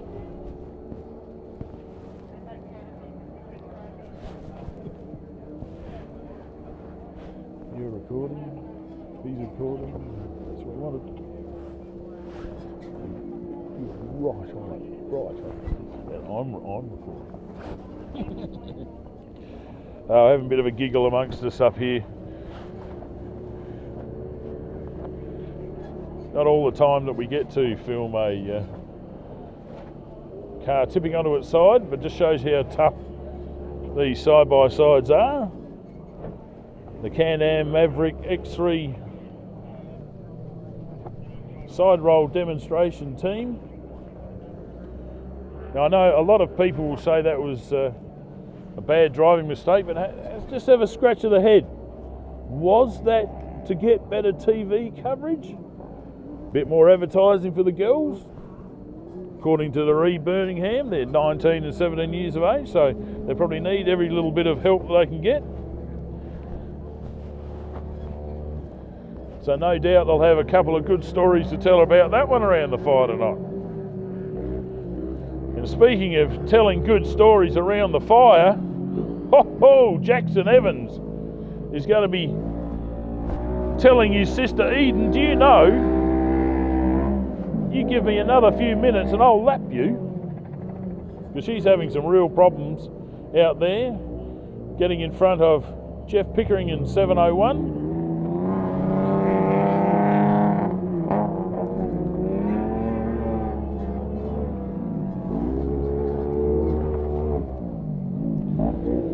So here comes Eden Evans and Sharon Jennings out of Victoria.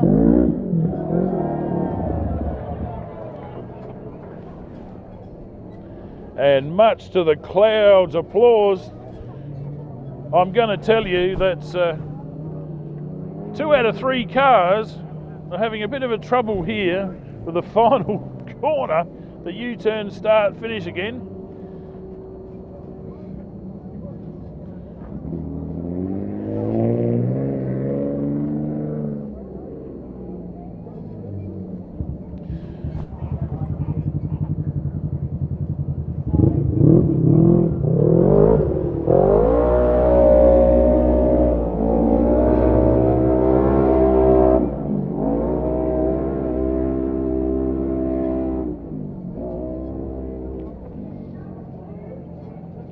Well, quite obviously, both girls quite all right there.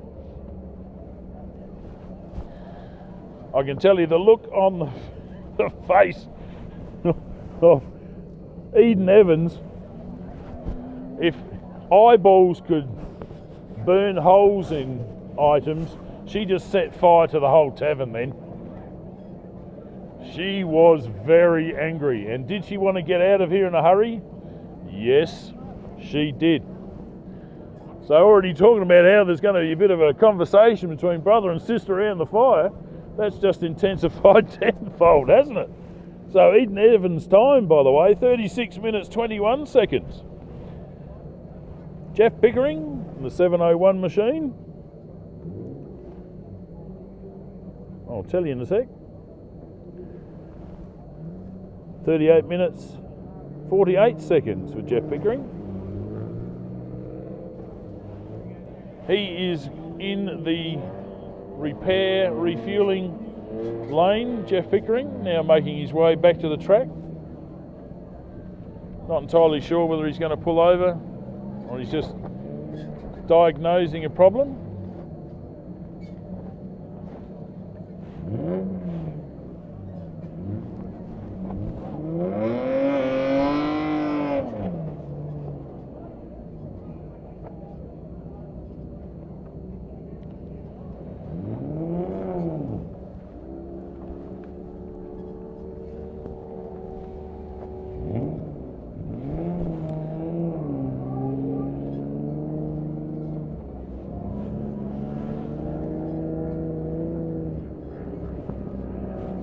Yeah, Jeff Pickering in the 701, making his way back, having a quick chat with the officials on the start-finish line.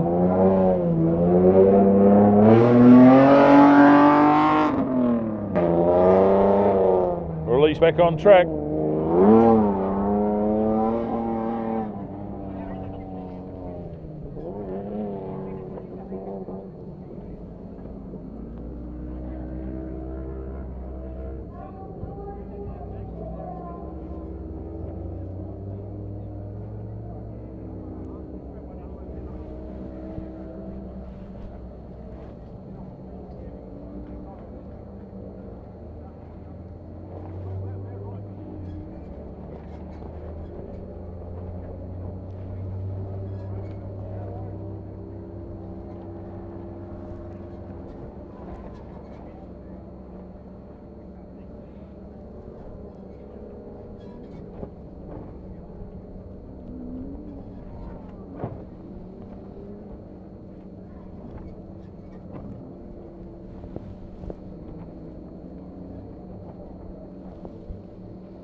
Tell you what, we're getting closer to summer. Not only can you do hot laps up here, you can go out and enjoy the River Murray, Riverland jet skis. I think they fire back up in September. But they can offer 40k escorted trips or 80 kilometre escorted trips along the Murray. Have a talk to Jody behind the bar, and she'll be able to tell you all about Riverland jet ski.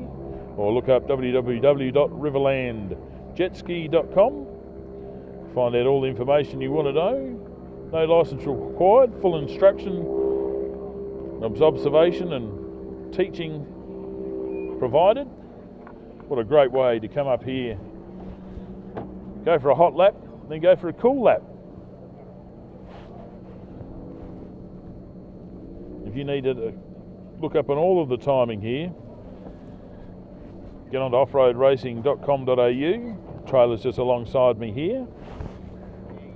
This trailer, if it could talk, the amount of stories it would tell, the amount of kilometres that it gets towed around the country is just phenomenal. Providing absolute world-class timing and of course world-class event management. Murray and Julie Rogers, looking after off-road racing for time immemorial here, as it seems. Won't say that they're been at it for too long, but they've been doing a great job. So thanks to offroadracing.com.au. Get onto the website now. You can click on the CanAm 400 live timing, as well as have a look at Rally Safe, see where all the competitors are out there on track. Because we've got a few more coming back in here, not as fast as they probably like to go. 663.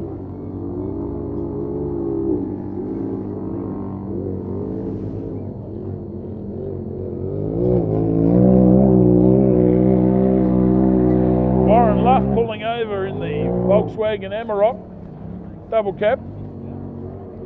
That's because Jackson Evans is on a mission to beat his dad and his sister, and he's doing just that. As he catches up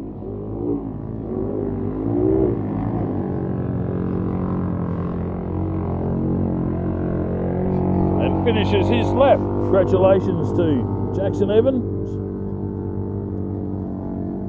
Chasing Zach Howell there. And this Polaris, so Polaris catching up to Polaris, so congratulations. Well driven to the 635 side-by-side pro of Jackson Evans and Sam Rapper. And the Kincrome Polaris Method race wheels. Tensor tyres, Polaris RZR Turbo S. Last lap time there was his quickest. He did a first lap of 29.42, second lap 29 minutes 31 seconds for an overall section 2 heat 2 lap time of 59 minutes 14 seconds.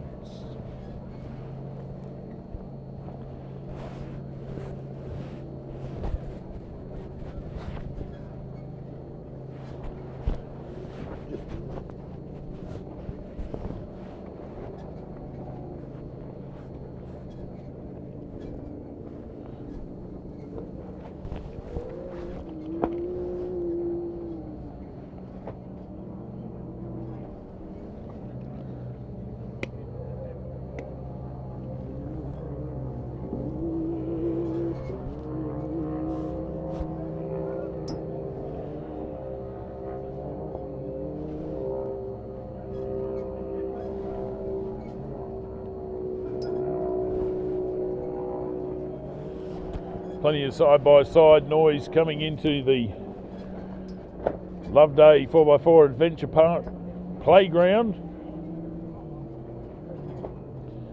This will be 6, 2, 8. This is Ben Fatchin and Nick Price.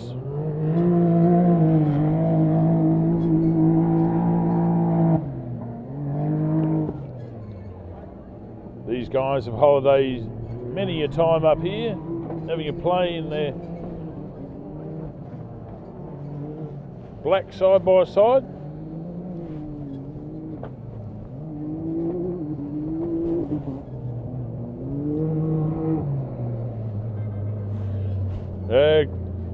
Beats of excitement there, they're happy.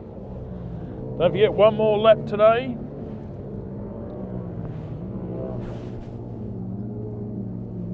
Their lap time 30 minutes 29 seconds, their fastest out of the two.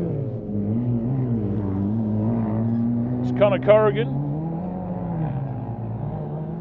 Slip sliding a little bit sideways there as the water truck definitely creates some havoc there amongst the drivers. Very hard packed with the amount of hot laps that happens here. So the dirt doesn't move too much at all.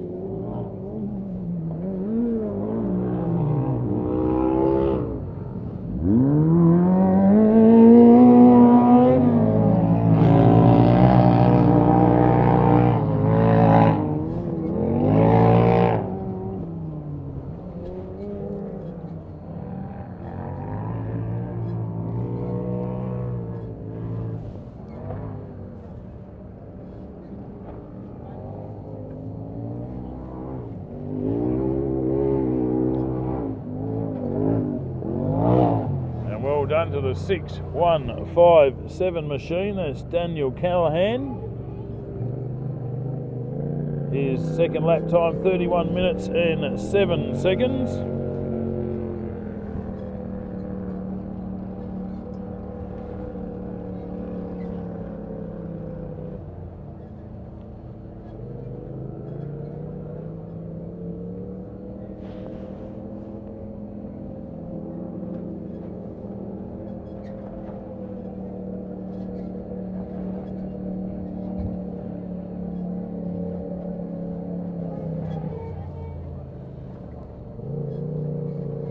So there's 3 competitors home for section 2, heat 2.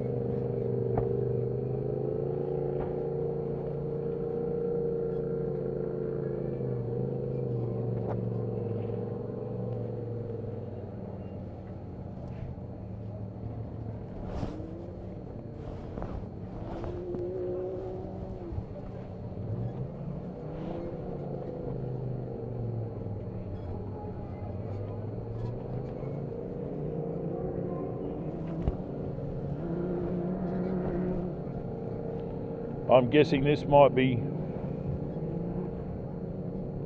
We've got 3 cars that look very similar here in these CanAm Maverick X3s. Well, there's one's an XRC, and he's been absolutely flying. That's Lachlan Bailey.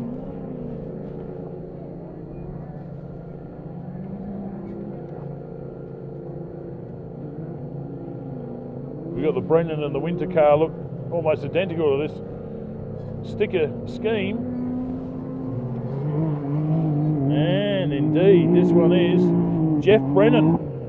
This is 623, the Loveday 4x4 Park, Ronco Motors, Sean's Mobile Mechanics, Manham Auto Parts CanAm X3. Brett Beattie alongside this weekend.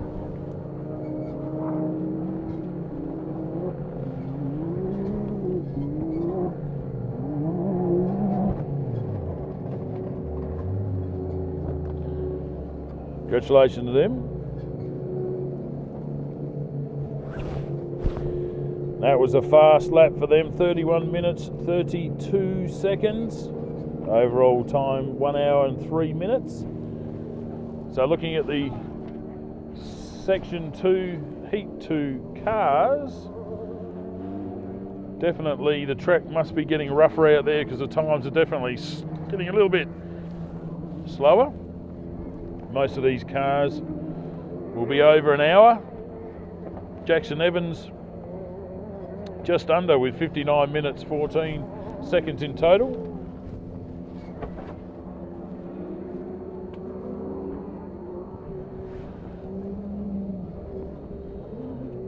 Not forgetting, we'd like to thank all of our sponsors out here. River Murray Auto Records, long-term sponsor of the area.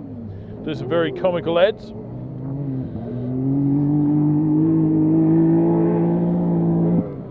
Great to see the Vanderwoods out and about. One of these days they'll get a diff to stay in their Colorado for a whole race. So here we go. Here we go, a whole lot of cars pretty close here. That's Anthony Harris, the Harris Earth Moving Machine. Matt Ridley, the 10088 single-seater. They're being chased down here.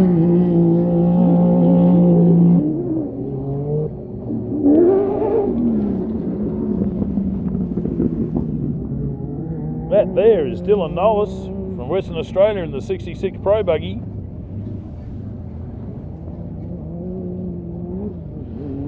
And here comes Phil Lovett in 697.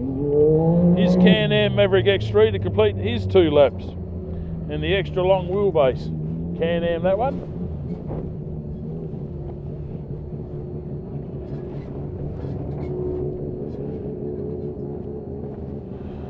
So compared to yesterday, we had a lot of sun streaming around the place. We nearly got complete cloud cover over the racetrack area today.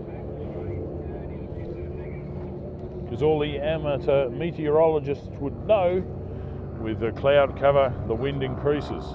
The wind speed increases. And that's what we're experiencing here today. Not too much, but it's making you jiggle and dance and making sure you got on your thick pants, because it's not the day for romance with this type of weather, is it? No. No, no, no. It's a little bit cold today.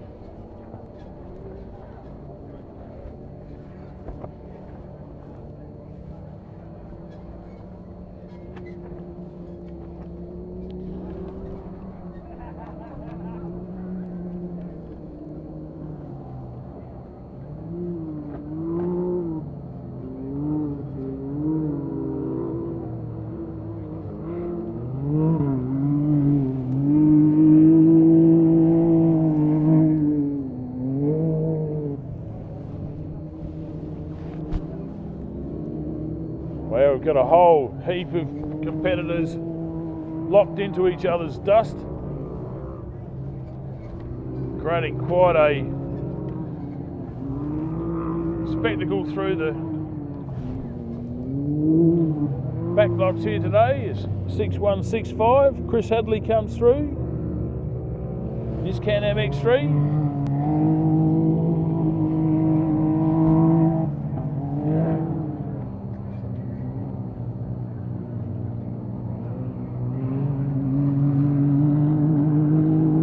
Yeah, great battle out the back there between a couple of side-by-sides. I'd say that's probably Lachlan Bailey out in front. Is coming in for a finish here. The 6141. That's Tom Hicks.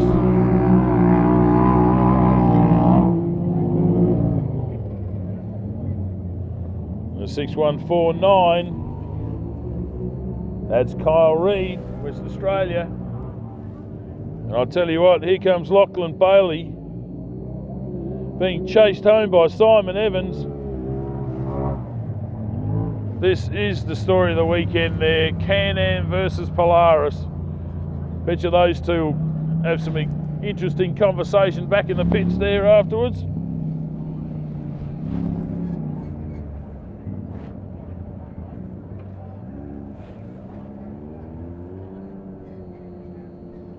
Yep, Simon Evans coming up to say, well driven, I'm sure. Stalling the Polaris as the CanAm drifts away.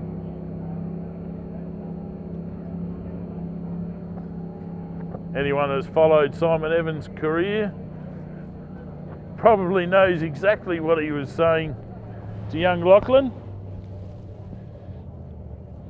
But isn't that the fun of off-road racing? Getting close up and personal with your competitors. Just having a look at the lap time for those two. Simon Evans a 33 minute lap time. And Lachlan Bailey 29 minutes and 1 second for his lap. So I think who's got the bragging rights? CanAm. Great little bit of conversation going to happen with that afterwards, I'm sure. But I'm pretty confident. Old Simon Evans congratulating him, saying, what a great drive, son. And he'll just point out, hey, my son Jackson's in front too. What's going on? And then Lockie Bailey will say, hey, look, on corrected time, buddy. I won that heat. 6:22, number one, 29 minutes, 1 second on that lap. Total section time of 58 minutes, 53 seconds. Jackson Evans, 59 minutes, 14 seconds. Wow. Great racing. Well done to all the crews. Fantastic. Love it.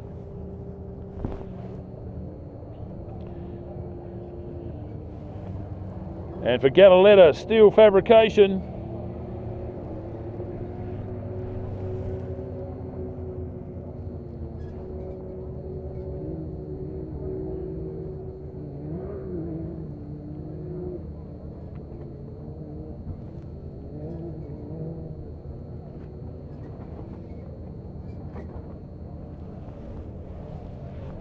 that was Joel Gadaletta in the 6126 CanAm Maverick X3.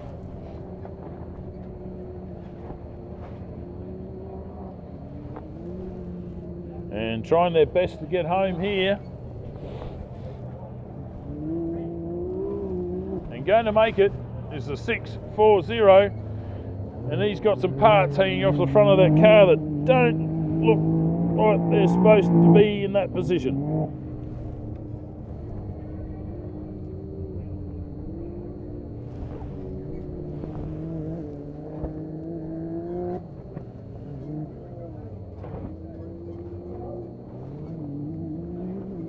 That was Gary Hoekstra.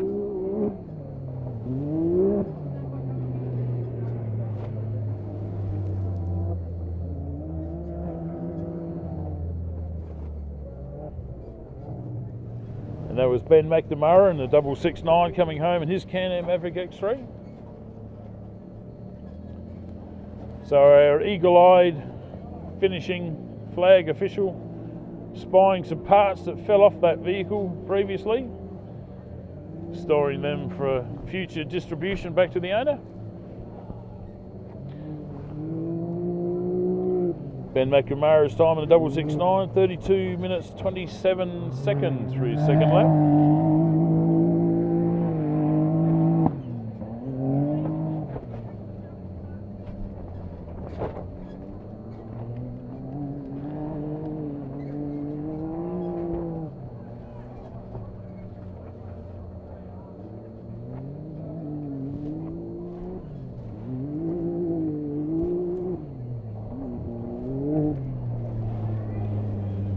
There we go.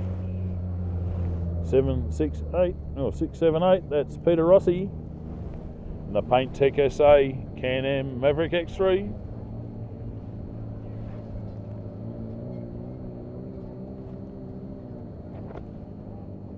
So we've still got quite a few cars out there at the moment.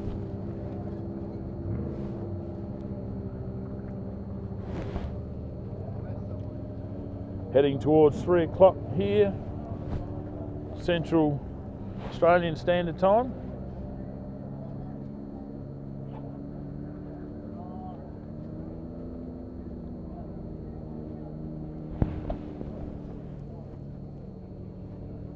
And Peter Rossi's time is a ripper, 31 minutes 23 seconds.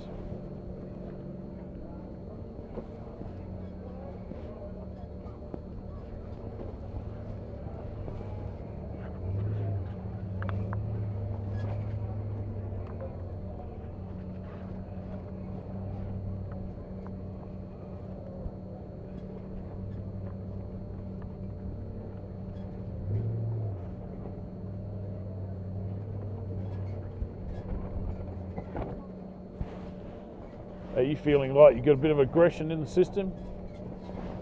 You wouldn't mind shooting your neighbour?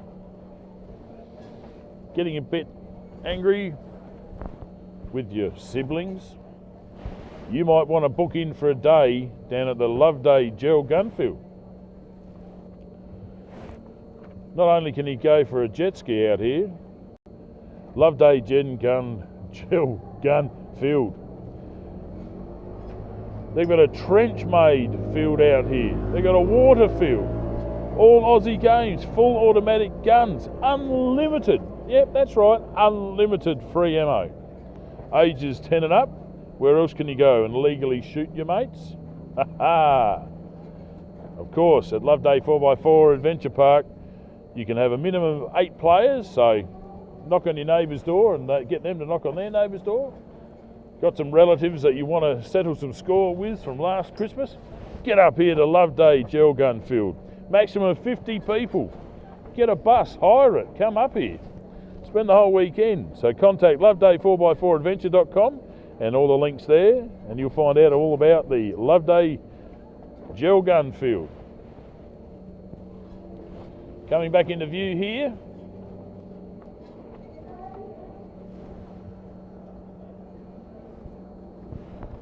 Another of our competitors.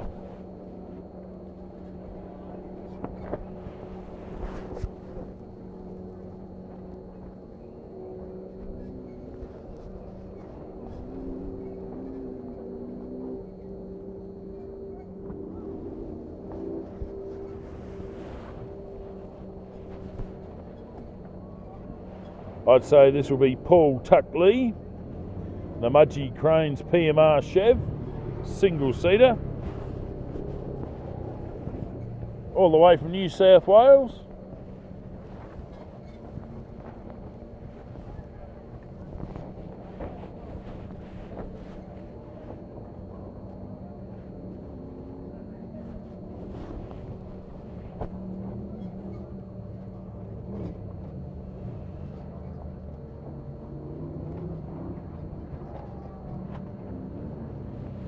Nice quiet tucked in turn for Paul Tuckley.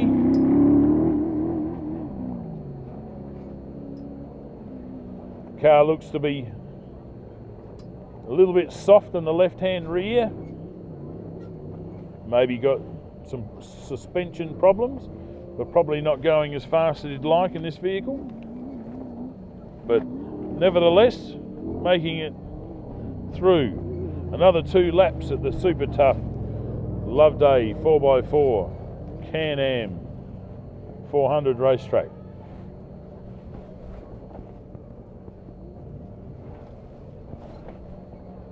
Grey skies, a little bit of blue still out there, a lot of white in between. Possibility of a few showers, let's hope not. Tony hasn't had time to air condition and make the commentary box waterproof here yet, but give him time. Did you say it's West Lime time? No, almost.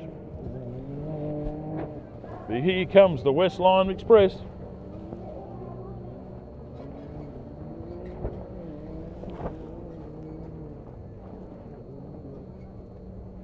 After having some very serious problems. Great to see coming through, complete their 2 laps. Well done to the CanAm, well, 6-1. Ooh. 7-2. That's Aidan Commons and Ryan Galvin from New South Wales. Well done. Determined to finish. We'll give them a time in a sec.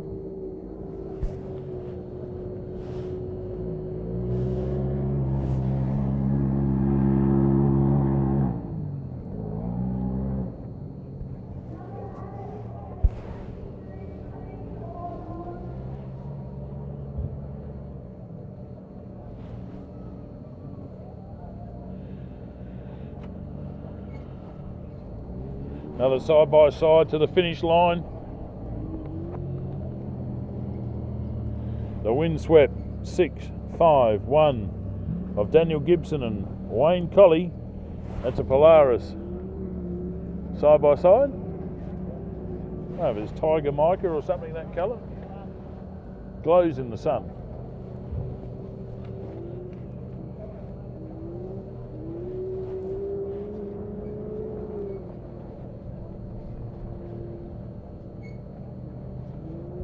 These side-by-sides will just keep going and going and going.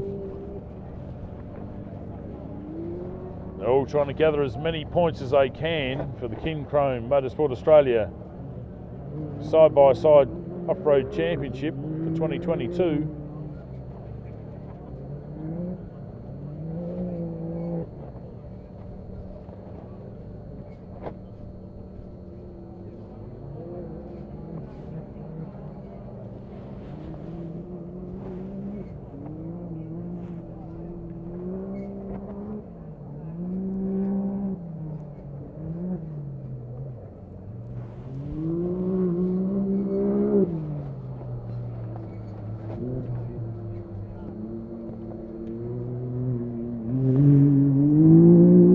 Jamie Henderson and Charlotte Nordell from Queensland and the CanAm Maverick X3.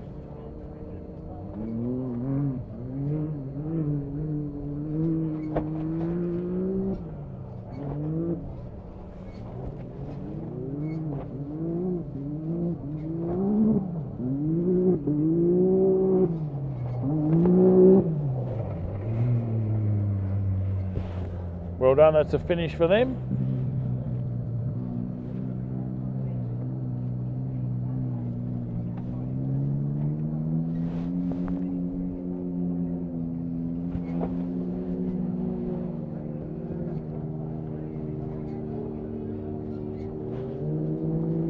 Taking a pretty wide line there. Is this side by side?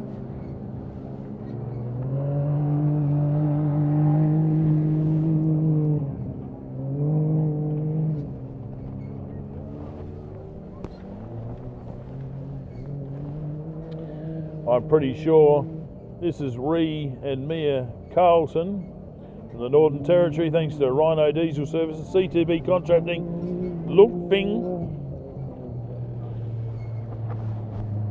629. That's the car, the CanAm Maverick X3.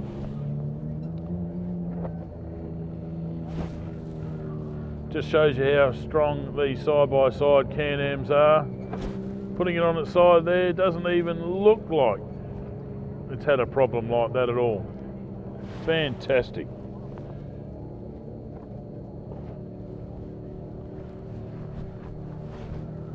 No doubt a few stories back in the pits about that adventure, about to be told.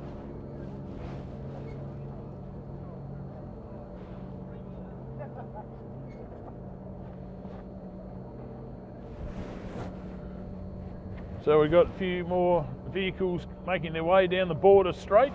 They'll start winding their way through the playground whoops, or whoops.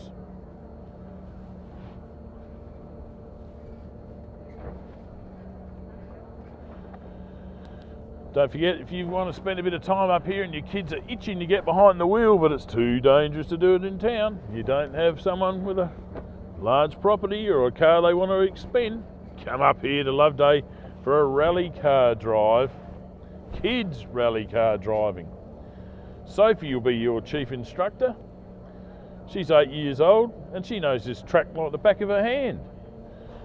She's got a couple of rally cars to choose from down there, and she'll gladly guide your kids to a hot lap. And we've also got a young fella here that'll sit alongside and coach your drivers. He's legal age, he's over 18.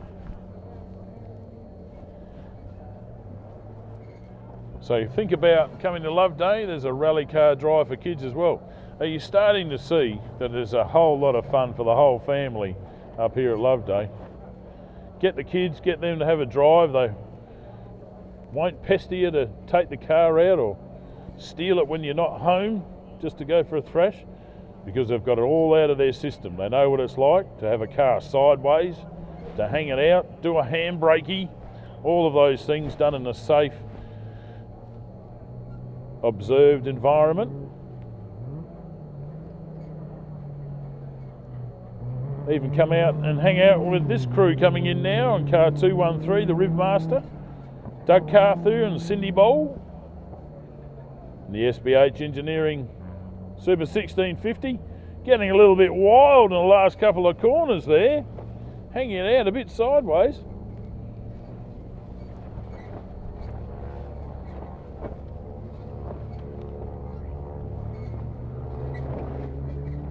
.213 Super 1650.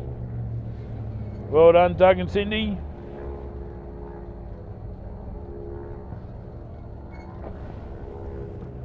Their last lap time, 38 minutes 11 seconds, and they'd like to thank Loveday 4x4 Adventure Park, Mini Pave Bitumen, Mini Pave Concrete, P&D Insulation and Edge Auto Solutions, and of course SBH Engineering.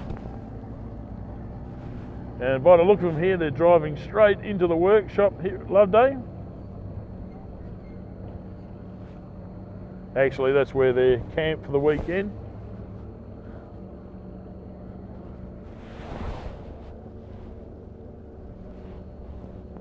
So that is 22 cars completed their 2 laps. Who's not coming back here? Well, 465, the Extreme 2-wheel drive Alex Handley, has had steering issues and has DNF'd second lap. Kane Nollis in the 665 CanAm has had a caliper disintegrate.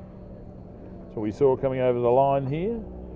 The 532 of Andy Maxwell has had a loose wheel and it has left him. John Weiss has got a front suspension problem. And Jeff Pickering has a clutch issue in the Pajero. I just looked to my cameraman number A here, who's a fully qualified Mitsubishi, what do you call it, a Master Tech? I don't want to say that too loud. You might get a job tonight there on the Pickering 701 machine. But here she comes, or here they come, the 2 girls, putting on such an entertaining last corner for us previously. This is Eden Evans and Sharon Jennings from Victoria, and the Evans Racing Team Polaris, the Silver Flash. Left a little bit of silver paint here on the corner.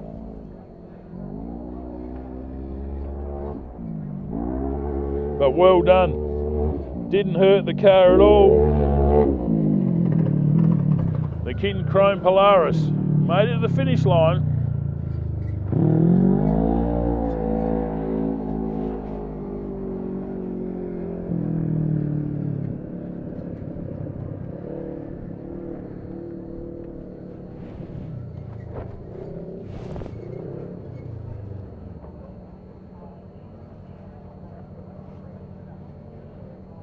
Yeah, I can see Simon Evans and crew walking into Polaris tent, and Jackson all eager to hear what exactly happened there, Eden, in that last corner.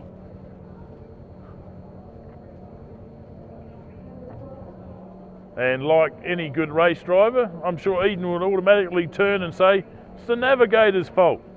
Told me to drive there. It's usually how it works, isn't it?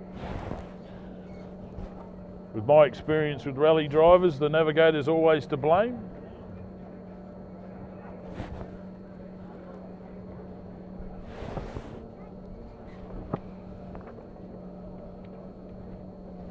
We'd just like to thank a few more of our sponsors up here this weekend. Jackson's 4x4 Accessories. Jacksons4x4.com.au if you're anywhere near Murray Bridge, that's where they're located. Fantastic facility just opposite the entrance to Bunnings, more or less.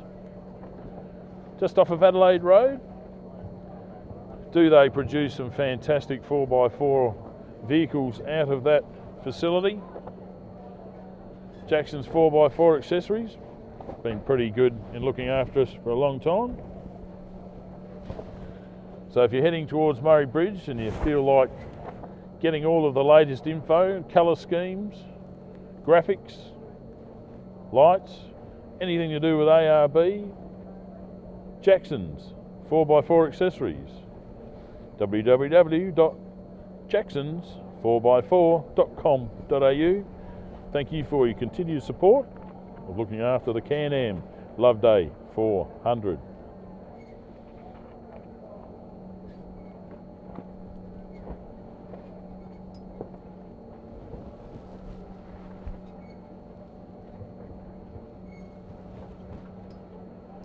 And don't forget, coming up the end of August, Port Germain, Samphire Road, the Mini Pave 250 will be launched. Round 2 of the Motorsport Australia State Championship. I'll be up there. Toby Cooper will be up there. We're going to be going live again to around the world. The Mini Pave 250, thanks to Tough As Products. Tough As Products for tough work. Just have a look around a lot of the work mats here. Fantastic Australian made product. Work mats, oh, there's just so many different combinations. I think it might be better without the sock. Out the sock? Well, just try, yeah. How close you got it to your mouth? I've been guarding it like this from the wind. Like you're here? Oh, no, they're down here. No, you need to be up here with these. Oh, these are like bloody karaoke mics. Yeah. But I'm thinking you're not like you normally are. We're getting a... Well, I think it's the wind playing around. All right. Put that sock on it. Yeah, and just try it. Bring it up closer and see what happens. Because down there, it's shit to hear. Yeah, we'll just try and do all that sort of thing. That's where I normally do it. Yeah. That's not too bad. Because when I was talking about you, it's clear as a bell. Yeah. But I think, I'm pumping into it to talk. This is Tony Waitley, by the way, here. We're having a bit of a high... A microphone off, that's what we're having. Who can you hear better? I think, can't hear me that well, can you? It's a low, dulcet tones. But yes, I think for all our people listening online, this is Tony Waitley. This is his place, and thanks, Tony, while you're up here, for putting this on here for us this weekend. There's a hell of a lot of people showing their appreciation of the world, and lots of likes, and I think you're going to be in trouble, mate. They want you to do it again next year, and the year after that probably as well. Only if I want to. Only if you want to. I think you want to. This is fantastic racing out here.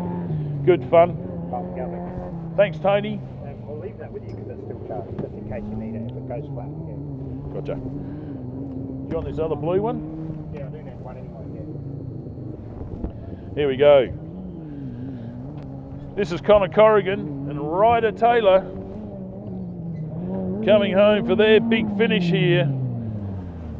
After exacting some repairs, looks like Ryder's blower hose to his helmet is disconnected. Well, that's okay. It looks like he's got his helmet on backwards anyway. He doesn't need to see, he's the navigator. No, good on you, Ryder. Normally navigating for his dad, Mark. Shout out to all the people down there at the Wanaka racetrack facility there, the Martins property. Very close to Wanaka. Just to let you know, that's on next weekend. And yes, I'll be there too. 2-day event, that one. Not far from home, thankfully. Shall endeavour to entertain the masses again from there. Get the most out of a Starlink, that's for sure. The old mobility clause. Absolutely fantastic. Speaking of mobility, here comes the Volkswagen Amarok of Warren Luff. The Walkinshaw Performance Machine. Look these things up online, absolute weapons for the road. And here's the old Volkswagen tradition showing how tough they are off-road. So he got ahead of the 701 of Jeff Pickering before, having some problems. But that's the beauty of this sport. You keep fixing and never give up, because someone else can have problems and you get in front of them, just like has occurred here for the Volkswagen Amarok. Number 725 Performance 4-wheel drive. Well done.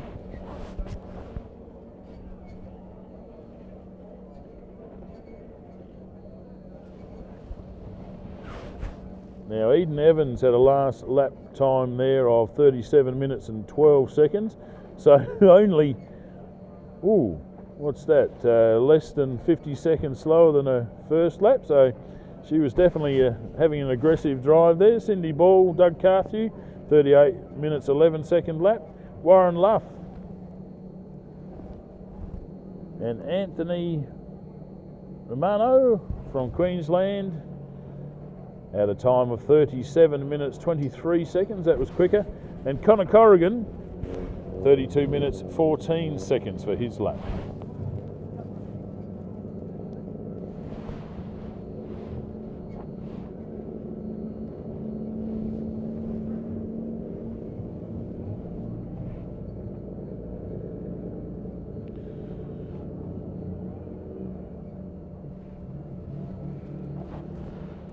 So as I was talking about there before, the Summit Racing Team Car Club.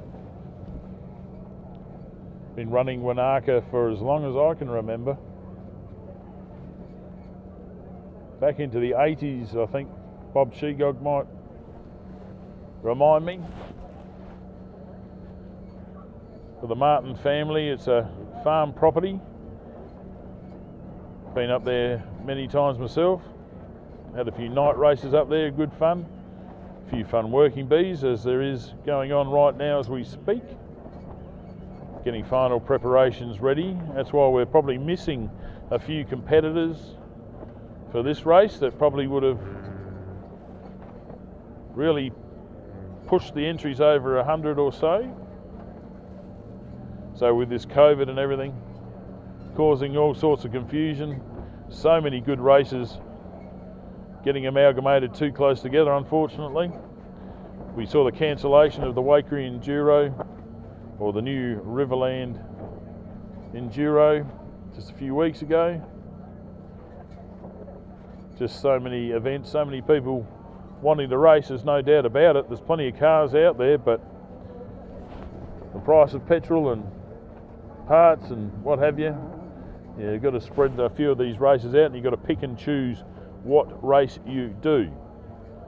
So if you're in the Wanaka area next weekend, free to get in, drop in and say hello.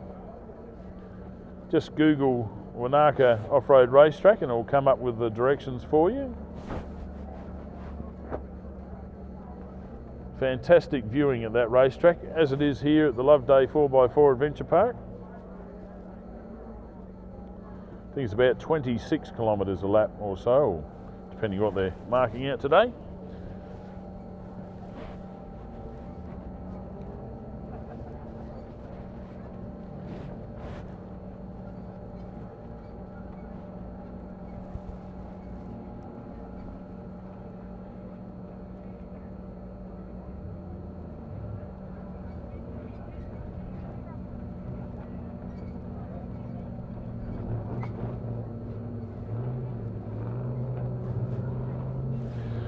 Well, you can hear the roar of some highly tuned engines now. We're going to be running another lap here for all competitors.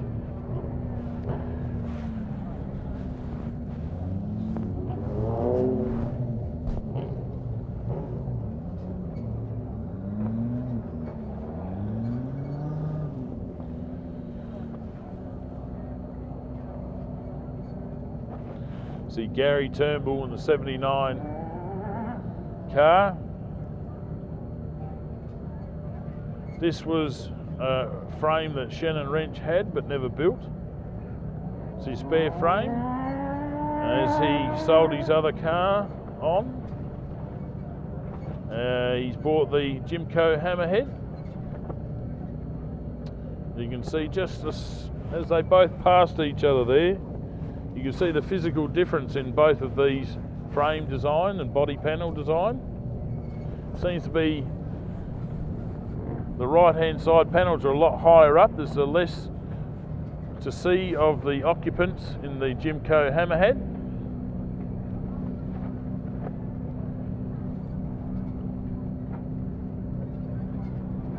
All these cars, American cars designed from racing in the Mexico and through the vast desert system there in North America, the United States of America.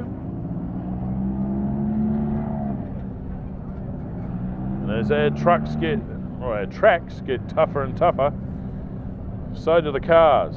Most of these frames are constructed from chrome moly tubing. You really need to have some expert welders weld this material for you. Hundreds of hours go into welding TIG steel correctly. If not, it might pop apart on you. So there's a lot of bits and pieces that people have a go and weld yourself, but when you're starting to play with the speeds that these guys are running at, the holes that they're hitting and the speeds that they're hitting them at, you need the best quality engineering on your side. Can we get this in Australia? Oh, yes we can. Because who is out front in this heat at the moment? Aaron Havey in the Element Prodigy buggy, designed, engineered and built and fabricated, of course. The majority of it all. Arms, rear arms, front arms, the whole lot. From CanAm, South Australia. Go pump up a raft and let yourself gently drift down the Murray and eventually you'll get to CanAm, the way the river flows. Stop off and say hello to Adam Burl, who's there at the moment working on his Jimco.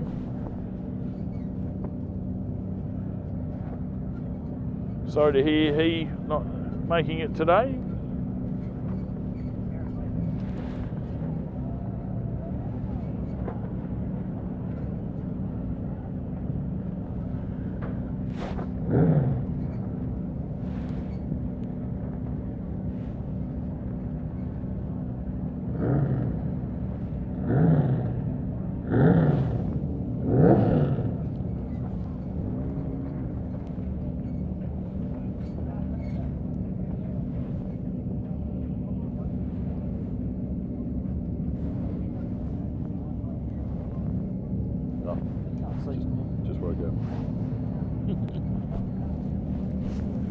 big long day here for all of our officials. Thank you very much for making your valuable time available to everyone here. Bit of cold weather doesn't hurt anyone up here at the moment, because there's plenty of exciting race action to keep the adrenaline going through the system, therefore keeping the blood warm, the eyes alert, the senses aware. So tell your friends, tell your relatives, please make your way here tomorrow morning, 8:30 a.m. race start. We're going to be running a similar sort of time scale as we are today. The less problems we have with the races, the faster we get through all of the scheduled laps.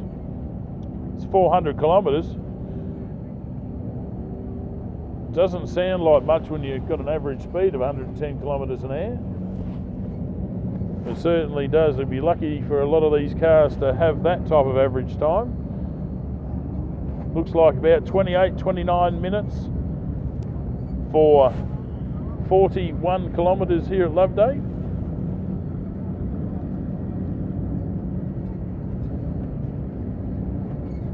You've got time and your fingers are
Did I hear correctly?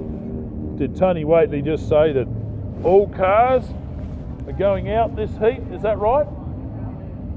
All cars for one lap?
All drivers, all cars.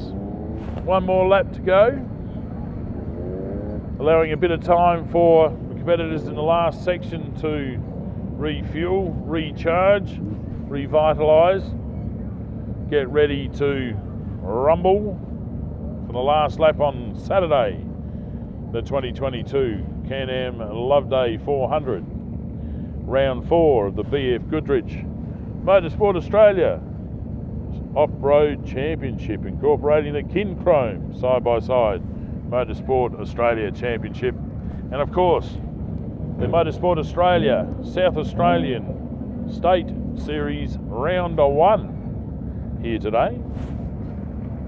Don't forget round 2, Mini Pave 250, 27th to 28th of August. The Tough As sponsored event, Mini Pave Bitumen, Mini Pave Concrete.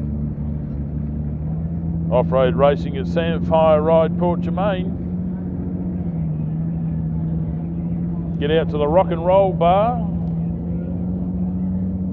Canteen and camping, fantastic facilities. The Bar Class property.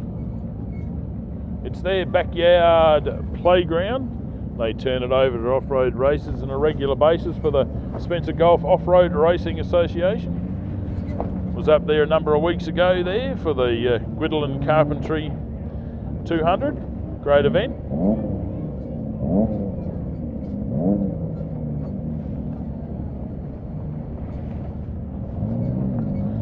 So we're getting all competitors lining up here. Coming onto the start line is our event leader,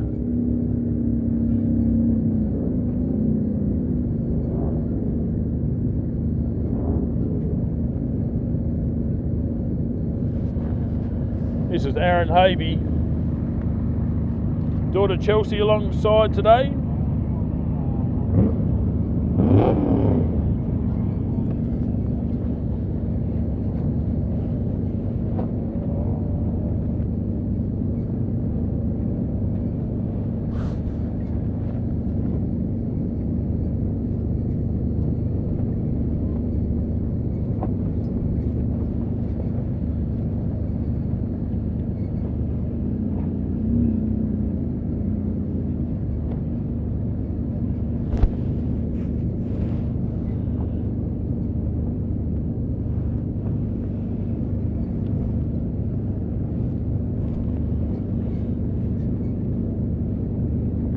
Of course, Aaron and Chelsea Havey have been instructing Toby Cooper on how to relax and enjoy a ride in this Element Off-Road Prodigy built in 2014. Toyota 3.5 litre 2GR. I'd like to thank Element Off-Road Racing Frames, Madam Auto Centre, Mickey Thompson Tyres and Racer Imports, and the Havey Spud Farms.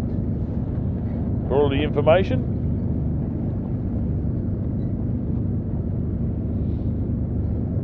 it's an Australian-built absolute weapon.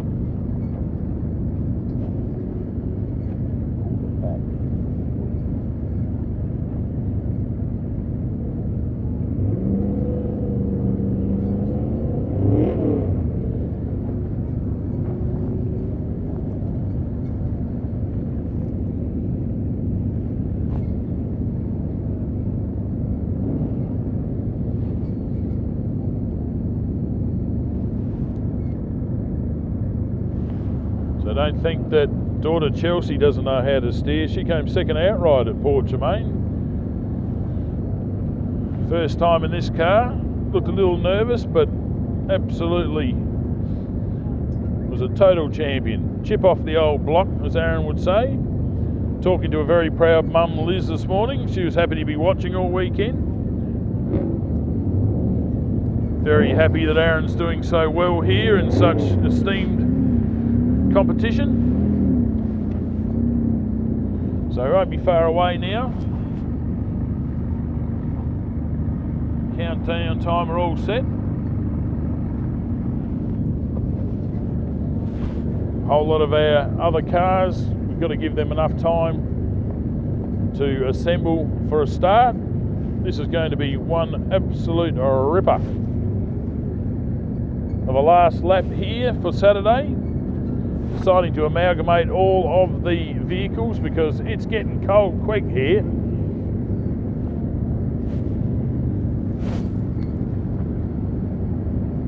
And we've got to do this all again tomorrow.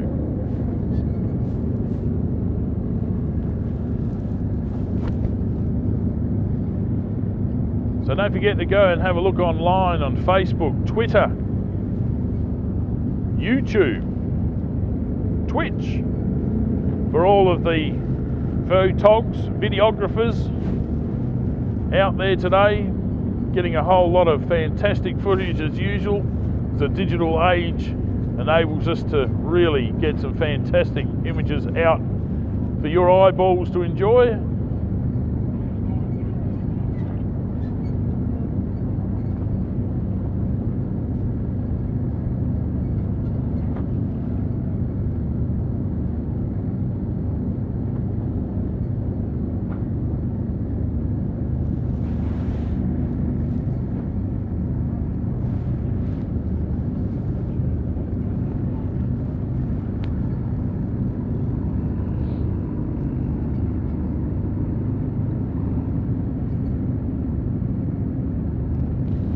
So much information out there online. 3 minutes until start time,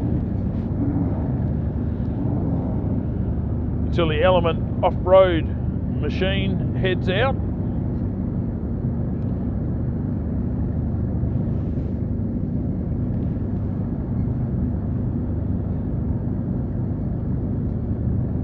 As we all get a little bit of extra H2O put into the corners here. I'm sure there's a couple of two ladies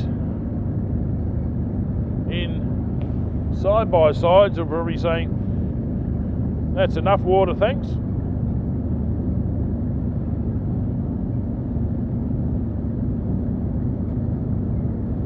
It can happen to the best of the best. Slipping over and rolling in front of the crowd. Don't ever say that women can't drive, because I'll take an offence to that, because my mum can certainly drive. Hello Margot. She won multiple Australian Motorcarna championships outright back in the day when there was 100 plus competitors. She would have gone further, but she's decided to have me and my brother for a bit of entertainment. So I left Dad to racing, and occasionally we'd drag her out. She'd race my dad's Formula V in a relay race at Adelaide International Raceway. And so many women in the club looked up to my mum for instruction and inspiration. So just a couple of mistakes here. That's just pure coincidence that there's cars of the female variety. Believe me, once the helmet's on, you all look the same. I'm sure Chelsea Habe would agree with me, as her dad Aaron hunts the Element prodigy into its last lap for Saturday here at the CanAm Loveday 400. Next on the start line, Shannon and Ian Wrench, the birthday boy. He's turned 40. He wants to party in the Loveday Tavern tonight.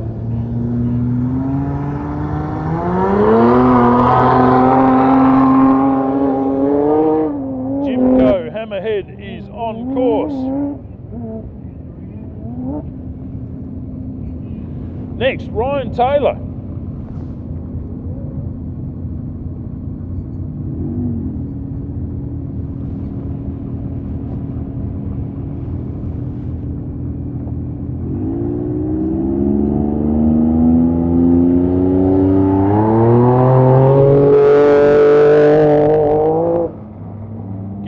Have a look at this. Method race wheels, live transmission. There's the 454 trophy truck, Brad Gallard, ready to thump out a few more bunnies out of their hidey holes out in the area there. This thing will vibrate the fillings out of your teeth.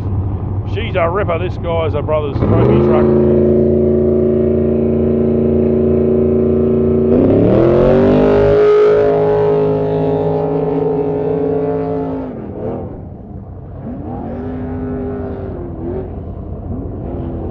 Not to be outdone, Brent Smoothie there from Western Australia and his trophy truck.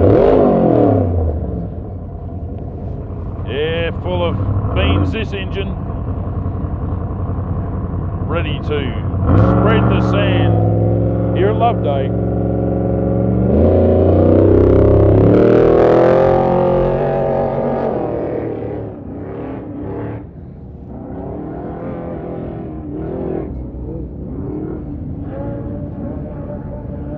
Next on the start line, Mel Brandle. Don't know if he's fitted any large caliper machine guns on the front of this. The former RAF fighter pilot. A subway more than a foot long. He's off.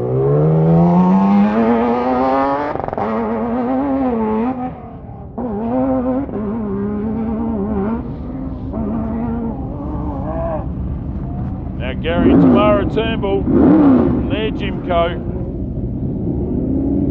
ready to make their start. Gary got the glasses on, bit of an orange tint to them, just highlights all of the light coming in. The V8 ready to go.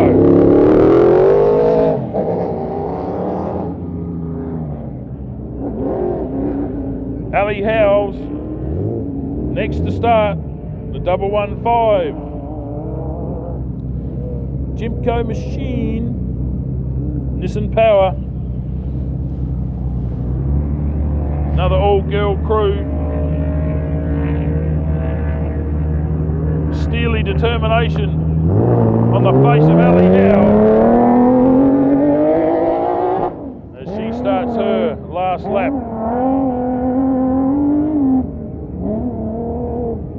Next on the start line, the 2BR team.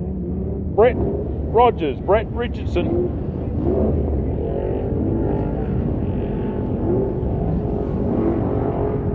The Ridge Racing frame Joker frame, this one. Matt Ridley there in his single seater. Pretty chuffed how this car's going. Damien Nichols, the Kniflex Engineering trophy truck. Be our next vehicle away. The Homeboo Special. Another example of Australian engineering, I should say. They're from Victoria. Oh, hang on a minute. Yeah, hang on a minute.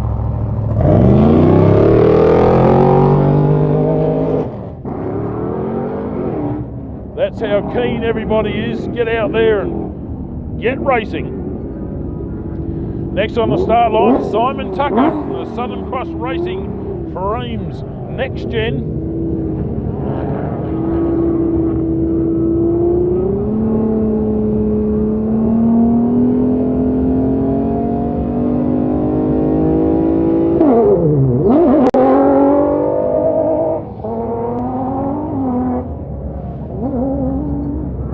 Now on the start line, the 52 of Royden Bailey and Tyson Warner.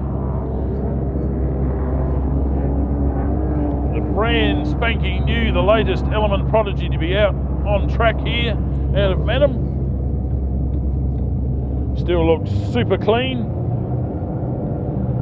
Great crew to look after this car, no doubt, Ronco Motors.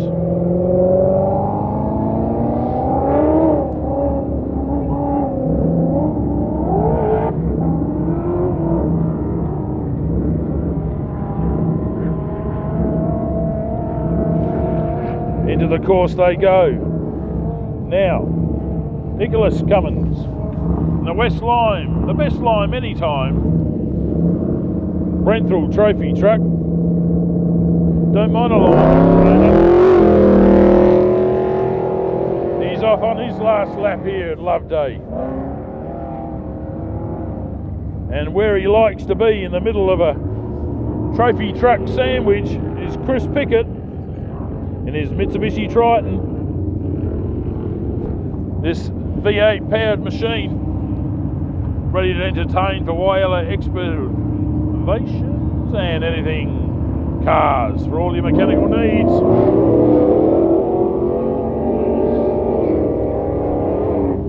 Now this man can dig himself out of any hole. The Comiskey Mining Services trophy truck here, Brett Comiskey, the DGI Australia machine, UTV world champion. He knows how to steer, have no fear.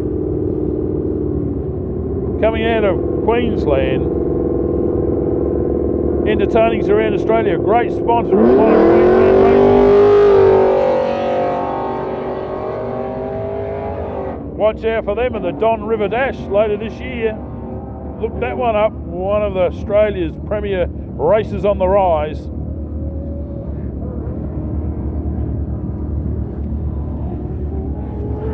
Now to 6105, this is Joshua Weedman. There we go.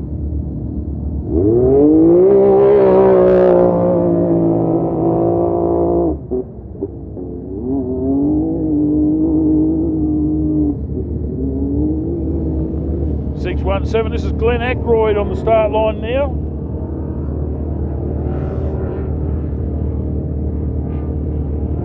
They'd like to thank Fuchs and Innovative Interiors for keeping their Can-Am on track.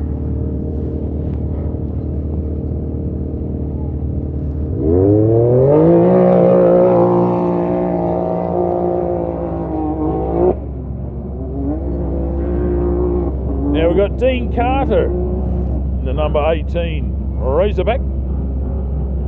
Next to start.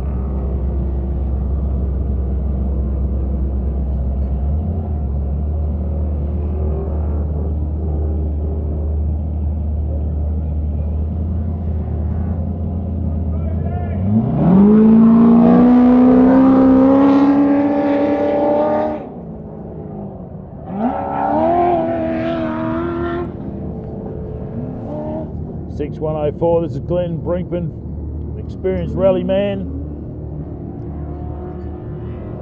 Coming down from Queensland. Fantastic vinyl sticker digital printing job on the side there. You feel like you'd almost pick a grapevine or pick a grape or two out of those vines. Fantastic.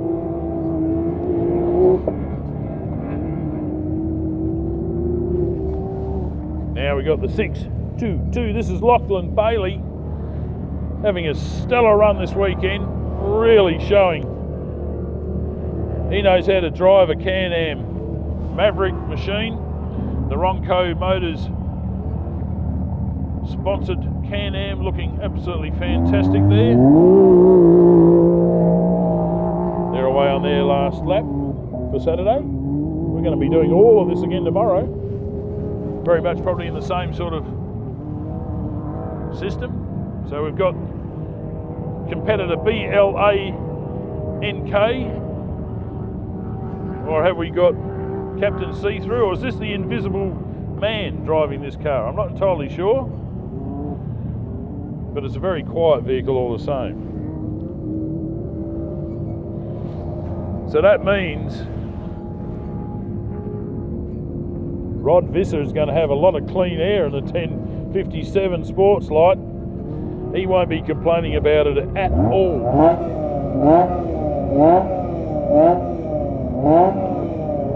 The confab machine about to launch.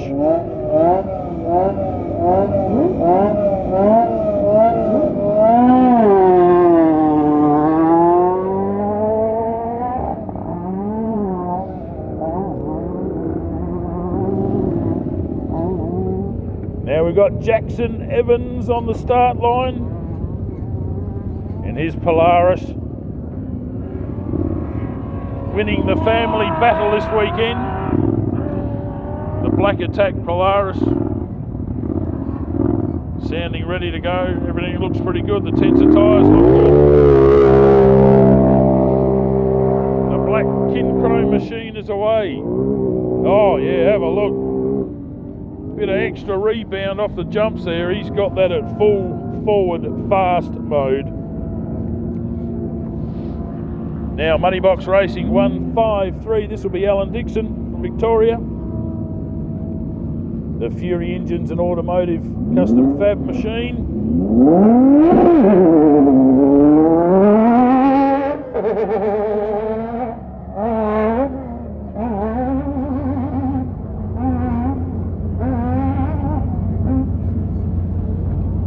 Next on the start line, the 66. This is Dylan Nollis. He'll tell me afterwards. This is an S&S Racing Frame Hustler from Western Australia.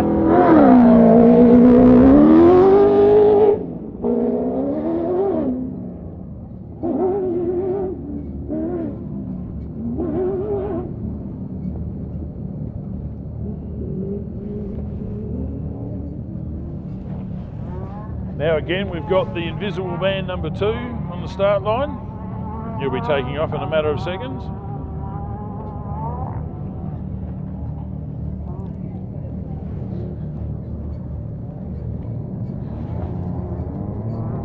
Here comes 628. Ben Fatchin and Nick Price. And their Ronco Power Sports Can-Am machine. These guys are cabinet makers. Got a couple of tricky shelves, I'm sure, tucked away underneath the seats there. Great to see the guys here, regular competitors here in South Australia.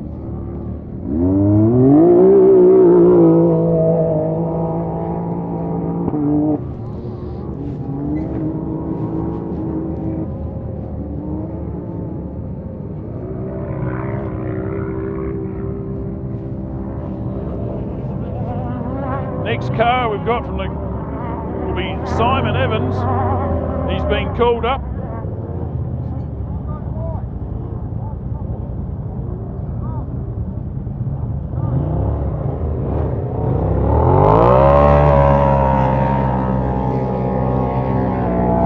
Not entirely sure what was going on with Simon Evans there, but he said, I can't stop it.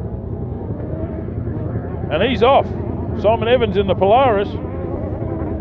Going to be chasing down his son Jackson, who's trying to chase down Lachlan Bailey. 6157. This is Daniel Callahan from Queensland and his Polaris.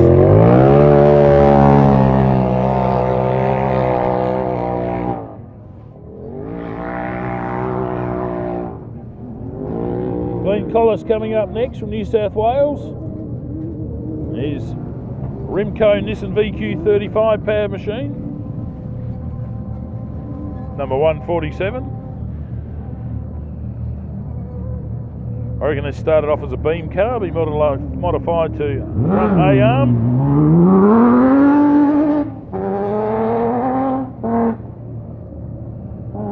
Daniel Glenn Collins is away.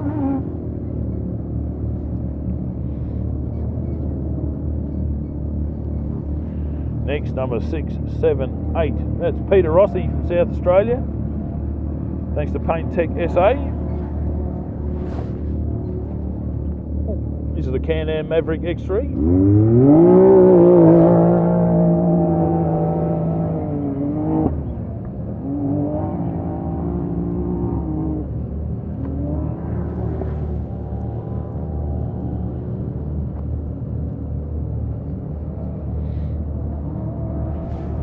Next on the start line here, 6170. This is Anthony Harris. This is a Can-Am X3.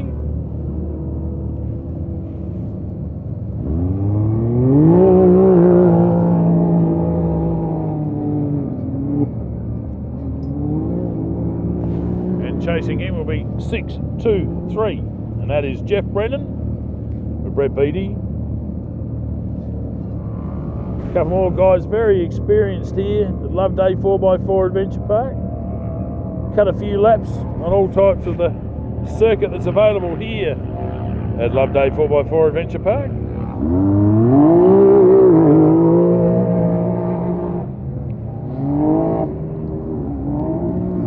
And chasing them will be James Cook in the 6122. Another Can-Am X3.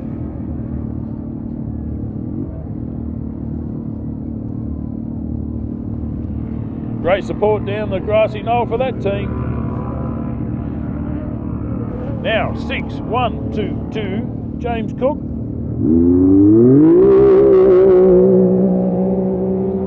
That's the Cook's Concrete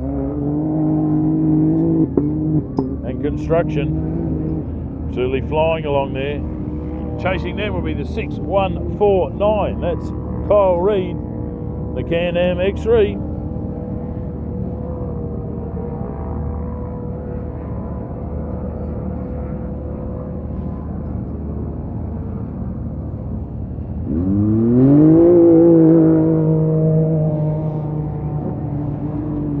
And here comes Matt Ridley in his sports light 1088. Rid's Racing Frame Joker with a Honda CBR 1100 motor.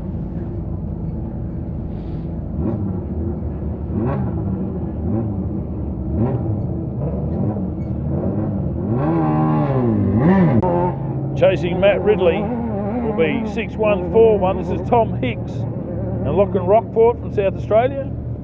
Thanks to SBH Engineering. Another CanAm X3.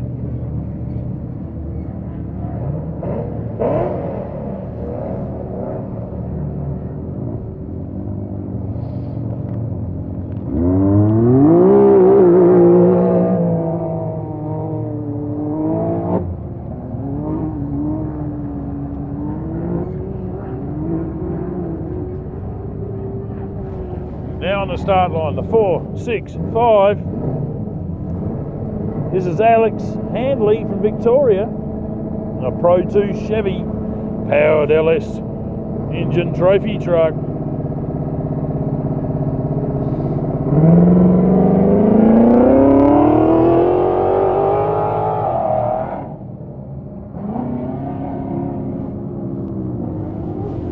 And chasing them will be the 6-1-6-5.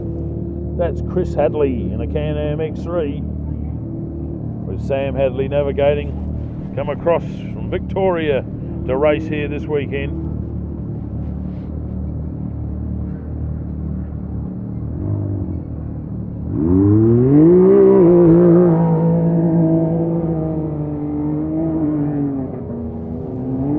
And chasing them will be 669 of Ben McNamara and Wayne Pascoe in their CanAm Maverick X3.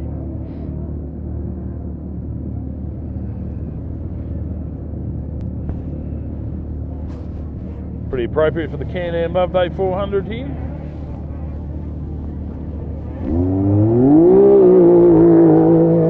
They're away.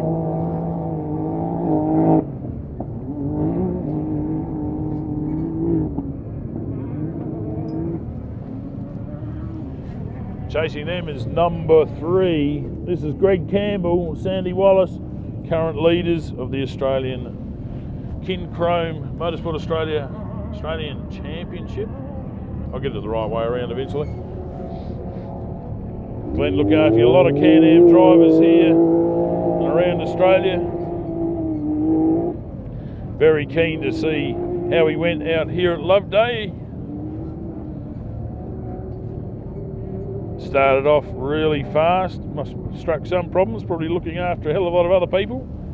But here's the 640 of Jerry Hoekstra, the GHD Contracting CanAm RS.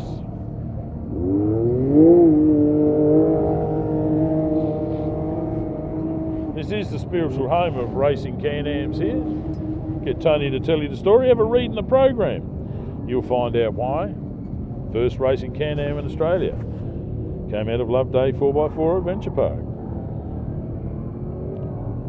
Next on the start line, 6-1-2-6. This is Joel Gadaletto with Charlie Marglish alongside another CanAm Maverick X3.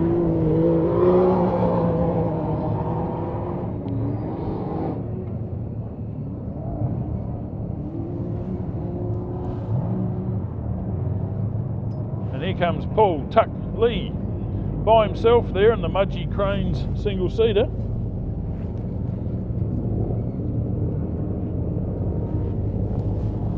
This is a mid-engine buggy Hence why the spare tyre is so low in the back of the car compared to others.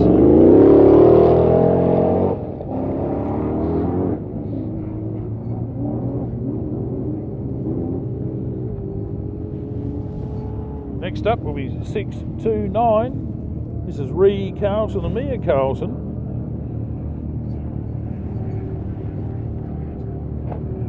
These are the two tough girls from the territory. Thanks to Rhino's Diesel Services. They're just out here to prove how tough the Can-Ams are.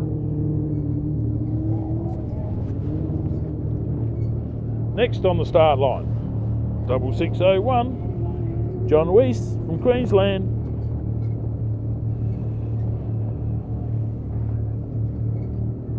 The Gecko Rope Access Tensitised North Star Yamaha YXR 1000.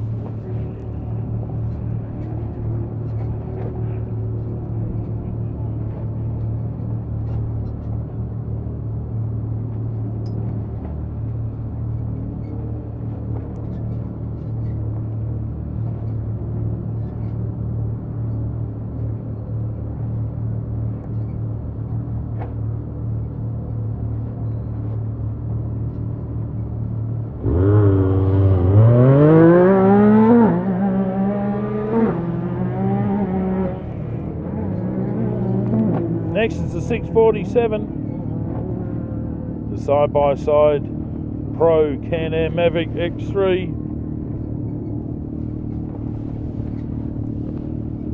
This is belonging to Jamie Henderson with Charlotte Nordell alongside from Queensland.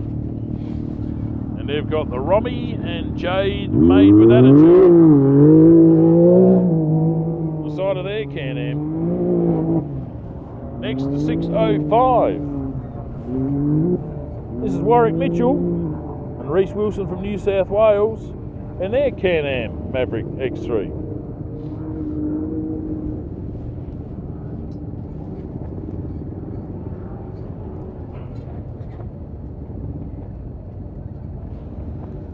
Looks like rain out there, but I think that's raining dust. Excuse me. Getting into the system a little bit here. Next on the start line, the 49, the current BFGoodrich Motorsport Australia Off-Road Championship points leader, Jake Swinglehurst.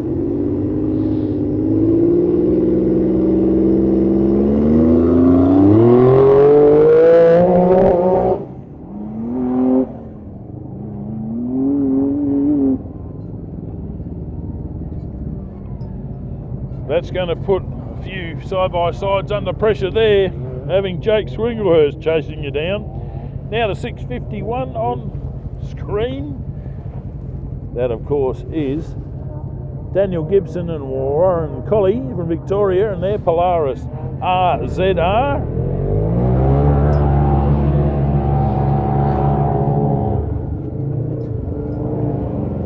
Starting after that, the 6637. Another Polaris. This, of course, is Eden Evans and Sharon Jennings and their Polaris. Kincrome sponsored machine, the Silver Flash.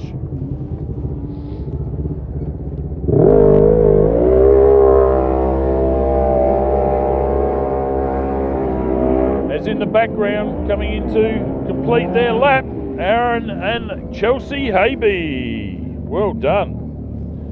So fast we could hardly get them on camera. Next off the start line, a 665. That is Kane Knowles from Western Australia in his Can-Am Maverick X3.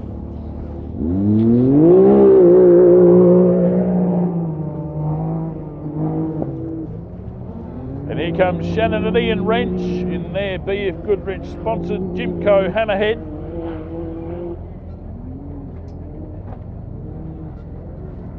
Eternally smooth as a driving style is how I describe Shannon Wrench. Next on the start line, car 213, Doug Carthew and Cindy Ball.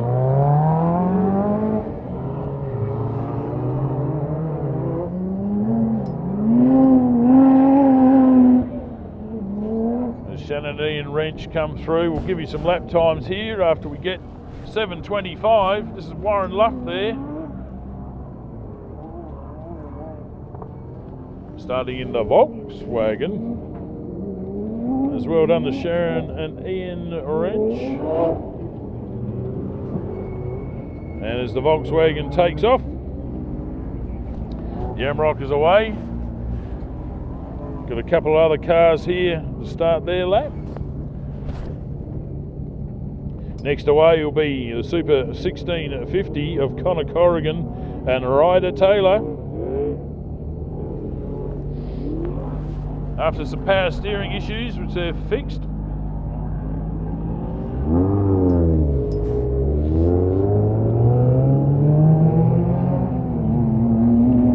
In the background there, we can see Ryan Taylor coming in to complete his last lap for Saturday here. The Method Wheels machine with the Starlink link on the roof. As David Adams in the 1074 gets ready to start his last lap. There's Ryan Taylor coming through. Starlink makes it home again.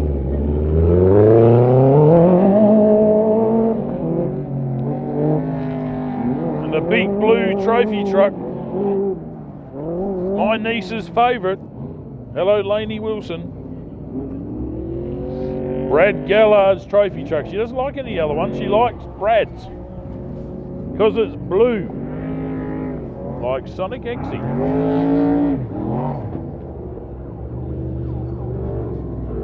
Well done to Brad Gallard and crew.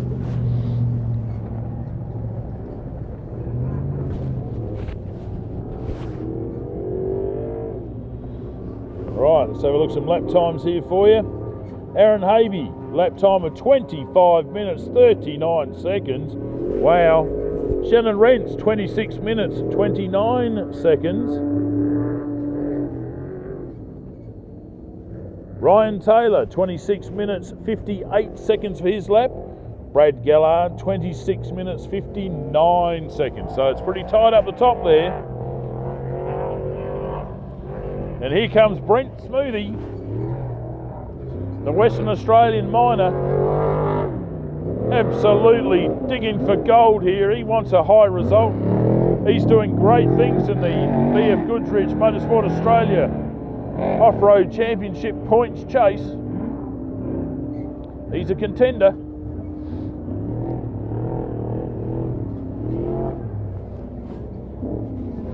And he's trying hard in this last lap here.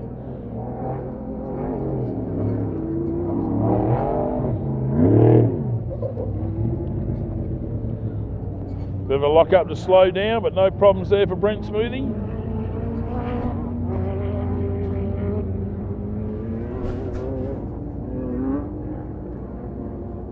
Brent's lap time in the 447 Extreme 2-wheel drive, 27 minutes, 46 seconds.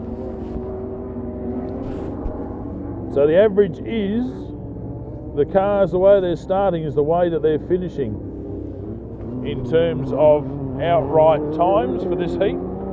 As Mel Brandle comes flying in with the just a bit longer than a Subway footlong. You want to support this car, go to Subway Tail and Bend. That's his store.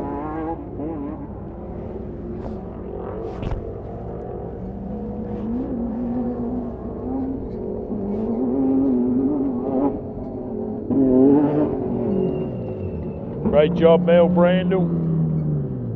The 177. He started off in a Can-Am, or side-by-side, then progressed up.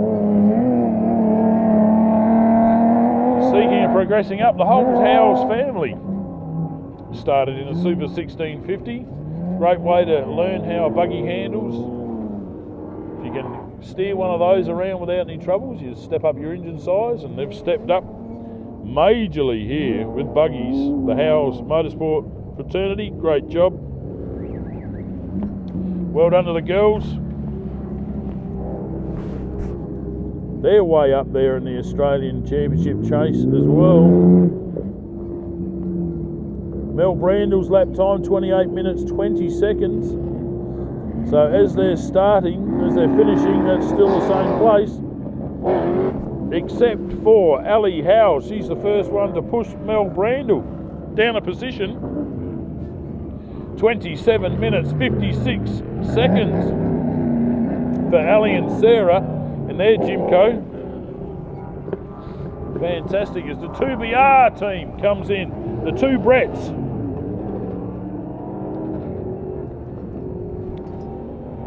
And here comes Gary and Tamara Turnbull, the 79 Jimco.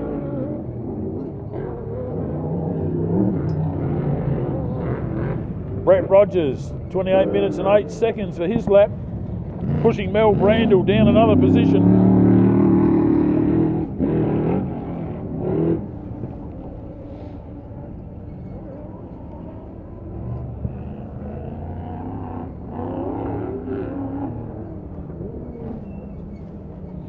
Up quite a few places here.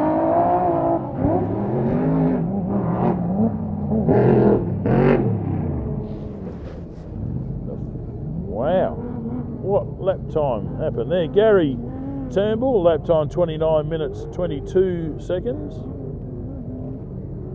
But let me know about Damien Nickel there, then the Knifelex Engineering machine. Simon Tucker comes home in the Southern Cross. 28 minutes 23 seconds for the Trophy Truck 430. Faster than Gary Turnbull. Bit behind Mel Brandle in his lap time. But Simon Tucker's had a ripper. He's moved up to 8th in this heat so far. He had a lap time of 28 minutes 11 seconds in his pro light.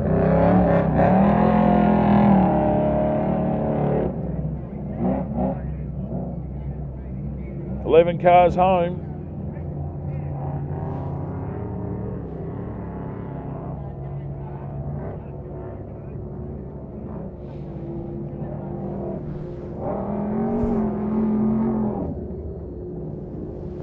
Here's Trophy Truck 479 coming in for their finish.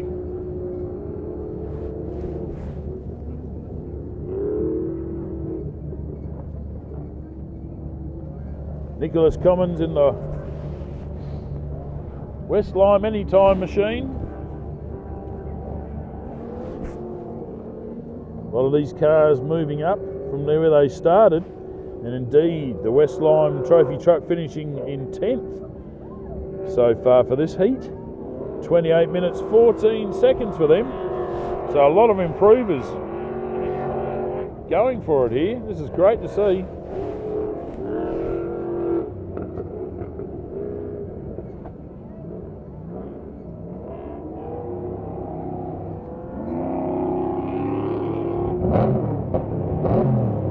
Here comes Chris Pickett. He started off between these two trophy trucks and he's still there. Lost a little bit of time on the Westline machine.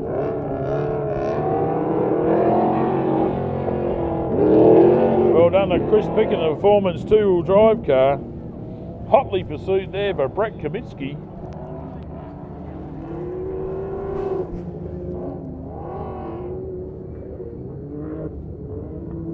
Chris Pickett, a 28 minute 58 second lap.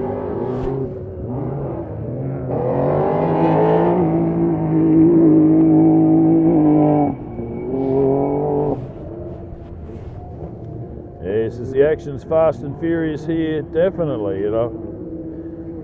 Loveday 4x4 Adventure Park.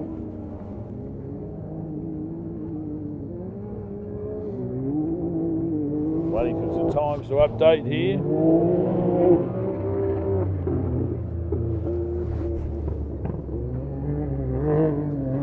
Joshua Weedman comes through to complete his laps in the KMC machine.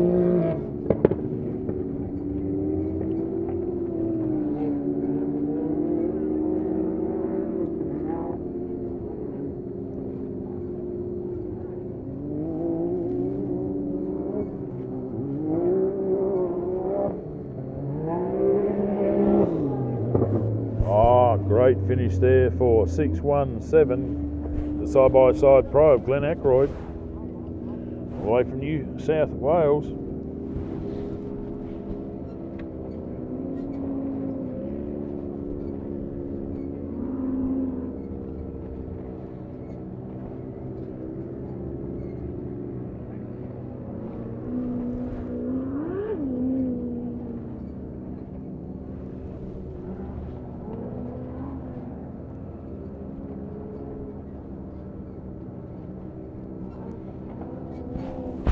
See if I can get some lap times up here for you. Glenn Ackroyd coming through in a 28 minute 42 second lap. Joshua Weedman in the 6105, a 28.42. Brett Kaminsky, 28 minutes 50-second lap.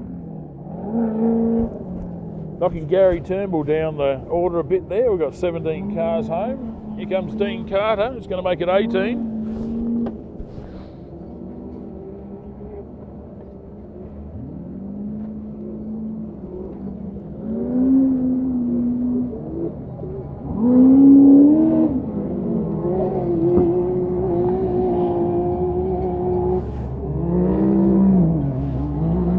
Well, how about that?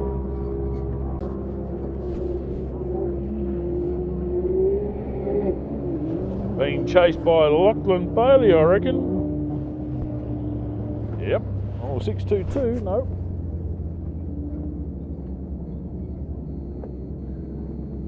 Yes, it is.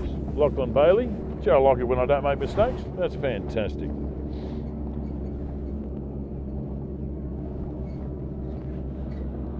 Great drive there from both those drivers. Glenn Brickman in the other car, of course. 6104, Can-Am Maverick Dual. That was. Dean Carter came through with a time of 29 minutes 37 seconds for his lap. Lachlan Bailey had an absolute ripper at 29 minutes 7 seconds lap. And we'll just get this to refresh again.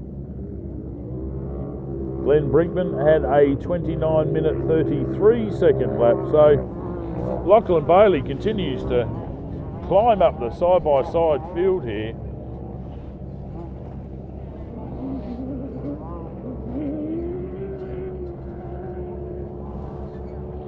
And battling it out the front just the way we like to see it between manufacturing teams. Here comes the Polaris of Jackson Evans, the Kincrome sponsored machine. Ahead of Rod Visser, the Class 10 Sports Light. They're both being chased down here by the 66. That's Dylan Norris there. Jackson Evans, great drive. Rod Visser there, come through in the Confab machine.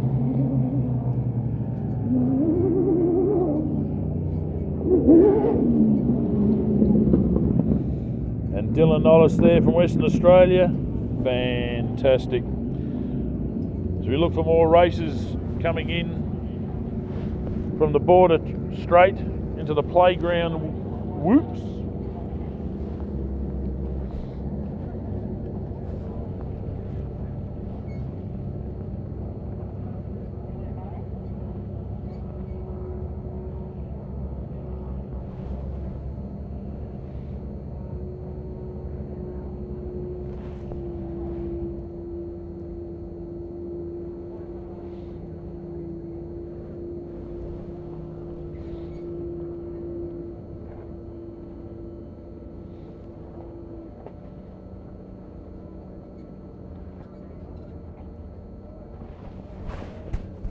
So you can dig up some lap times for these latest finishes here in the CanAm Loveday 400. That's 66. Dylan Nollis at a time of 28 minutes 35 seconds.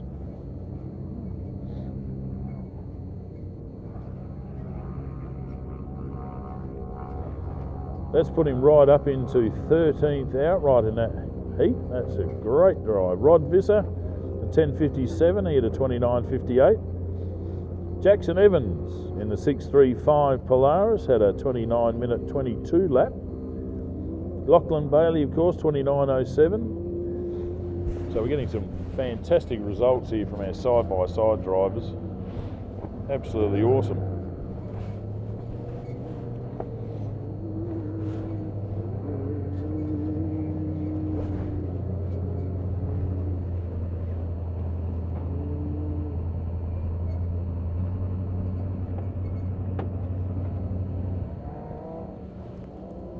Yeah, looks like the sand's getting pretty deep out there as our side-by-side goes into the power curve. Turn the wheels fully sideways, plant the foot. That's the way Tony Waitley designed that corner, and it is very effective. This will be 6 to 8. Ben Fatchen and Nick Price.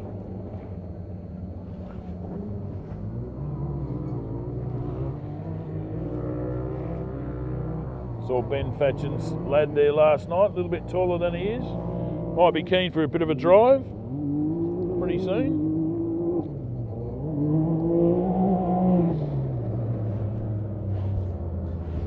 Well done to that team for finishing this event.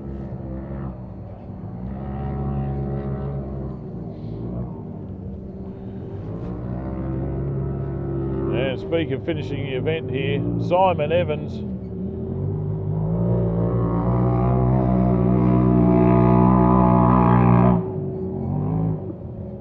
Asking for everything from his Polaris at the moment.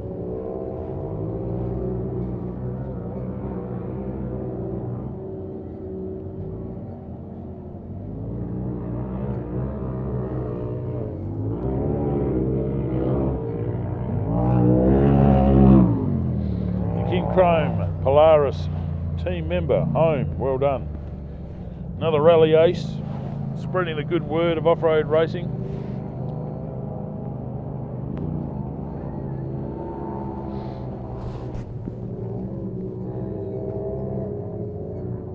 Simon Evans' lap time there, 30 minutes 39 seconds.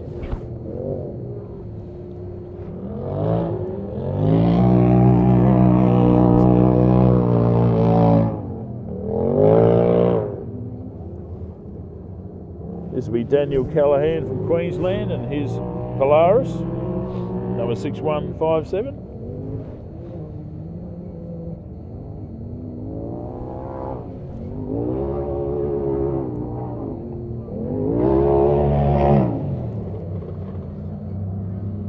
Congratulations to them.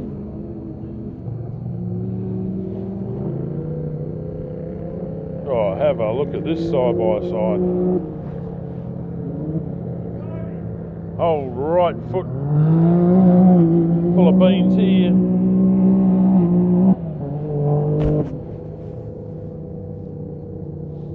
This will be James Cook, the CanAm X3, number 6122.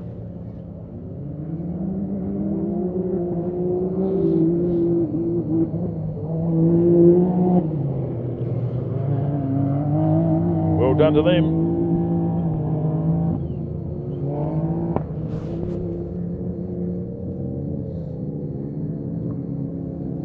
All right, Daniel Callahan, the 6157, time of 31 minutes and 2 seconds.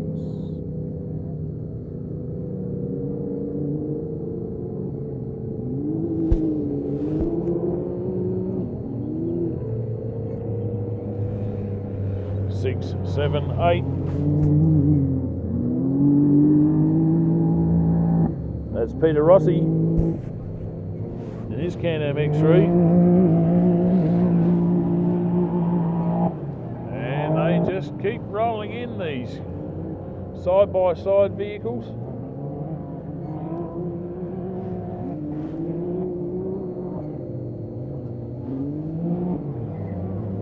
Six, 170, Anthony Harris, CanAm X3. 623. I reckon that is Jeff Brennan and his Can-Am X3.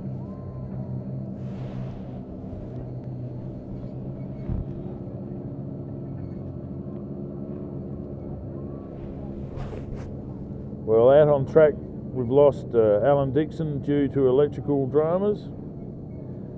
Gary Hoekstra in the 640 has stopped.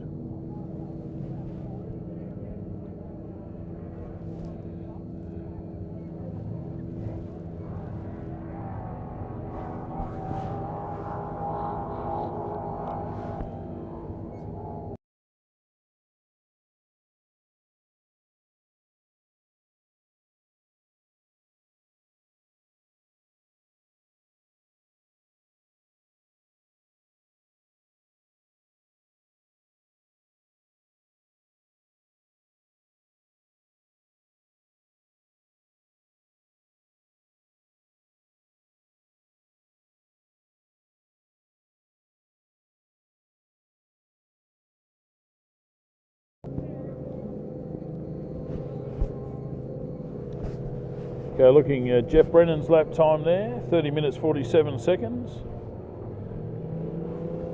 Daniel Callahan from 6:1:570 at a 31:02.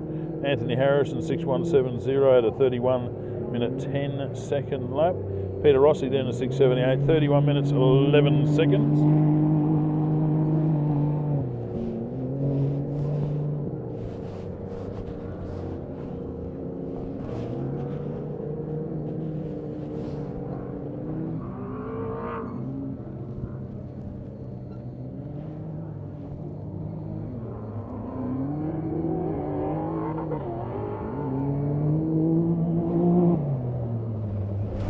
Another great finish there. The number 6149. That's Kyle Reid.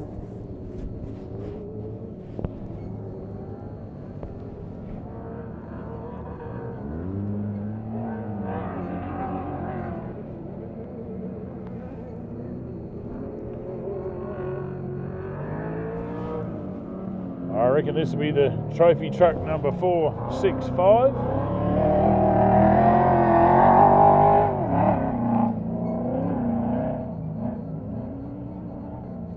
Alex Handley from Victoria.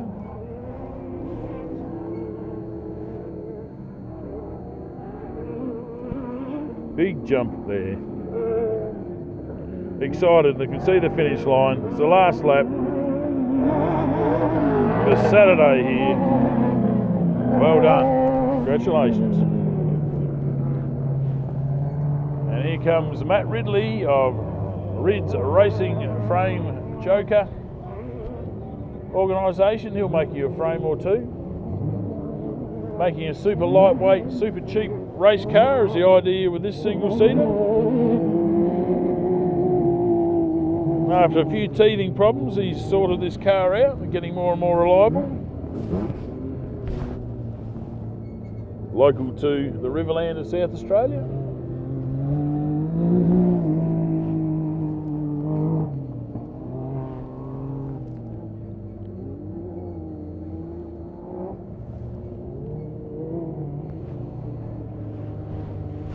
Number 3, Greg Campbell, home in his Can-Am. Probably not the position he'd like to be in.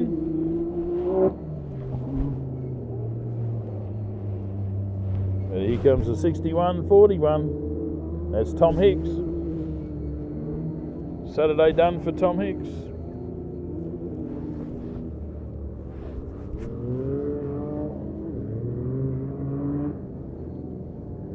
Greg Campbell's lap time, 30 minutes 39 seconds, putting him to 27th place at the moment this heat.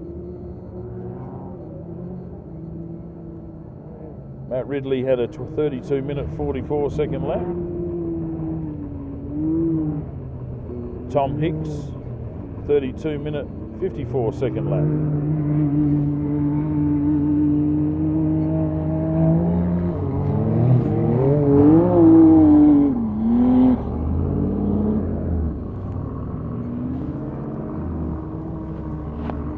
Comes a good race. Jake Swinglehurst making his way through as many side-by-sides or as many points as he can muster.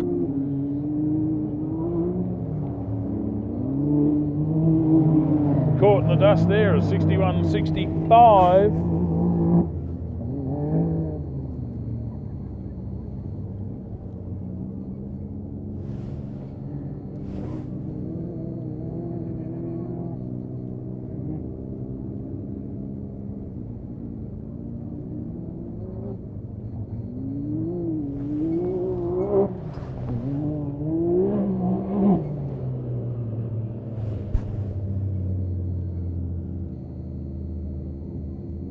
That was Ben McNamara in the 669 Can-Am.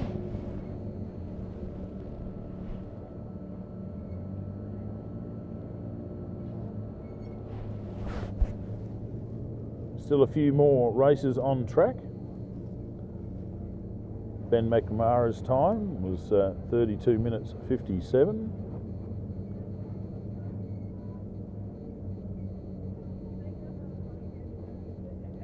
Jake Swinglehurst did a 27-minute 32-second lap, putting him into 5th outright in that particular heat.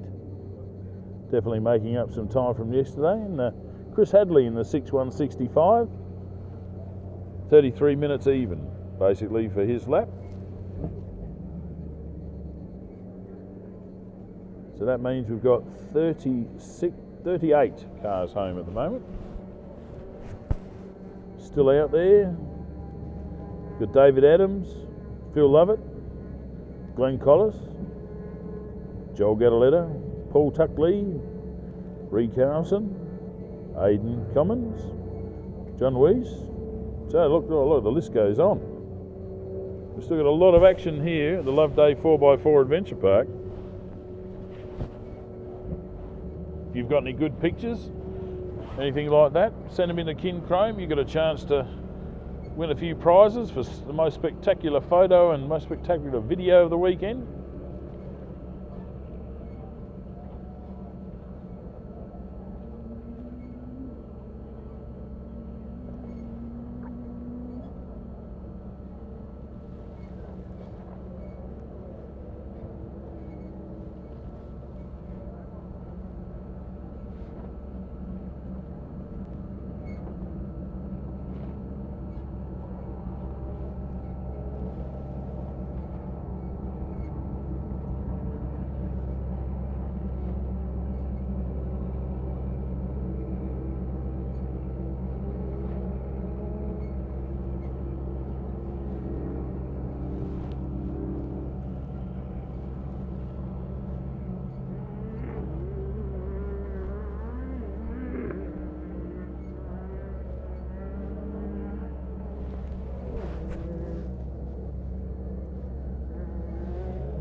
Here comes the 6126. This is Joel Gadaletta.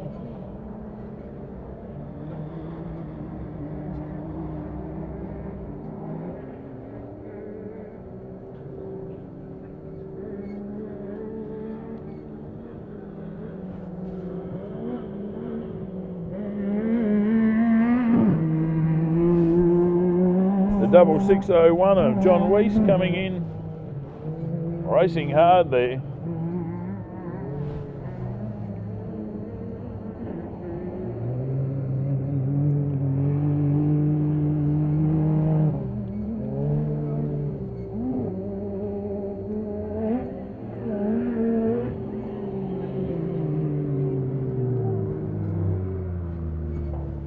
Fantastic racing here.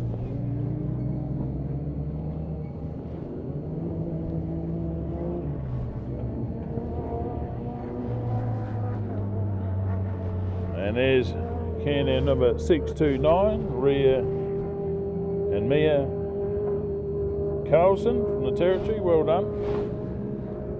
Never say die attitude there from those two. Great to see.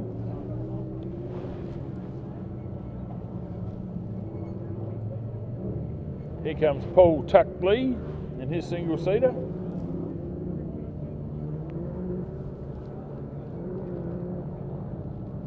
Mudgee Cranes machine.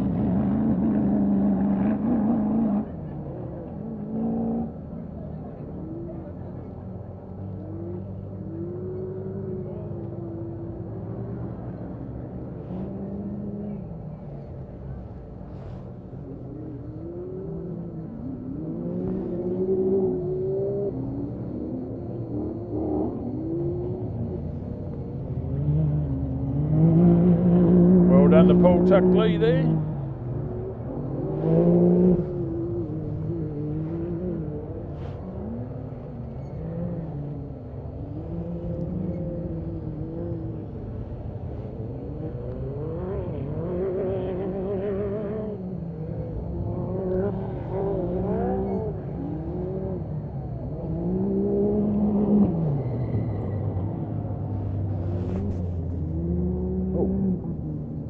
That's a 665 of Kane Nolis from Western Australia, coming home there. Their CanAm X3.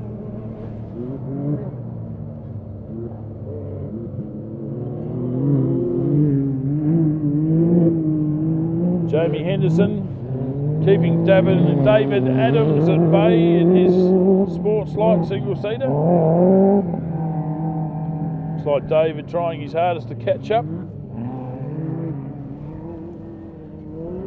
They pick up pretty quick, these side-by-sides with four-wheel drive.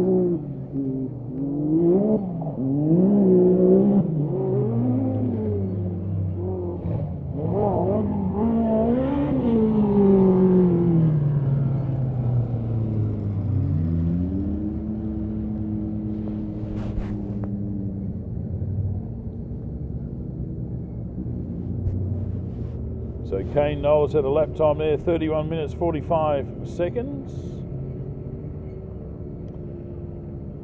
Ree Carlson had a lap time of 34 minutes 19 seconds. Joel Gadaletta a 34 minute 53 seconds. Jamie Henderson 35 minutes and 2 seconds. Paul Tuck Lee in the 996 35 minutes 49 seconds for his lap.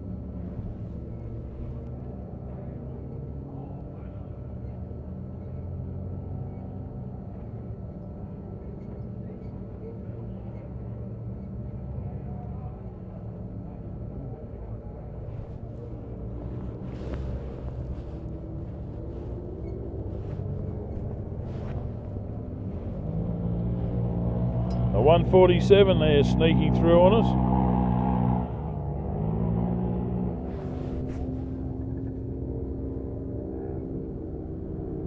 That's Glenn Collis, the Pro Light.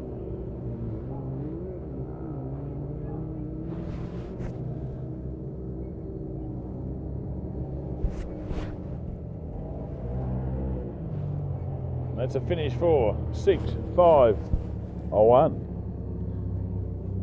Daniel Gibson from Victoria and his Polaris.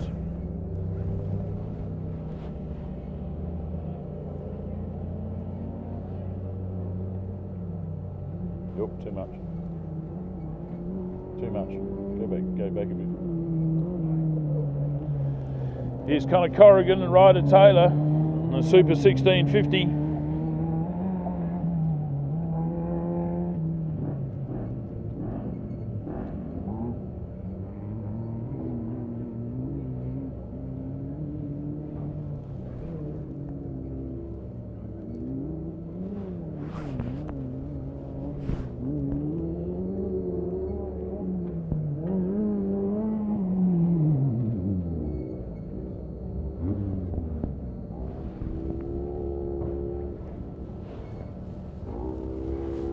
That distinctive Polaris exhaust note. This will be Eden Evans.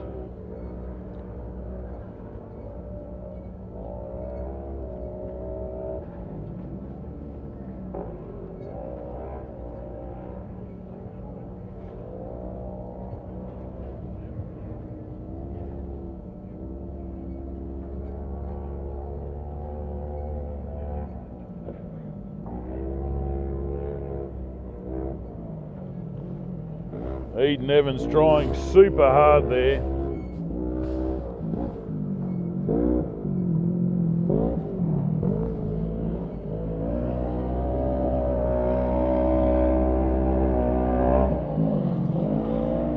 Another CanAm versus Polaris battle here. Eden Evans keeping the CanAm behind her.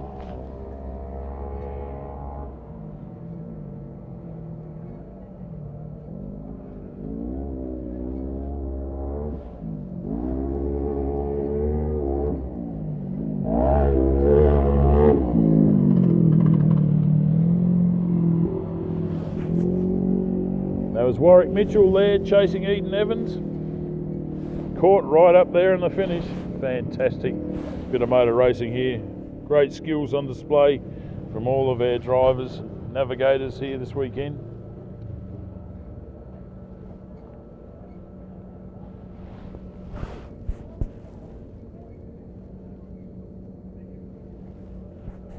So we're still looking for Gary Hoekstra and his CanAm RS. He's stopped. Doug Carthew and Cindy Ball, Warwick Mitchell in 605, and Aidan Commons in the West Lime 6172. No, did not start, so he's not going to be out here. Get your eyeballs fixed, Lyndon. Warren Luff in a production four-wheel drive machine, looking to gain a whole heap of points here, seeing as the 701 Jeff Pickering is out with clutch problems.